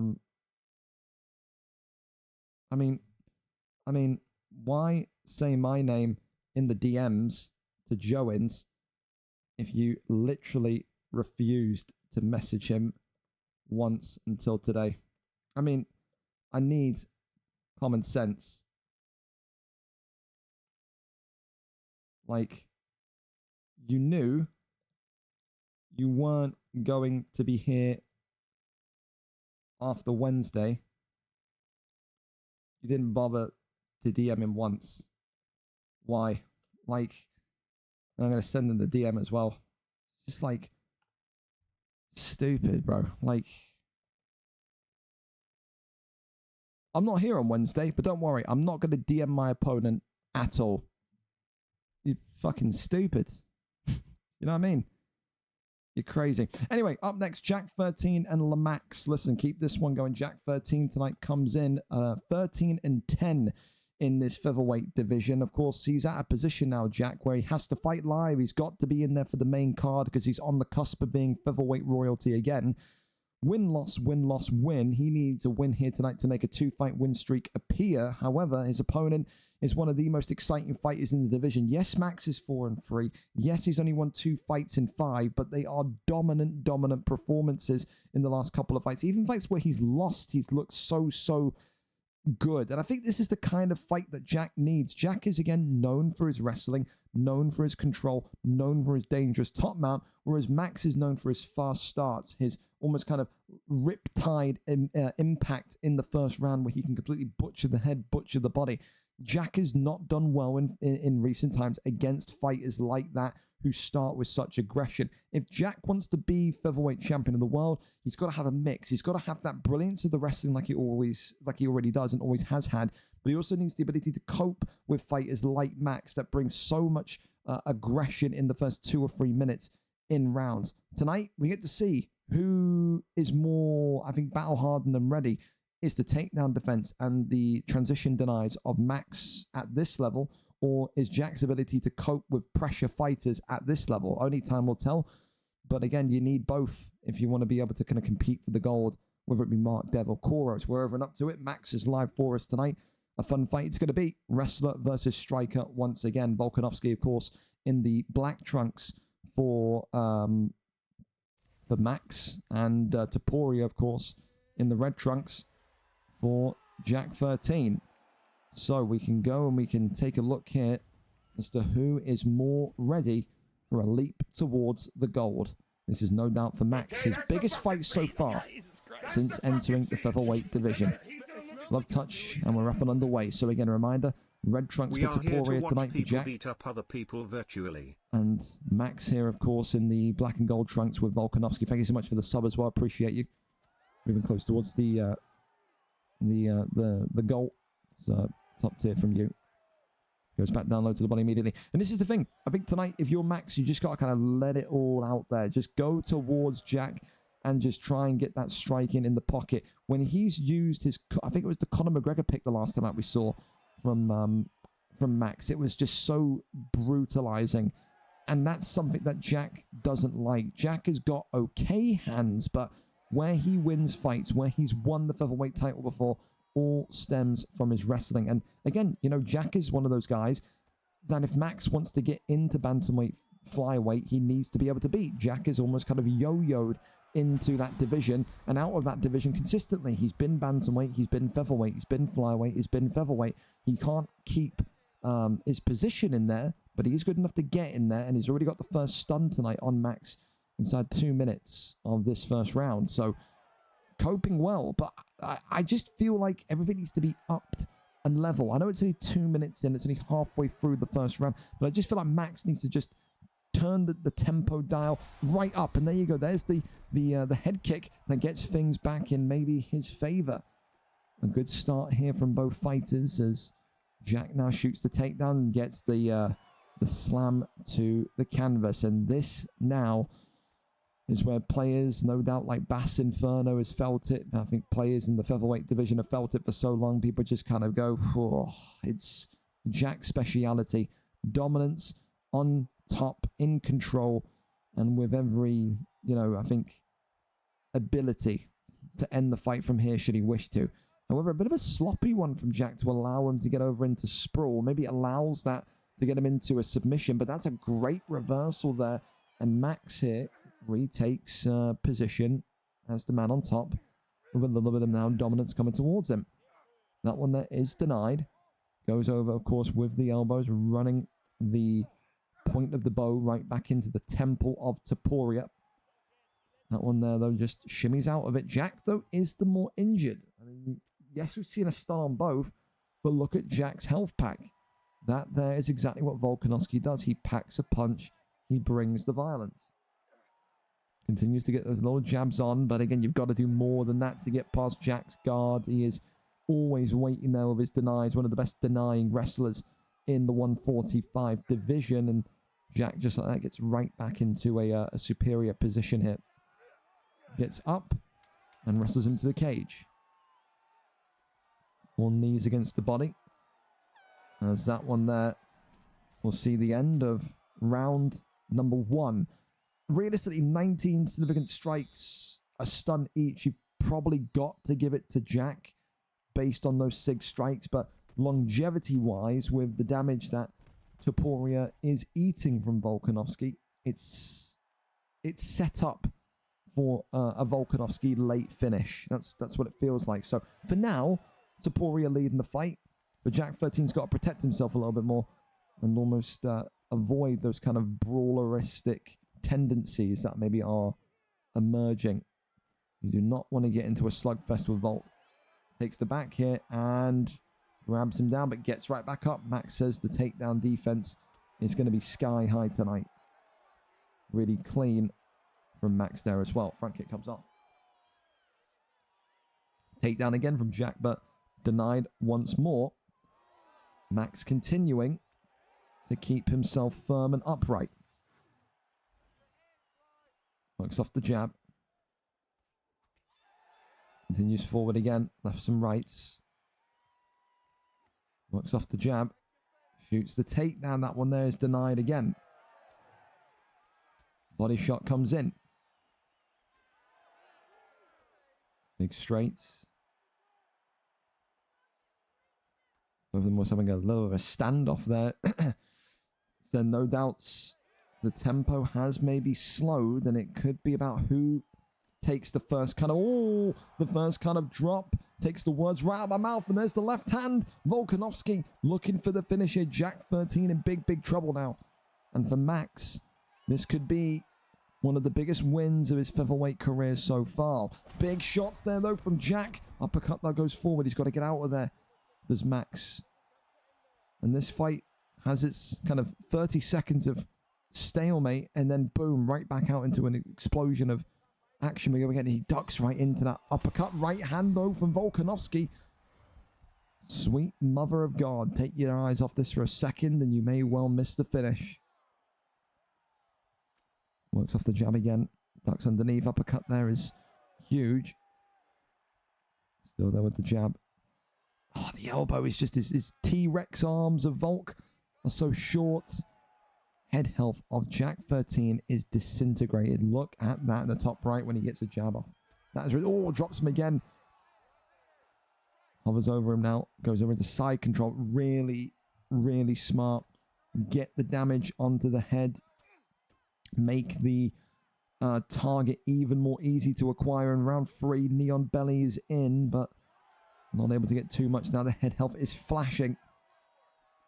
It could come down to who makes the first mistake. The uppercut drops him. Jack 13 in big trouble. Max here, teeing away, and it's all over. One of the most exciting names in the 145 division takes out a former champion, takes out a former bantamweight competitor, and continues his meteoric rise to the top.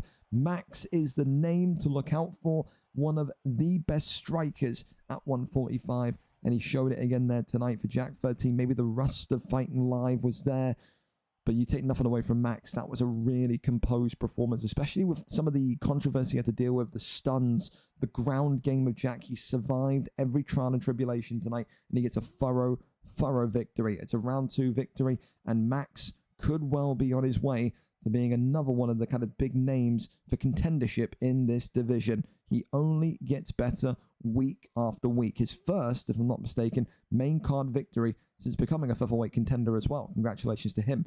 Up next, though, it is one of the big ones here tonight. It is a PlayStation contendership matchup between Joe Goldberg and Whimpering Ian. These two have been at the top of the summit before. They want to be there again. Joe Goldberg, of course, former champion, for 11 wins, 1 draw, 3 losses, won the belt, lost the belt, and has since been on a streak of 3 to get back to the promised land. We don't know what's happening with Linus MMA. Will he be here next week? Will he not be here next week? The reality is, regardless of him being here or not being here next week, the belt will be on the line. So you win here tonight, you know that at VFL 188, you will be fighting for the strap. Whimpering Ian, 5 wins, 1 loss. He tonight comes in with 4 wins and 5 as well, although not on a streak. But if you can beat Joe Goldberg, you can end his 3-fight win streak. That is impressive enough to put you right there at the forefront for a title shot. Who gets it done? 11 wins, 1 draw, 3 loss for Joe Goldberg, or 5 wins, 1 loss for Whimpering Ian, one of the most exciting fighters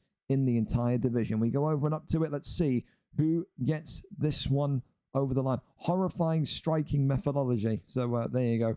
He is clearly not in the most confident of spirits, but there you have it. Turn that up all the way as well. A little bit quiet, but it's all right. It's all right.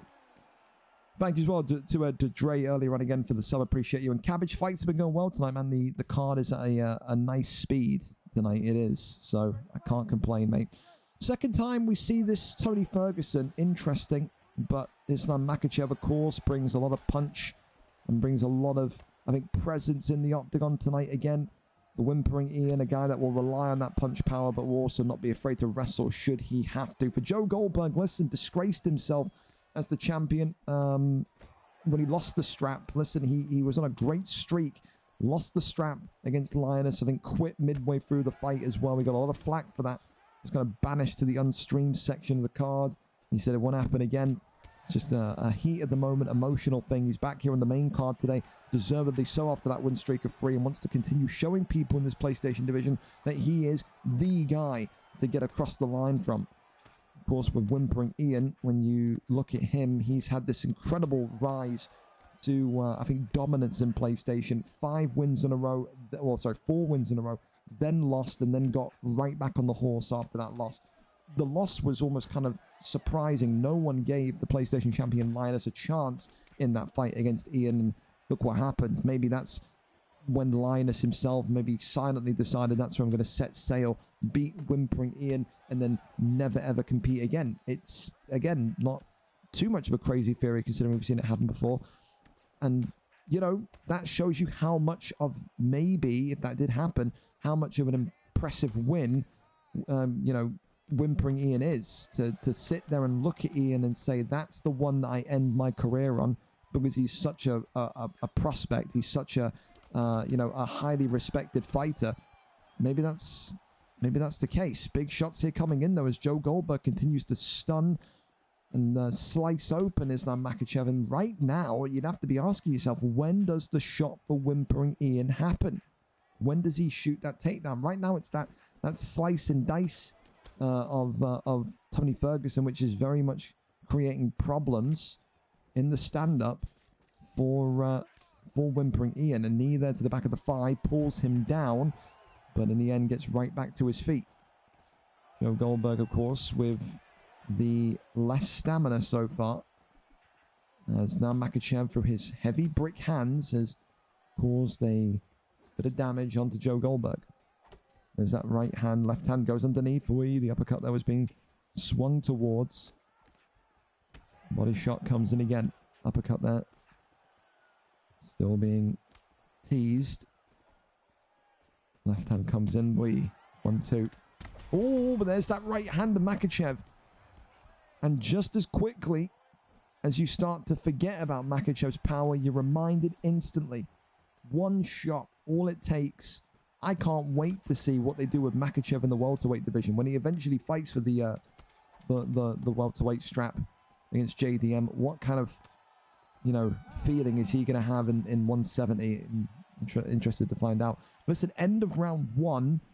And again, it feels so weird. A really fantastic start to the fight from Joe Goldberg, and then a really fantastic end of the round for Whimpering Ian. It is anyone's to take here. You could cut the tension with a knife. You really could. Anyone's to take. Still very much all square. The damage, the significant strikes, it feels like the most even and equal fight tonight so far. It really does. Big shot that comes forward again. Tony Ferguson swings and misses. Whimpering Ian continues to just try and find his range, but he's been sliced open there again for the right hand of Tony Ferguson.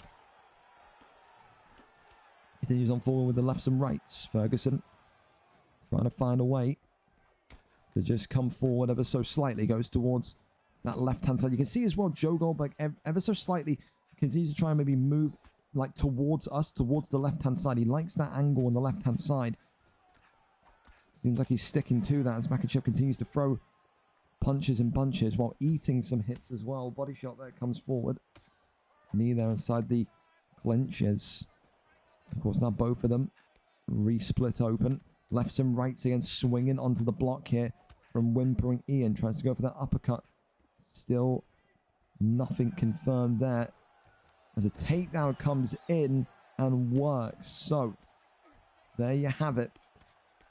It's a big takedown. And for Joe Goldberg, now got the opportunity to rein some pain in on Whimpering Ian. That one there was attempted to be a crossover. Denies well, though. There's another kind of, an armbar. I'm surprised that has been allowed through for Joe Goldberg and how good he is. How have you let an armbar come off it? That is really sloppy from Goldberg, and I think he'll know that. As the armbar not gotten in, they were both on no stamina, so it will favor the defensive user, and thankfully, by the skin of his teeth, you could maybe argue, Joe Goldberg has gotten out of that one. He cannot allow a simple mistake like an armbar to come off again. There's no way. That was really dangerous. Big knees to the body. This is perfect now from Makhachev just to work the midsection of Joe Goldberg to take that stamina away from him. We completely slow Tony Ferguson down in that third and final round, but again, it's still the case you've got to get that. Whimpering Ian working off the jab, sticking and moving. Lefts and rights go, body stab there. Was nice, was really nice. Goes back down, the uppercut was even nicer. Tony Ferguson dropped down here. Left hand clips him. It could be the end. Knee on belly, it's one and done. The strength of Islam Makhachev. One shot, one kill. And Islam Makhachev has got it done. Whimpering Ian through that 95 hand power of Makhachev will be up next for PlayStation Gold again. Will it be Linus? Will it not be Linus? Who knows? But it was a very, very good fight tonight. For Joe Goldberg, it'll suck because you've lost your winning streak. But that's one of the PlayStation classics for me. Really enjoyed that fight tonight. And yeah, I think those two are going to meet again as well. I really, really like how the way that this top end of that kind of PlayStation, like elite division, you want to call it that, is continuing to grow. I think those guys can only have close fights. There is no dominance at the top of the pile there. What have we got fighting the night as so far? I love that fight. Kieran Crow and Lister. I can't lie, I'm taking it off of you. Like, there's fights that stick out to me and scream to me. That's one of them. I really like that. That was a great fight. I think the way as well that he used the sharpness of Tony Ferguson Joe Goldberg was very, very good as well. Again, could have went either way at points there. Fluke, not impressed, won him after Kruger. There you go. So, Killer with a Heart, not impressed with your performance. So, there you go. You're not answering why you never bothered to DM him once.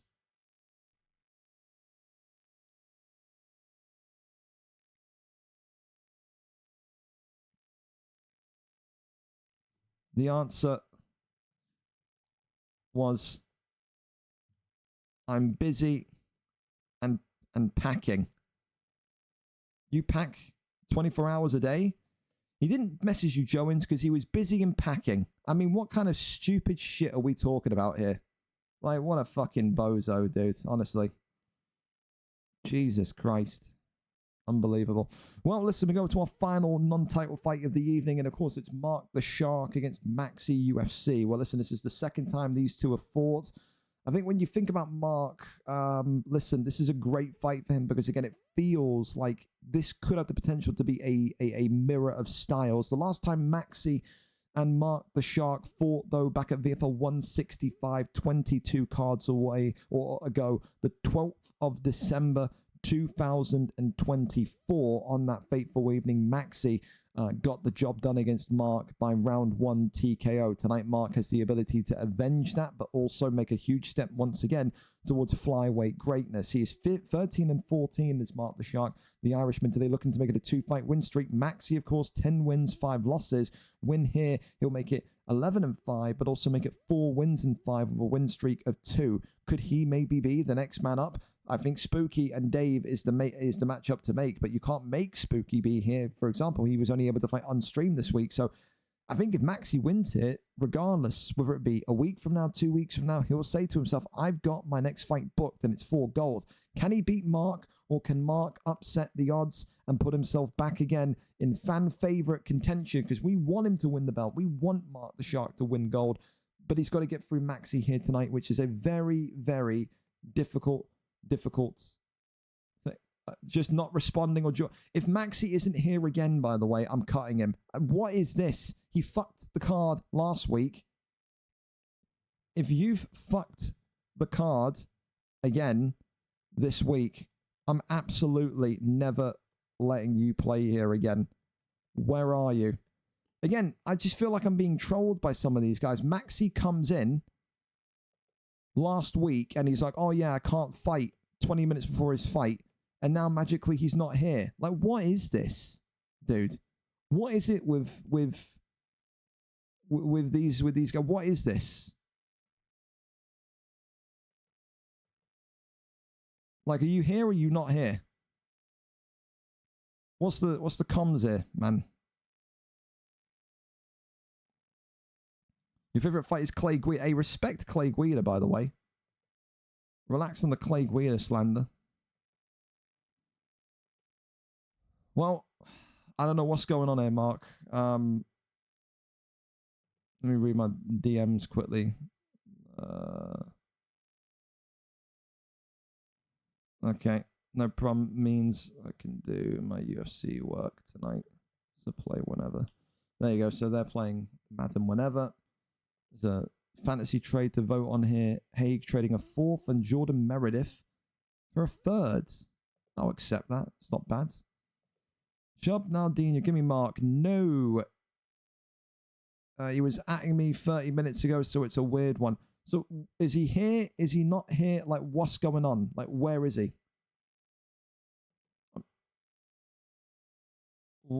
Like, he's airing me in DMs, so I got no fucking idea what's going on here, man.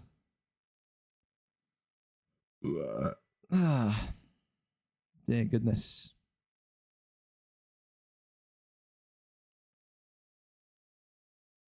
I just feel like I'm getting trolled because I know these guys like hang around with people that are like banned in the league. So it wouldn't surprise me if Maxi is just like, yeah, I'll sign up to fights and then like not show up to them or pull out of them just to try and disrupt things. Which again, like, it's so easy to get a replacement. It's just so stupid. Like, it's just the most dense shit in the world to do this. So Mark, are you heard nothing from him? Yeah. Is there nothing? Because if there's nothing, then we'll give it 5 minutes and I'll kick him.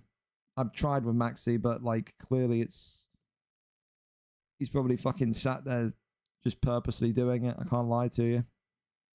He purposely did it last week. He was like, oh, I can't fight. 20 minutes for its fight. Now this week he's doing this shit again. So he doesn't want to fight. It's whatever. Now he's typing. What are we doing?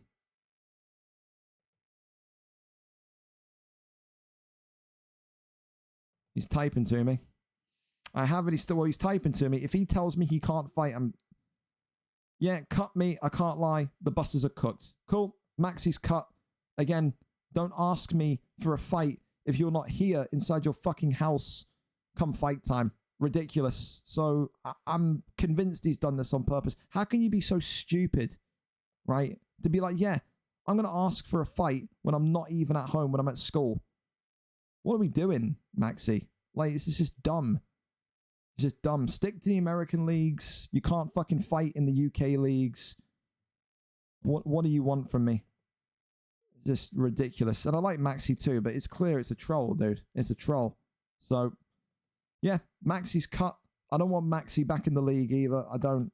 He's had like two shots at the league. There's no point.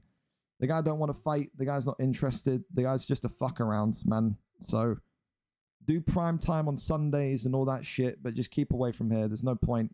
There's absolutely no point. Ridiculous. You wait until literally, 2 minutes before, 7 minutes after your fight to say, hey, I'm not even in my house. I'm about to get on a school bus. How are you getting on a school bus at 5:57? I swear schools in the US end at 3 o'clock. And he's not on the West Coast, is he? I don't think Max is on the West Coast. I swear he's Canadian. Bizarre. Anyway, I feel bad because it's like I'm going to have to give Mark someone that doesn't really make a lot of sense, to be honest. So it feels like again, Maxi's fucking screwed over Mark, which is just like, well, what the fuck? I would do Spooky, but I don't think Spooky's here. Let me DM him.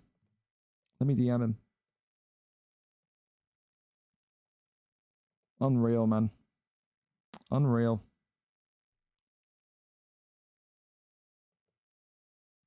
Trying to think what else. There's one fight that does make sense. Somewhat.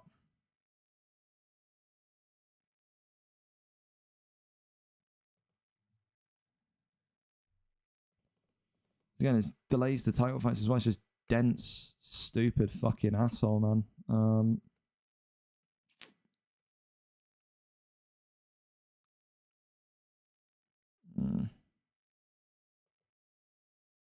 I'm on the road. Yeah, Spooky can't do it.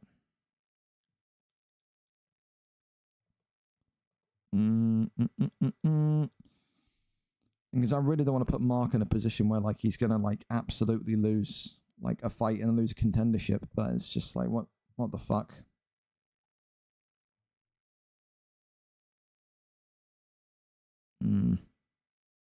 I think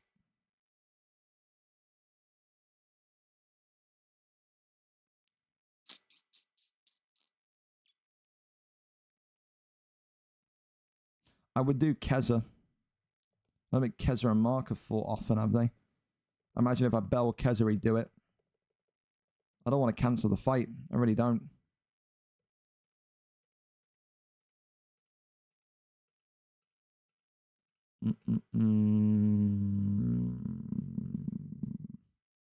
Keza's done a lot of fights. God damn. Has Keza ever fought Mark? If Keza's never fought Mark, it intrigues me even more.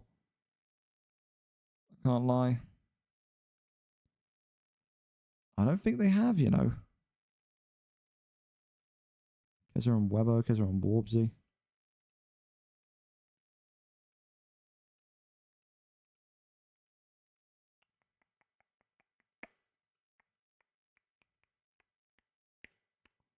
I don't think they have.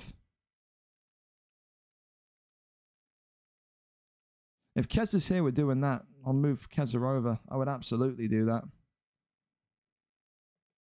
I would absolutely do that. Now, just Falcon, I appreciate that, but I'm not going to make you step in and fight. Said he's retired. He wants to help out. I get that. It's not your fault, man. It ain't. I'm not going to make you do that. And again, if the fight doesn't make sense, where it's like Mark fighting upwards, then like truth, but like it would either need to be Falcon coming back and saying I'm fighting full time, which I'm not going to make him do, because if he doesn't like it, he doesn't like it. It needs to be Mark fighting against someone that also is coming up of a win that hasn't fought tonight, or it needs to be Mark fighting upwards. The only person that makes sense for Mark fighting upwards would be Keza.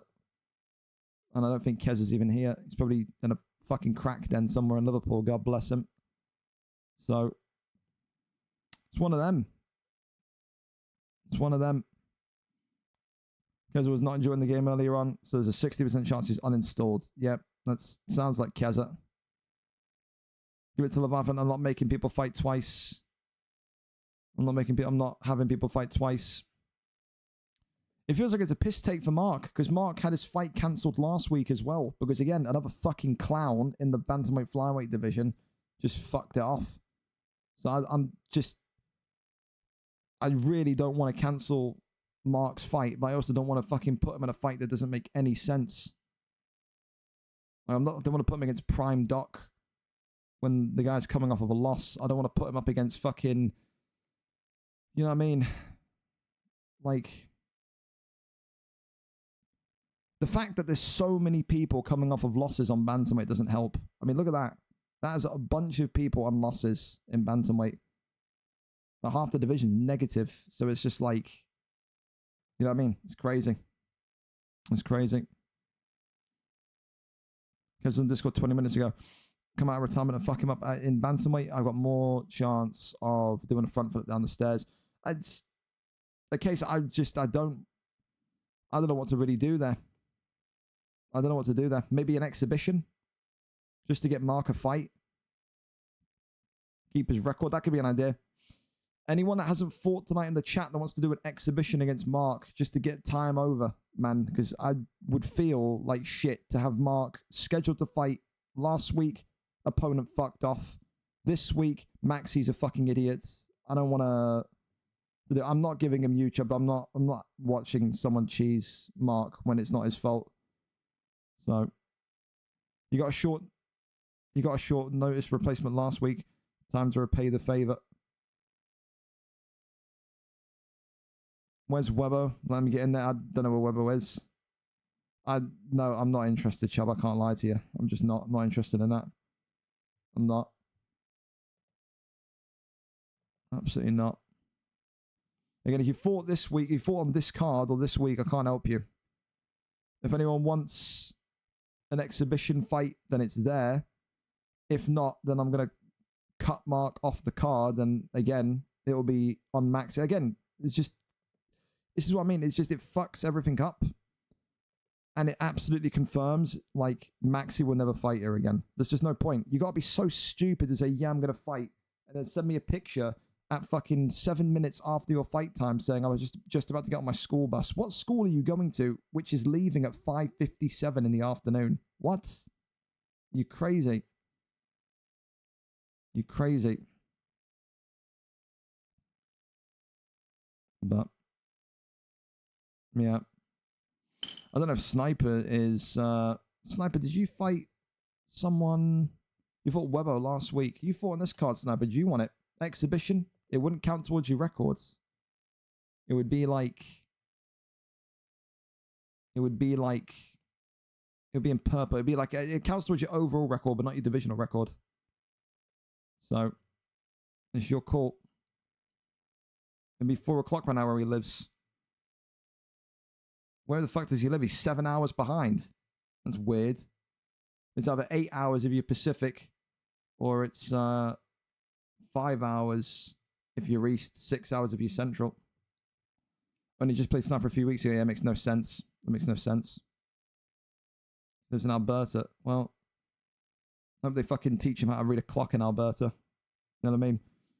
No one won it. Any final shot? If not, Mark, I owe you again next week, and we'll just cross our fingers there's not a hat trick of people being fucking morons, mate. So, not home where I take it, that's fine. I'm not going to force you into it, man. I'm not. Especially when you're not home. Velge already fought this week.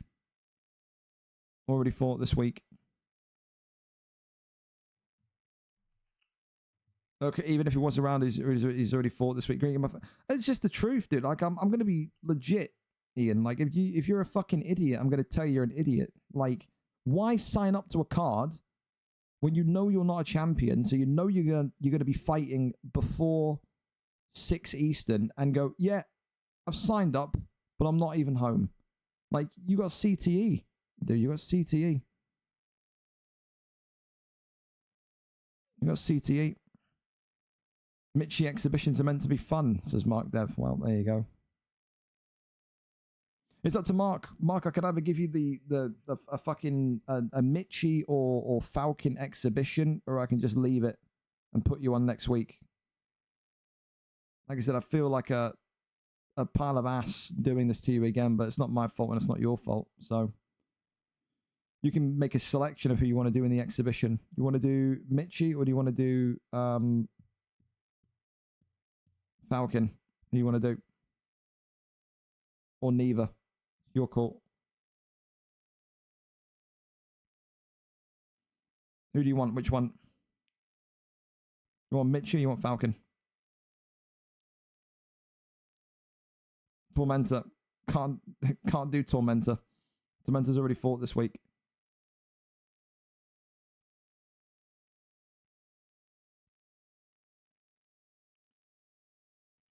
Taking bets on over under 20 takedowns from Mitchie.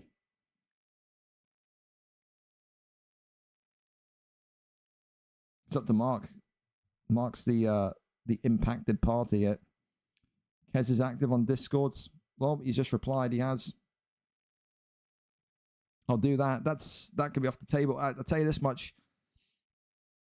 If Keza says yes to it, I'm doing Keza and Mark 10,000 billion%.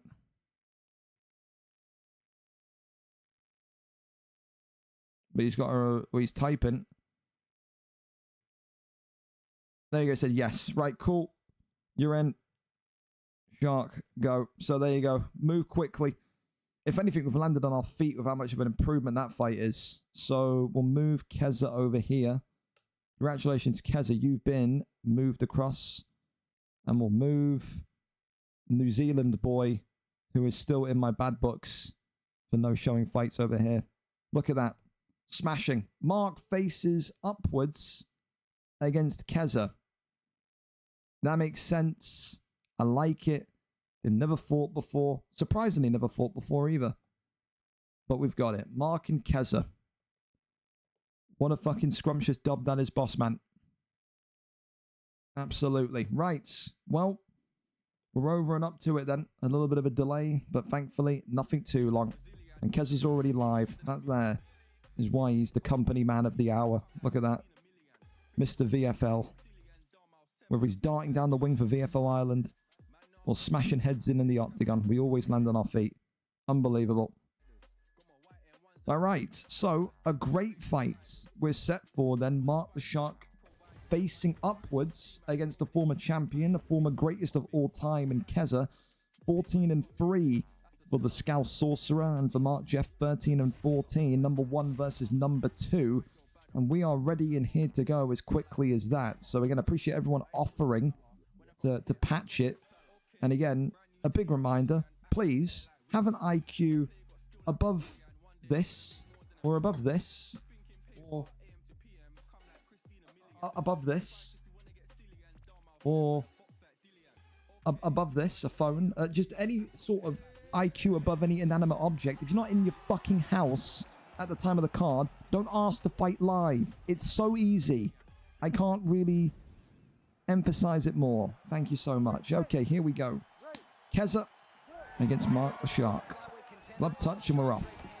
Pantoja, of course, tonight in there with Keza, whereas Mark the Shark in there with Brandon Moreno in the green. For Keza, it's a return to the flyweight division, which once upon a time he was extremely fluid in.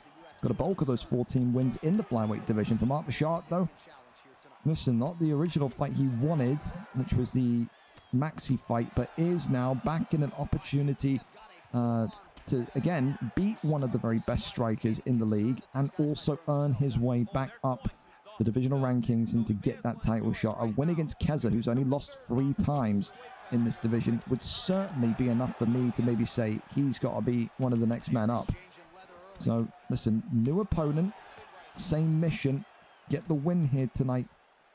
And again, move forward into that kind of position of excellence as he stunned Keza here already. Keza maybe already, you know, feeling a little bit down in the dumps after the title loss against Viper Arco TTV a couple of weeks ago, but he's going to have to pick himself up here. It's always difficult against someone so good like Mark the Shark to roll off the couch and, you know, fight, but you have to find a way to get your consistency there immediately. These two are not going to wrestle. It's all about the boxing tonight. And you got to say, we know about that durability of Brandon Moreno, but we know about that speed and that power of Pantoja. That's what we always know about. There's that big uppercut send forward again. First was that left and right there. Keza continuing to eat big shots. Goes off the 1-2s, continues forward there again. Left hand flies on forward, right hand again. Uppercut there, flings in. Head kick, ooh! And that's big from Keza. Again, he likes to leave those head kicks lingering on out there. And in the end, that may well cause Mark the Shark a little bit of discomfort. Big lefts and rights once more. 1-2s down the center, lefts and rights. Again, flying on through. There's Mark the Shark with a nasty wound in his, I think, the left side of his temple now. Continues to work the strikes here. Mark the Shark continuing just to stand in front of the train and try and get that mojo going again. A minute left here in round 1 and still no closer to getting an indication as to who's going to win this fight. It is even Stevens here. With 45 in-game seconds remaining, Keza continuing to just eat shots from Moreno. Gets dropped by Mark here. Knee on belly. Mark the Shark. Has he done it? Yes, he has. Does it against Keza in 1. And the Irishman is absolutely on his way to another opportunity at gold. For Keza, he came in when the league needed him. He came in at short notice to give Mark an opponent, and Mark the Shark credibly has fought upwards and has earned his opportunity again. It's a stand and bang set of brilliance from those two of the best strikers that you'll see this side of Europe. And for Mark the Shark, the fan favorites tonight, fought in Keza and Mark. Only one of them can win, and Mark the Shark again back in a position, in a situation of competing for gold. Congratulations to him. A huge performance from Mark. And for Keza, unfortunately, it is not his night, but God, always a fun fight when those two go up against each other, man. Always fun. Listen, over into our title fights now. Apologies to the guys that are still waiting for those. Of course, a little bit of a delay there. Title fights are now live. Here we go then. Let's go and see what we've got in store here. And where better to begin than in that PlayStation division tonight for a trilogy.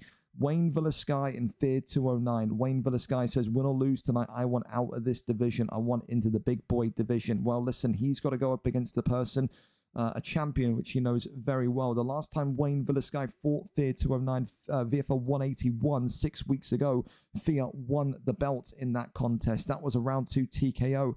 The last time before that, the first time they fought against each other, Wayne Villasky and Fear 209, it was all the way back over here.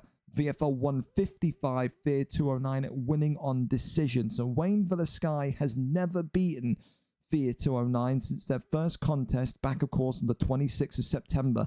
This has to feel like a rite of passage for Wayne Villasky. You need, if you want to graduate officially into that division, to dethrone the champion. Fear 209, 8 wins, 6 losses, 4 wins in 5. Wayne Villasky, 11 wins, 8 losses, a 3-fight win streak, including wins against number 2 in the division, double champ Boars. Who comes out of this one tonight? It is a last chance saloon for Wayne Villasky to get his hands on this belt once again. We are there, we are ready, and we are set to go. And Wayne Villasky is our cameraman here this evening. Let's see what the picks are going to be. The division is set for welterweight. Fear 209 sets that. Leon Rocky Edwards here tonight for the champion, and in Carlos Prates, it looks to be the case for Wayne Villasky. Thank you so much as well to Pericolo Dota and also Tormenta for the Prime as well. Appreciate you Indeed. Here we go. Here we are then. We're here, we're set, and we are ready to go. Ready to fight? Leon Edwards in the red. Carlos Prates in the yellow. Of course, the challenger in the yellow, the champion in the red. 5 5-minute rounds tonight for our final 5 fights. All of them for gold. Of course, in this matchup, they met only 5 weeks ago. Fear 209, or 6 weeks ago, excuse me. Fear 209 got the better of Wayne Villasky. People always say, 6 weeks isn't a long time. 6 weeks, the loss is still fresh in your head, and you still really don't have the answers to your opponent. If tonight that is the case, then maybe, just maybe, Wayne Villasky falls to the sword again. If you go 0-3 against someone, there is no claim of luck, of flukiness. You've lost 3 times in a row. You have to kind of, at that point, put your hands up and say, you're just the better fighter. So maybe that's the case today, if Fear 209 can walk away with a victory. Fear, though, has been brilliant in this PlayStation division. She is a champion, is absolutely outdone, outboxed, outworked every contender in her way. And this is someone that, again, also believes that she should be in that kind of elite division with the killers like Wimpoint Ian, like Joe Goldberg, like Kruger. These guys have a hunger to get into the most competitive spot they can find, and that left hand from Wayne Villasky starts things off nicely for the challenger. A big drop again. Wayne Villasky getting 2 drops in quick succession. Big shots coming in here. Fear 209 could be in a huge amount of trouble. Carlos Prates, so far, holding firm and getting a couple of huge moments in this opening round. The elbow comes out as the right hand flings on forward. Goes to that left hand, right hand. Oh, Fear 209 now with big, huge pressure. For Wayne Villasky, he has had fights before which he has lost due to complacency, cockiness. I think you have to call it that. There's been fights where he's dominated round 1, round 2, and then he's showboating and he loses by knockout in round 3. He has to keep his eye on the prize tonight. The leg kicks of Leon Edwards, by the way, absolutely slicing open the calf of Wayne Villasky here. Now on an uncomfortable position of an opposite stance. You need to really kind of find your consistency here, is that left leg continues to be checked with vicious kicks. Minute left here, round number 1 of a potential 5, and the way these two are fighting tonight, I don't think we're going to see a 5-rounder. No chance whatsoever. Big shots coming in, uppercut there, swings forward again. Goes back down low to the leg. The left leg continuing to be now peppered by Fear 209. If Fear 209 can take away both legs, decapitate the legs of Carlos Prates, then I'll tell you what, Wayne Villasky may be in a lot of trouble. And the way that it's going right now, 1 round down, head health compromised, leg health compromised. He may well have to start thinking about taking this to the ground. I can't lie to you. Round 1 in the books. A back and forth fight. A great start for Prates. A great ending for Leon Edwards. I would, if I'm in Leon Edwards' corner, I'm saying keep doing the leg kicks, keep working the leg kicks. If you're at Prates' corner, I think you're saying to him, shoot the takedown as soon as humanly possible. You are not going to be able to survive on the feet for too much longer with how well Fear 209 is level changing, mixing in the leg kicks, working in the right hook. It's really positive in terms of the combination and the fluidity of Leon Edwards so far. There's that slip hook to the left-hand side. Works off the jab. Leg kick comes in forward again. Overhand there, swings in, uppercut. Goes again, goes to the left and right. There's the leg kick once more. You can just see here now the damage continuing to build up, and Wayne Villasky maybe starting to look like he's slowing down, blocking more, not striking as much, and that's when you start to get stuck in the mud and start to get lost. You can't turn in to an unthreatening target. You've got to try and fight off the back foot, work the jab.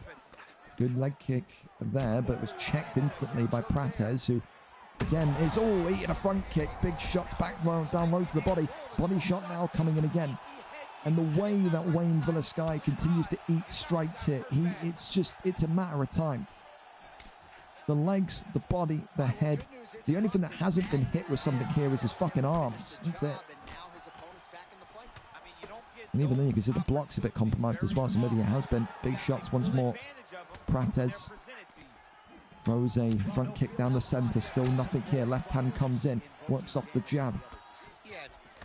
Continues here. Find the uppercut. Right hook. Left hand is good. The head health is continuing to drop and plummet. Prates beating another one to the left leg. Big straight down the center. Wayne Villasky throws a vicious front kick towards the center. Checks the leg kick. This is good from Wayne Villasky. Break Leon Edwards' leg without even having to throw a strike. That would be something. Minute 30 left here of round number 2. Uppercut there. Connecting onto the block. Right down the center. Going to find out here if Carlos Prates, if Wayne Villasky has got the confidence to continue to maneuver forward. The block here is not going to take too much more. It is being absolutely peppered. And Fear 209 knows that. Bringing a miss on the leg kick. There's another leg kick comes in from Leon Edwards. Lefts and rights again. Beautiful shots. Wayne Villasky shoots the takedown and stopped in its tracks there. Uppercut there, nothing more to see. And the takedown works. So, Fear 209 even showing I can shoot the takedowns and land if I want to. Alright. Going into round 3. Stamina maybe just in favor of Prates, but damage is very much in favor of Leon Edwards. Prates is busted open, beaten to a pulp, and is going to need to have the most incredibly smart, IQ-rich 3 rounds of his life here if he wants to get out of it. Round number 3 of a potential 5 for this PlayStation title. This trilogy fight in which the man in red, Leon Edwards, has won 2 times already. Here 209 looking to end the conversation, looking to end the stay in the division with an exclamation point. Leg kick comes in again. Continues to just fire one down the middle here, does Prates. Oh, a good slip there. That front kick slip would have been fantastic. Leg kick, oh, cracks the right leg now and then sends the leg into frenzy. Uppercut coming forward. Left hand though. Fear 209. It's a head kick but blocks it brilliantly. Wayne Villasky not giving up here. Continues to go forward again. Lefts and rights. Overhand now swinging on forward. Wayne Villasky still trying to get that elbow up and over. Big straight down the center. Right hand again. Left leg continues to be peppered. Wayne Villasky looking like he's building momentum here. Fear 209 doesn't look like Fear 209 doesn't look like she knows how to finish this fight. I think Leon Edwards right now is way too scared to make a mistake, and that's why there's no trigger pull here for Fear 209. Left hand, right hand again. Connects inwards. Right hand comes forward. Left hand again. Wayne Villasky. Right hand shoots the takedown, and that one there is denied. 2 minutes left in round 3. How does Wayne Villasky escape this? Everything. The head movement is great, and the takedown there. Oh, into a guillotine. Wow. Imagine if that was an immediate submission. That would have been fantastic, but minute and 40 left here in round 3. Denies him there. Now he tries to crawl over. Absolutely nothing. Posture up. Gets up. Uppercut there now. Creeping up forward. Wayne Villasky eating double elbows. It's got to be. It's all over here in round number 3. Sometimes you just got to hold your hands up and say, you're the better fighter. You're the better UFC 5 player. It is 3 wins, 0 losses for Fear 209 against Wayne Villasky. Everyone's got an Alex Pereira. Everyone's got a boogeyman. And maybe Fear 209 is Wayne Villasky's boogeyman. 3 minutes and 53 seconds of round number 3.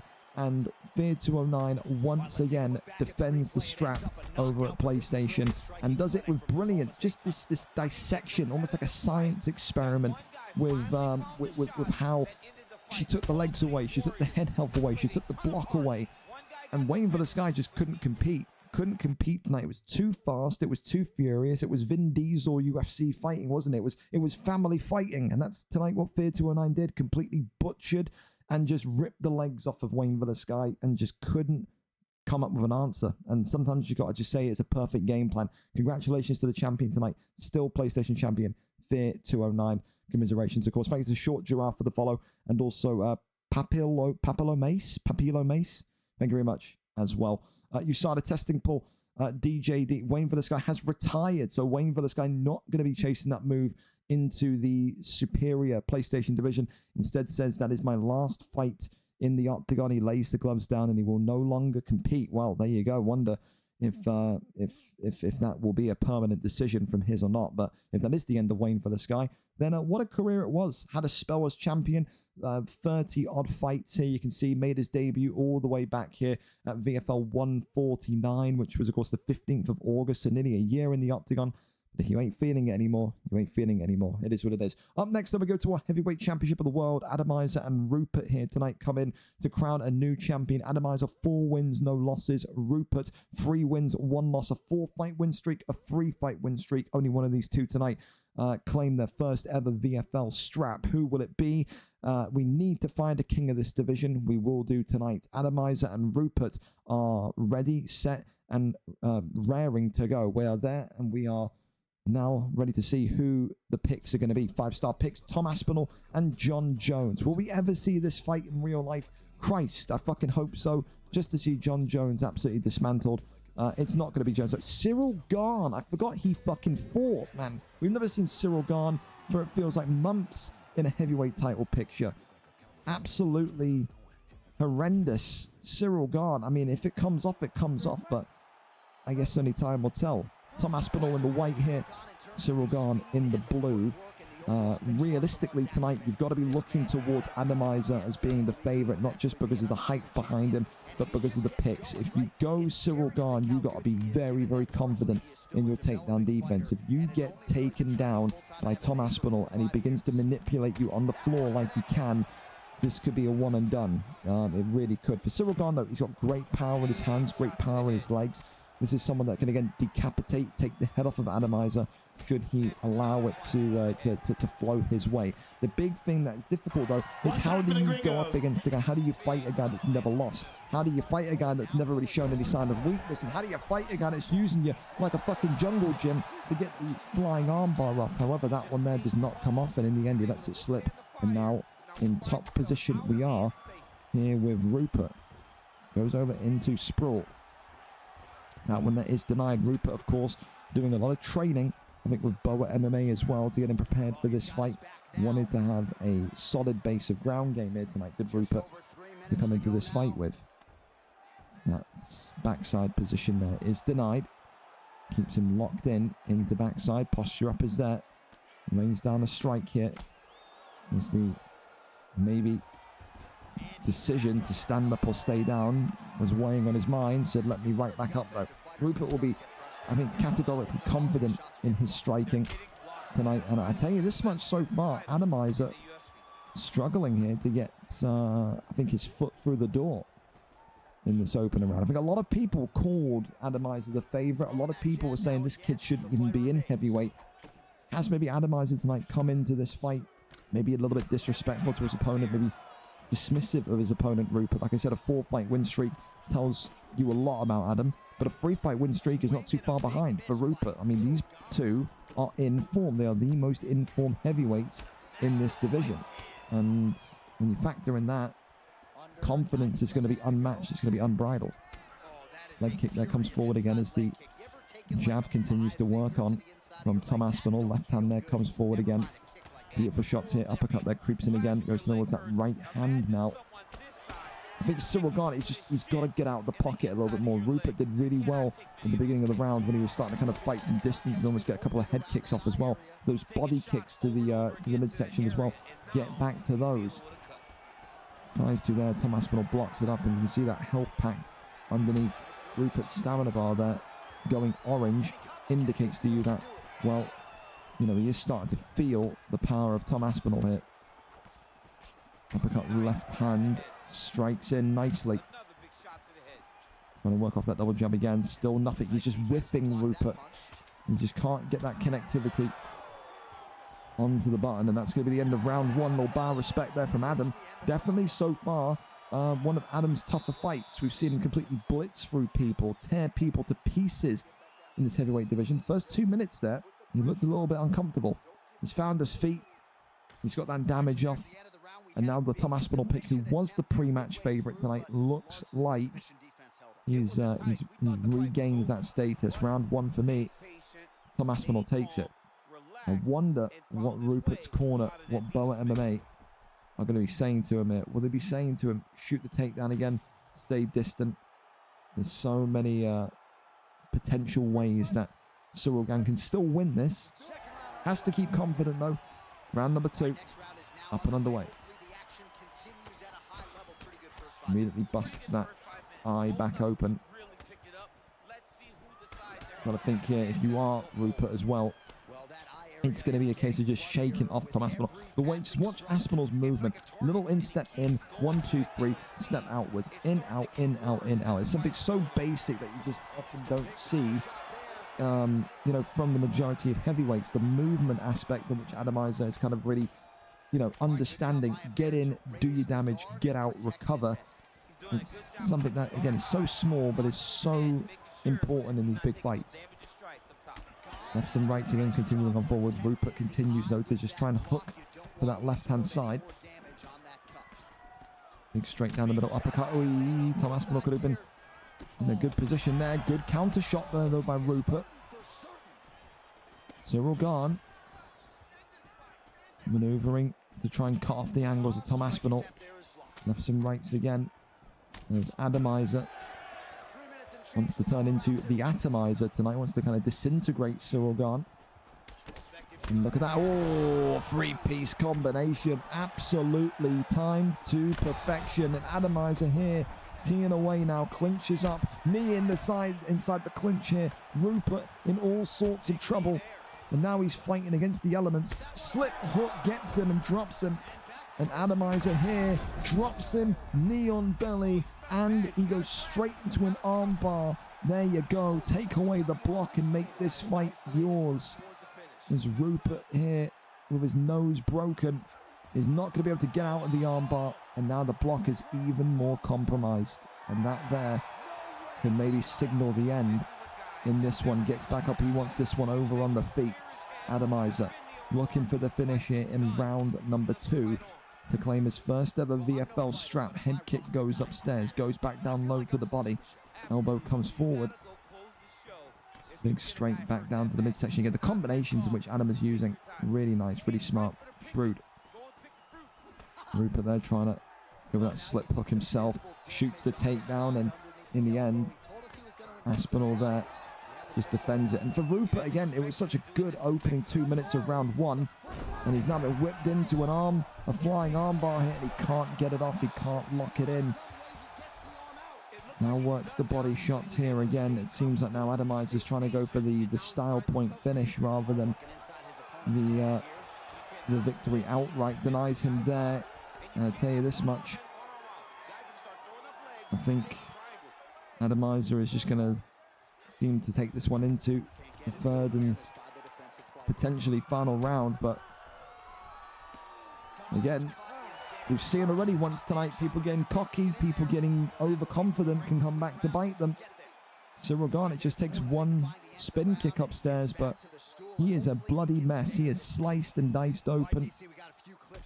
And for Tom Aspinall, he knows it's not going to take too much longer.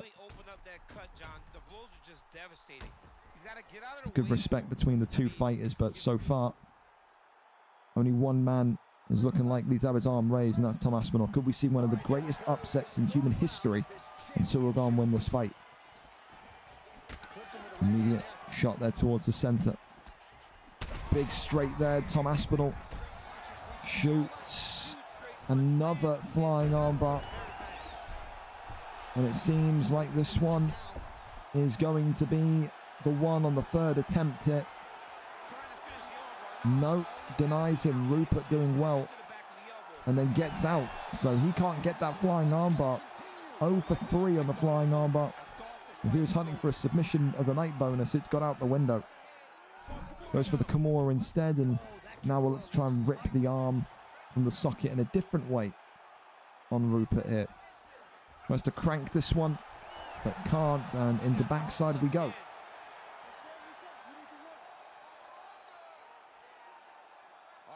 For Rupert, tries to find a way to get into sprawl, does so, gets right back to his feet. Body shot comes forward. Flying knee. We're going to miss into the spin kick. Body shot, and oh my goodness me, picture perfect as the right hand freezes time and freezes his position as the king of the division. 3 minutes and 1 second into round number 3. And 3 or 2, I completely forgot what round we were in there. Regardless, it was a really good 2 minutes for the Cyril Gahn pick, I think. But it's just, as it got towards the end of round number 1, it was one of those where you just looked at the difference, the quality that Ademizer has. And there's a reason now why people have been saying for the last couple of weeks, this kid doesn't belong in the heavyweight division. Will he get to defend his belt? I don't know. I can't answer that accurately yet. I think if there was anybody in this heavyweight division that would say, yeah, I'm ready for a move now, I think it would be Ademizer. He's not hiding from the higher divisions. And I'm excited to see what he can do with some of those lighter fighters. A really top performance tonight. And for Rupert, listen, the win streak ends, but the journey isn't over. I still believe he can be champion in this division. I just think, realistically, when you look at these stats, the significance, there's a difference. The takedowns, again, it was good to see Rupert being confident with takedowns, with control as well, but it just seems like he was better, he was more fluid tonight. Ademizer knows he'll have tougher challenges ahead, and he's got to embrace that, but he gets his first strap tonight here in this one. What was it? Round 3, 201. There you go.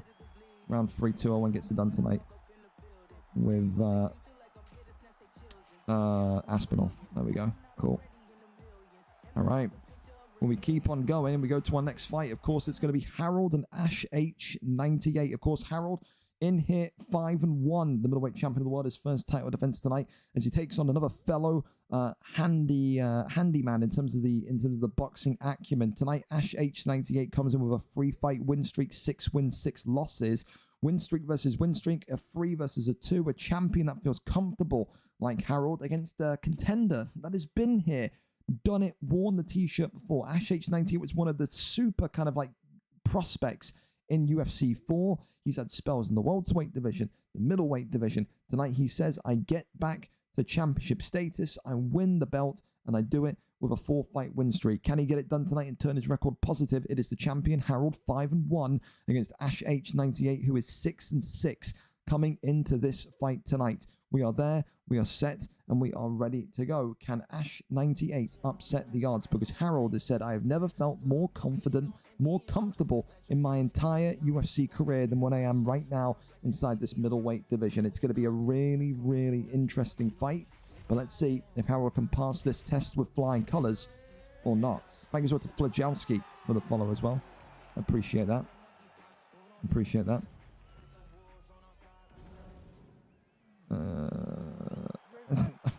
Trey, see you having fun there at work, Trey. Brilliant. Here we go. Imavov in the blue trunks tonight. Anderson the Spider Silver in the black and yellow trunks for the challenger Ash H98.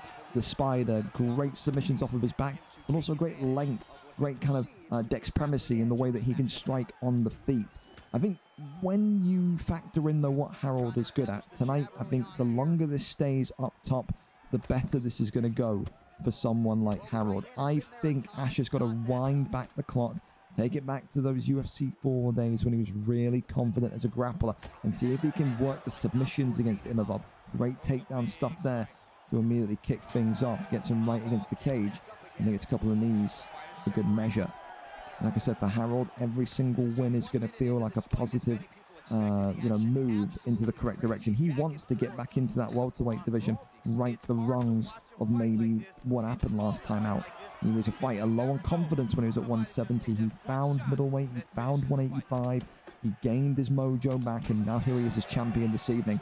And this first test tonight in Ash H98 is a good reminder of what welterweight looks like, because again, Ash long-time welterweight contender. Never won the belt at welterweight, I'm pretty sure, but was always up there around the middle of the rankings. So this is the kind of the level jump, the level increase you're going to see here tonight in the man in the black and yellow.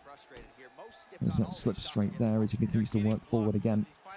Goes down that right-hand side. Anderson the Spider Silver just continuing to try and avoid those ever elusive punches. And keep in mind, Harold, a dangerous boxer for, you know, both UFC and Undisputed, was, of course, a long-time champion over in the PC division of the VFL Undisputed League before it became defunct.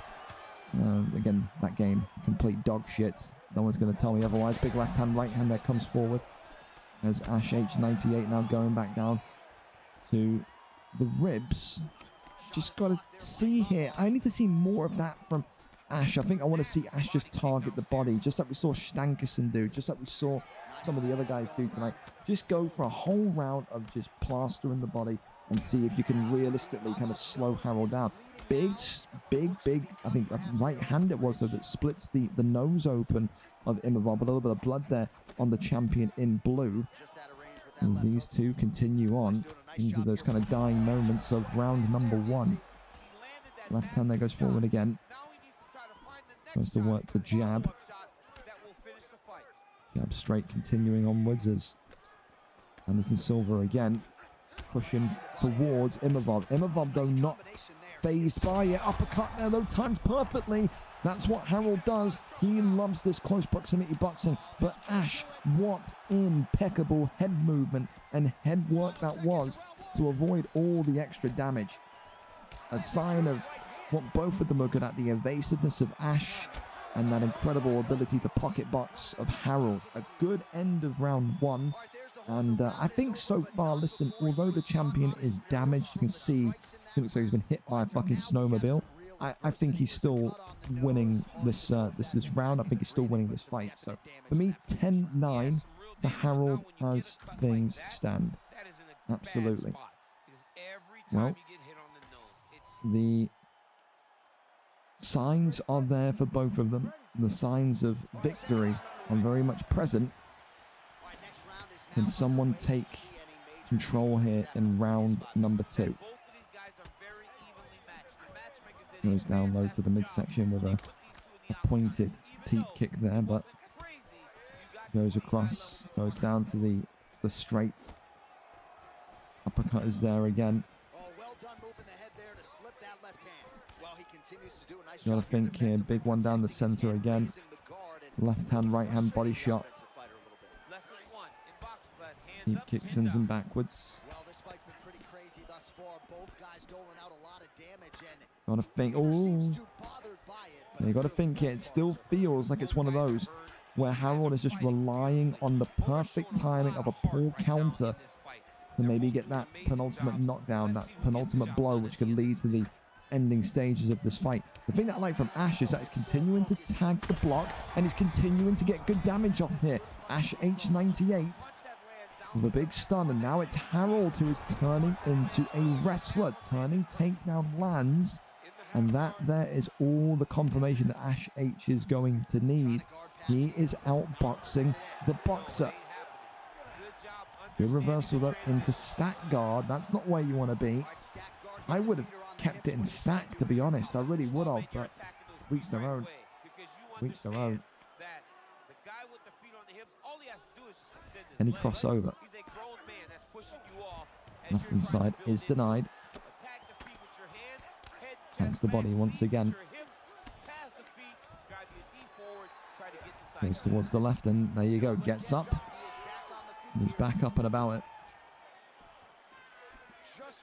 1-2 down the center, still nothing there. Gotta say, oh, big straight again. Harold still needs to kind of back away. He's walking towards him with all the damage. That is crazy or stupid. You be the judge. And the block is continuing to get peppered. There is no seeming understanding here from the champion Harold about block regeneration, health regeneration. If you're Ash, you got to keep going here, but you got to be very, very careful because it's clear Harold's just looking for counter shots. 55 seconds of round 2 remaining. And for Ash H98, absolutely got himself back in the scorecards here. 1-1, in my opinion.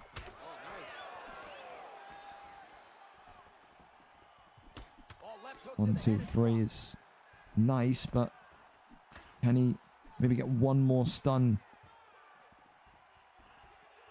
Let's see if... Well, that's kind of a ghost hit. Didn't really felt like it connected, but it connects and the takedown lands as we go into round 3 for the 3rd time in as many title fights. All right, well, for Imavov, the other thing is, yes, the block, yes, the damage. It's 1-1 after 2, by the way. But he's got to be careful. The doctor could absolutely step in and end this fight. The amount of blood here that Harold has lost. It's not going to be too long before the doctor comes in. Round number 3 of a possible 5 in our 3rd to final fight this evening. Big straight down the middle again. Ash H98 trying to put the kibosh on this one. Big straight again from the spider. Drops him. Anderson Silva nearly going for the jump into the pocket. And again, oh, locks him into a triangle choke. And Harold just about gets out of that one. Ash there with a bit of brilliance, but now Ash, of course, with low stamina, could well maybe be in jeopardy of tapping out. Did not, I can't lie to you, completely ignored Ash's stamina. That is a huge amount gone, and now even more gone due to that submission. So Harold here turning from boxer to jiu-jitsu artist tonight. 1 sub locked in, maybe 2 more needed if you are Harold. So now the game plan for the champion changes. It was boxing, it's now submissions.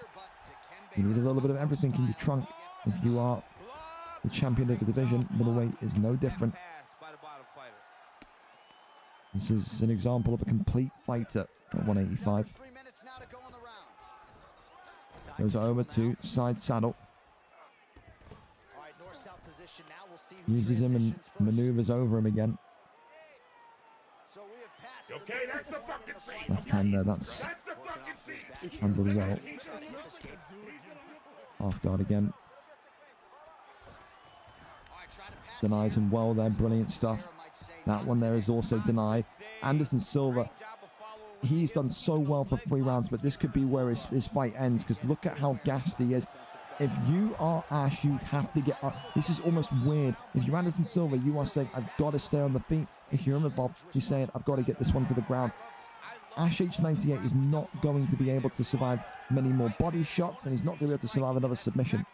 This is really dangerous for Ash, and you can now see the desperation in trying to land the takedown from the champion Harold. A minute left here before championship rounds take center stage. Works off the jab. Body shot comes in. Oh, flying knee. Fucking hell. Shoots that one. That one there stopped.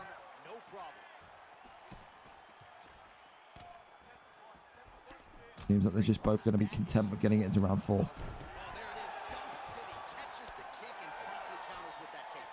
Rash.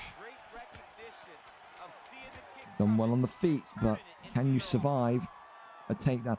The takedown defense here is going to be so pivotal. If you are Ash 98, you cannot allow this guy to take you down once. If you are Harold, you have got to be saying to yourself in your head, I land on the ground, this fight's mine. So far, 3 rounds down, it's 2-1 to Ash. Ash absolutely leading the way. But can he get this fight done with that little stamina across the next 2 rounds? It is going to be tricky. It's going to be tricky.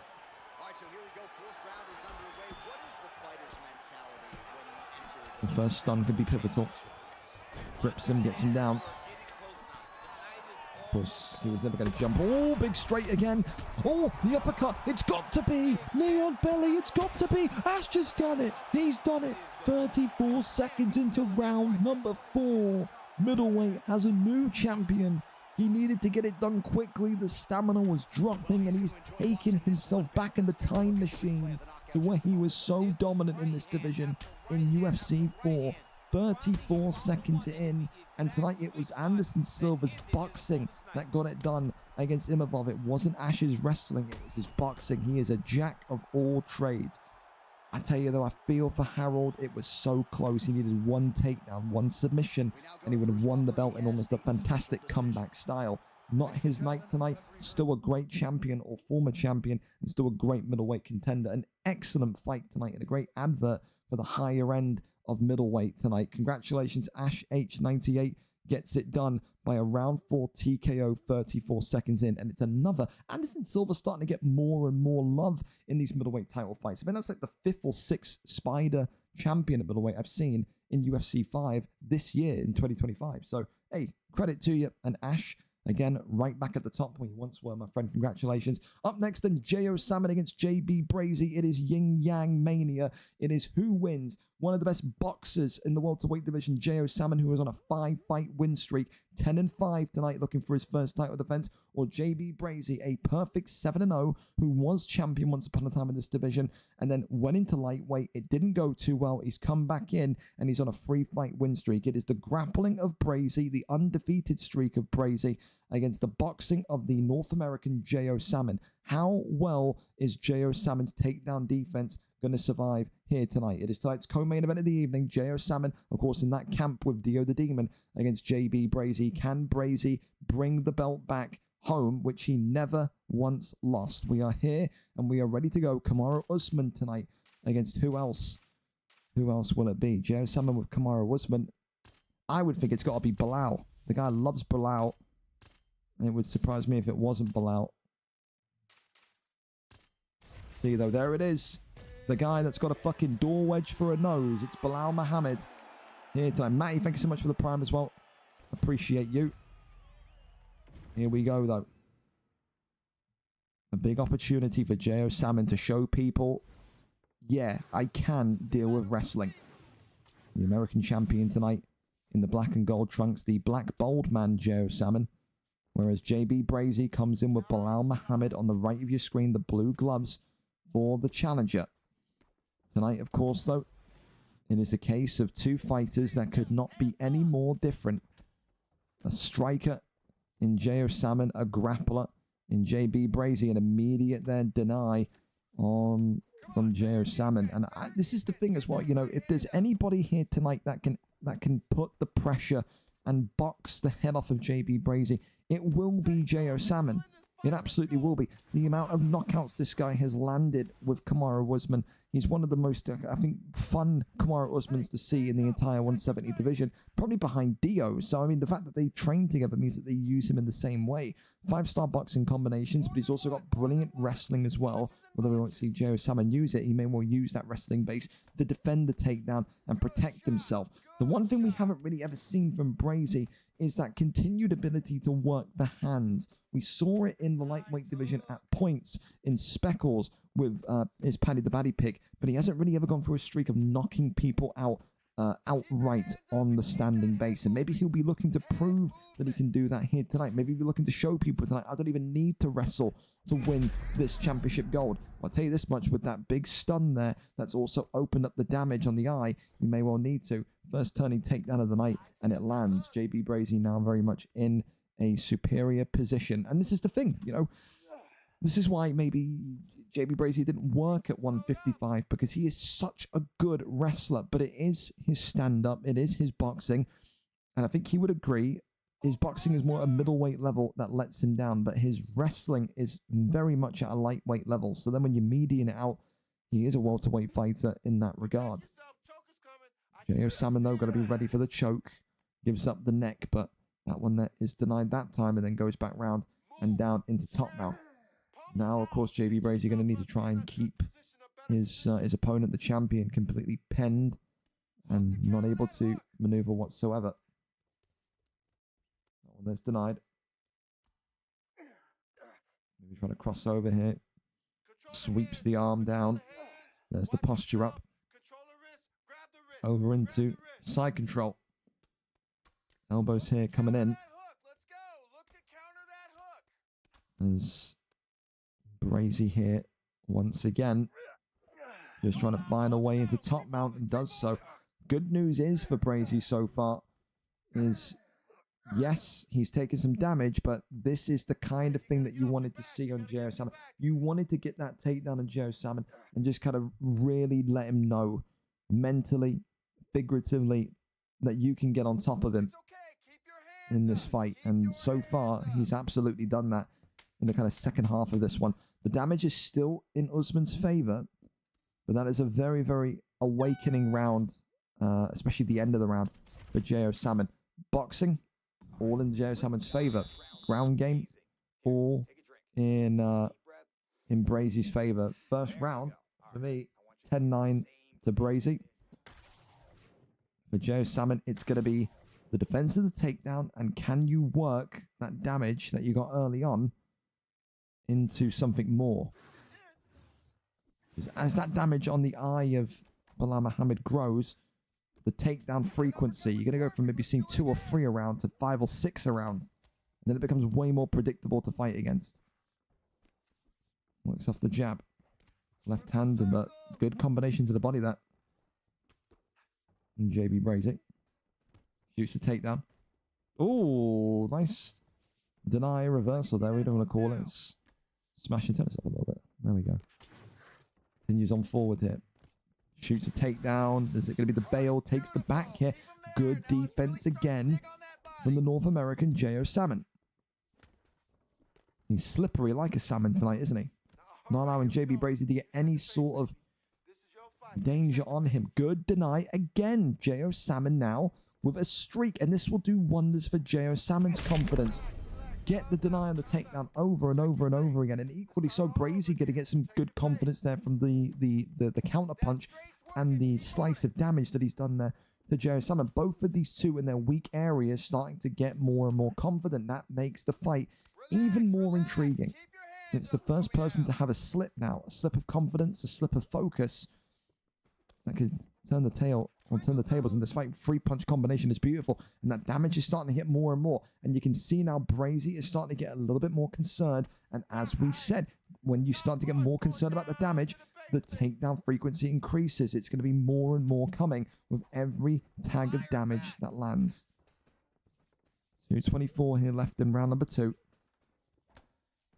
Left hand comes forward again. Uppercuts, goes back down to the body. After 1-2 again.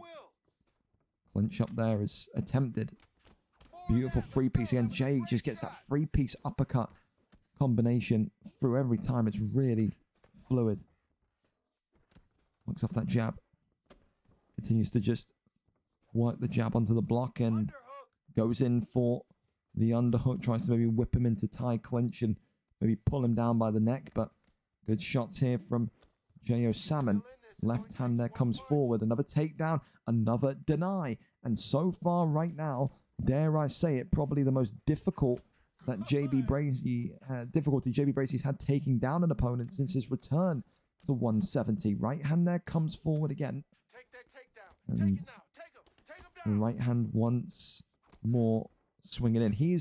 J.O. is almost looking for when Brazy is wanting to go low, and he's executing with that right hand, and it is this perfect timing every time from the tunnel man that absolutely is working wonders here. Works that jab again, goes back down low to the body.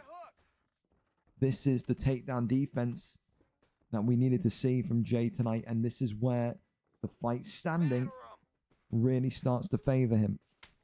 Round 2 in the books, and for me, that is a J.O. Salmon round. That is 1-1 after 2. Well, maybe not. Bilal Muhammad there. Well, you hear that there in the game volume there. The coach just said we're tied. So I think it is 1-1, regardless of stats. Usually you can pay attention to what the AI says, and it gives you a little bit of an indicator of what the scorecards say. So maybe 1-1. It's a good round for J.O. Salmon, nevertheless. Oh, big one inside the clinch. J.O. Salmon drops him against the cage. J.O. Salmon, the American. Oh, could have been. Oh, JB Brazy was very close there. The tunnel man was digging a grave, let alone a tunnel. And that could... Oh, big uppercut, then drops him again. JB Brazy's streak here at 170 could be going, and now here comes the takedowns. Here comes the wave of takedowns. MarkDev-esque this is going to be. Goes down low hit. JB Brazy backing up here. Gets a good shot there that reopens the damage on J.O. Salmon. And now a period of calm in this third round. Or not. J.O. Salmon. Could he get it? Big opportunity to throw in the flying knee. The Dio special, but he drops him. And this has got to be it here. JB Brazy. Can he survive it? Can he? The answer is yes, he can. Slips the elbow brilliantly. Wow. The JB Brazy, you were that close. For your O to go. And for J.O. Salmon, I tell you what, this performance tonight, this is if he wins this fight, pulls it out, because we've seen some battles before, this is the greatest performance I've ever seen against a fighter in JB Brazy that represents everything that J.O. Salmon usually struggles against. Today, his takedown defense in round 2 and 3, out of this world. Absolutely world class from Jay. Works off the jab. Block here, continuing to be tested. He's got to be trustworthy in himself here. Does JB Brazy. As, well, waiting for opponent screen. And, well, what has happened to... Oh, my goodness me. Well, I'll tell you this much. I don't know what happened there. Was that, did you brick Jay, or what happened there? What happened with that? It seems like, I don't know if it was you or not. Did your Xbox freeze, Jay, or no?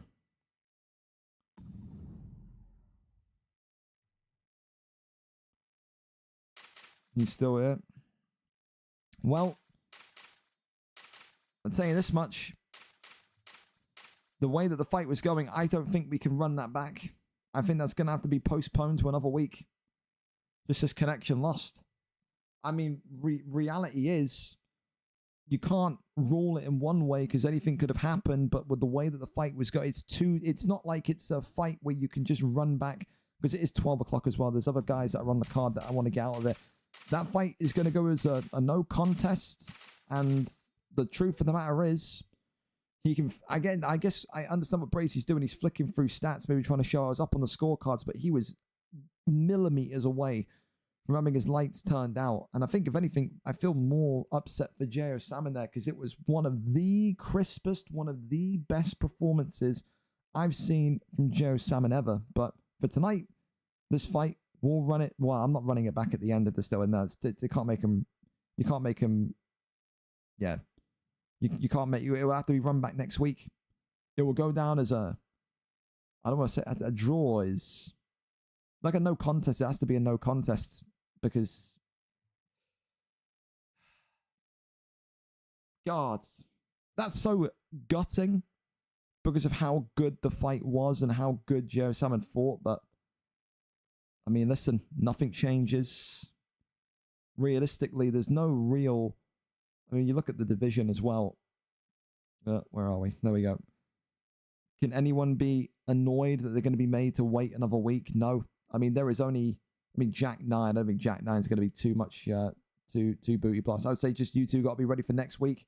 It is a no contest due to I don't know, disconnection, game freeze. We have indeed been... that is the most perfect way. We've been edged into oblivion. He was well on his way to winning that. I agree, Sniper. Again, J.O. Salmon was so close to winning it. If anything, the disconnection benefits Brazy, because he was being fucked. All right, let's be honest. He was being fucked. He was. I'll put it here. No contest. Disconnection. Get that a little bit. Why does that not level? Oh, well. Well, listen, we will have to go again for that one next week. But for J.O. Salmon, gutted for him. For JB Brazy, a shot at redemption next week. And maybe an opportunity to, I don't know, undo what we just saw in our heads for that one. Because, again, the way that he coped with that takedown defense was fantastic. Early payout. I'm not doing an early payout on a fucking title fight, you dunce. Well, okay, up to our next one then. It's our final fight of the evening. It is MarkDev against Coros. We're pretty much right on time. The main event is live. And I want 2 seconds. Main event is live. And of course, it is a big fight tonight between MarkDev and Coros. We were robbed of it last week after MarkDev couldn't get back in time. The reality is now Coros won an interim championship belt. So what does that mean? For some of you that have never seen this before, an interim champion means that mirrors are legal. So tonight, Topuria versus Topuria could well be on the cards. That advantage of Topuria, people often say, is such a big swing of things. These two have never fought before. They both are on the edge of getting into the bantamweight flyweight division. MarkDev is 9-1 coming into this fight tonight. He has won the belt and defended it twice. Coros, coming off of that interim win, is on a 4-fight win streak and knows tonight getting a win over MarkDev is getting a win over a legitimate bantamweight flyweight. Mark was there in and around it in UFC 4, in and around it in UFC 5, wants to get back there. For Coros, he's always been so close, but yet so far. Won the featherweight belt back a couple of months ago, but has never really been able to kind of assert himself as the guy in the division. Could that be the case tonight? It is the champion, MarkDev, 9-1, hailing from Ireland, against the interim champion, Coros, 67, 12-7, hailing from Scotland. An interim belt is in play here, but therefore, mirrors are legal. Will we see that Topuria mirror matchup tonight? We go over and up to it. Let's see exactly who gets this one over the line, as MarkDev is live for us for the final time here this evening. It looks like it's the case. Topuria versus Topuria in this mirror matchup this evening. We are there and we are ready to go for the final time here late this evening. We are there and we are good to go. All right. Who gets this one over the edge? Topuria in the black and gold for MarkDev. Topuria in the white for Coros, 67. Interim champ in the white, champion in the black and gold. And again, for mirror matching, wonder what this would have went down like for both of these two. Will both of these two be confident that they can take out Topuria? Again, usually we see Coros, 67 in the white, opt with Alexander Volkanovski when he fights. It would have been his pick if he fought Mark last week. But he gets that benefit of taking Topuria here today. MarkDev's Topuria. I think it's dubbed as one of probably the best Topurias in the featherweight division over the last couple of months. He's got such great brilliance in the striking, such great brilliance in the submission game as well, when he controls fights so good. But the fact of the matter is, Coros is, I think, you know, pushed forward by a hunger. He wants to be the best in the division. He wants to be the guy that people don't want to fight. That's what MarkDev effectively is. When people saw MarkDev in the division, they did not want to fight that man. He's not only dominated fighters in this 145 division, he's retired fighters in this 145 division. And he could well be about to take another soul here tonight. Coros dropped against the cage. This could be it here. It's a huge, huge start for MarkDev. The champion saying, hold on to that interim belt real tight. It's the closest you're going to get to this one. As now the boxing of Topuria continues to come forward thick and fast. Goes towards that left-hand side here. Coros continuing to just try and fight on back. MarkDev now starting to maybe want to use those body strikes. We've seen Topuria knock people out with those debilitating pull body elbows, or pull body uppercuts, should I say, before. However, a really good strike there from Coros opens up the damage on the eye of MarkDev's Topuria. However, now we've got the Irishman. Oh, he's got him into crucifix as well. And I'll tell you what, difficult to shake Mark in these positions when he starts to feel like he's got the dominance on you on the ground game. Coros here having to kind of survive this minute and 20 seconds with limited damage. Body strikes continue forward in the sprawl position. It's going to be a good area to maybe keep here if you're Coros, because you know how much MarkDev wants to take you down. And Coros says, listen, I'm not afraid of you wrestling. I've got a little bit of something for you as well. So a takedown there.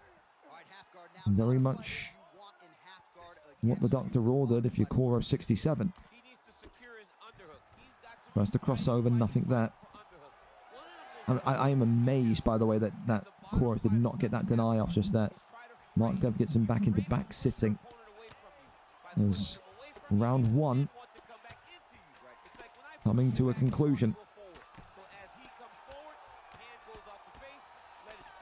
Well, there you go. I mean, a very tricky fight to score.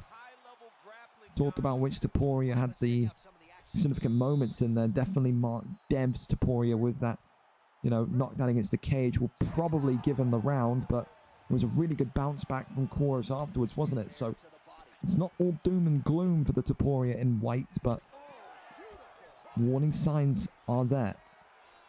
Shoots to take down that one there. Deny, then knees to the dome.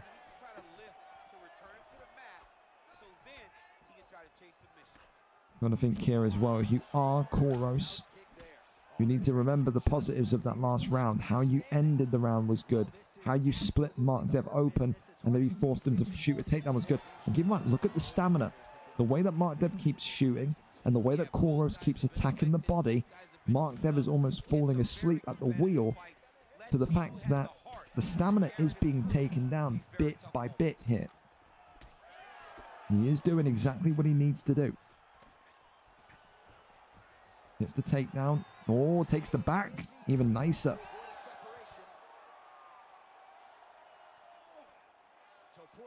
And I think the thing with this is I think Mark will feel like he needs to go and get a submission off here because of that build, that gap now in stamina. That is a big gap of stamina to have if you're Coros when you've only done 2 rounds out of 5 so far. Mark can't compete for 5 rounds if he continues to extend stamina at such a given like he has here.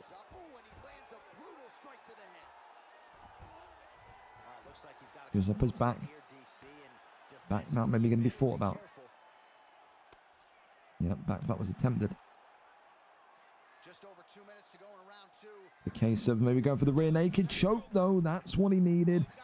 Tries to go in and Coros there denies it brilliantly. MarkDev now struggling because he has that disadvantage. Well, look at this. Goes for the mount and then gets reversed by Coros. Really, really brilliant stuff there from Coros' Topuria. I'm amazed he didn't shoot a submission in there either. I am.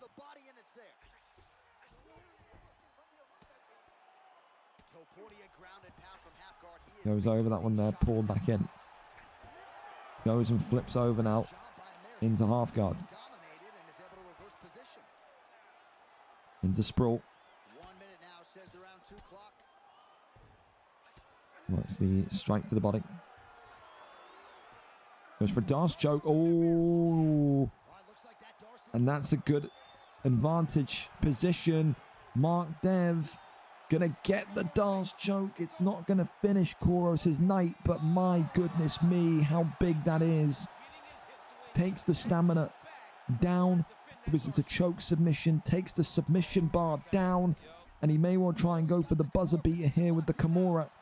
4 seconds, but he's not going to even attempt to twist it. It goes into round number 3. A really, really, really, really rough way for Coros to effectively end that round. That now means, well, you've got to avoid the ground with MarkDev for 3 rounds, and you've got to avoid MarkDev getting 1 submission on you for the next 3 rounds. Your takedown defense, your denials have to be at the absolute peak of your powers. Round 3 of a potential 5. Could a knockout still be in the future of Coros 67? Left hand away, body stab there. Uppercut continues forward, gets the takedown, takes the... Oh, no, I was going to say takes him against the cage, but shoots the takedown here. That one there stopped again. Big knees, but there's that uppercut into the hook as well. Body shot. And the pulls here from MarkDev as well. He knows what he's trying to do. He's trying to bait Coros into something. in fake pulls maybe at times, you can see. Head kick there comes off, shoots the takedown, and that will get a little bit of a chuckle, no doubt, from MarkDev. Whips him back into central position. And now Coros is in a real big amount of trouble when it's an armbar, which Coros may well end up conceding to here tonight. Coros in a real bit of trouble here, denies him. Does MarkDev, not able to lock it in though. Really good defense, but in the end he gets the extension, and it's MarkDev again, the undisputed featherweight champion of the world. The Irishman continues to reign supreme on this division. Who, if anyone, can beat this guy? 217 in to round number 3, and MarkDev tonight has got it done. His Topuria continues to be the Topuria to beat here this evening and in this division in general. We didn't get to see it last week. We got to see it this week. And MarkDev will say, just like clockwork, no surprise. He gets it done. A round 3 victory there tonight. And for Coros, you feel for him, because it's like, when is that gonna break through? He feels like when he's so close to bantamweight, when he's at the final checkpoint, he just can't seem to get over the line. It's a difficult thing to do. MarkDev is a difficult opponent to beat. I mean, just go and look at MarkDev's streak right now. There's a reason why he wants to be back in that kind of elite big boy division. The last time MarkDev lost a fight was all the way back here, VFL 171, the 23rd of January.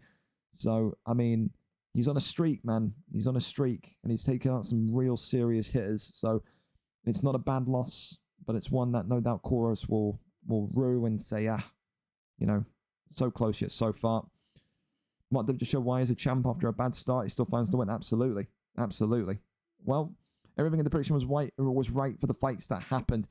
Yeah, it's one of those. If there's multiple winners from tonight, Ian, then obviously it will go to next week to see who gets that. If there's like 5 or 6 winners and it's only one fight that ruins it, then you have to blame EA Sports for that there. A recap of tonight then. Champions after the dust settles, and still PlayStation champion Fear 209, and new heavyweight champion Adamizer, and new middleweight champion Ash H98.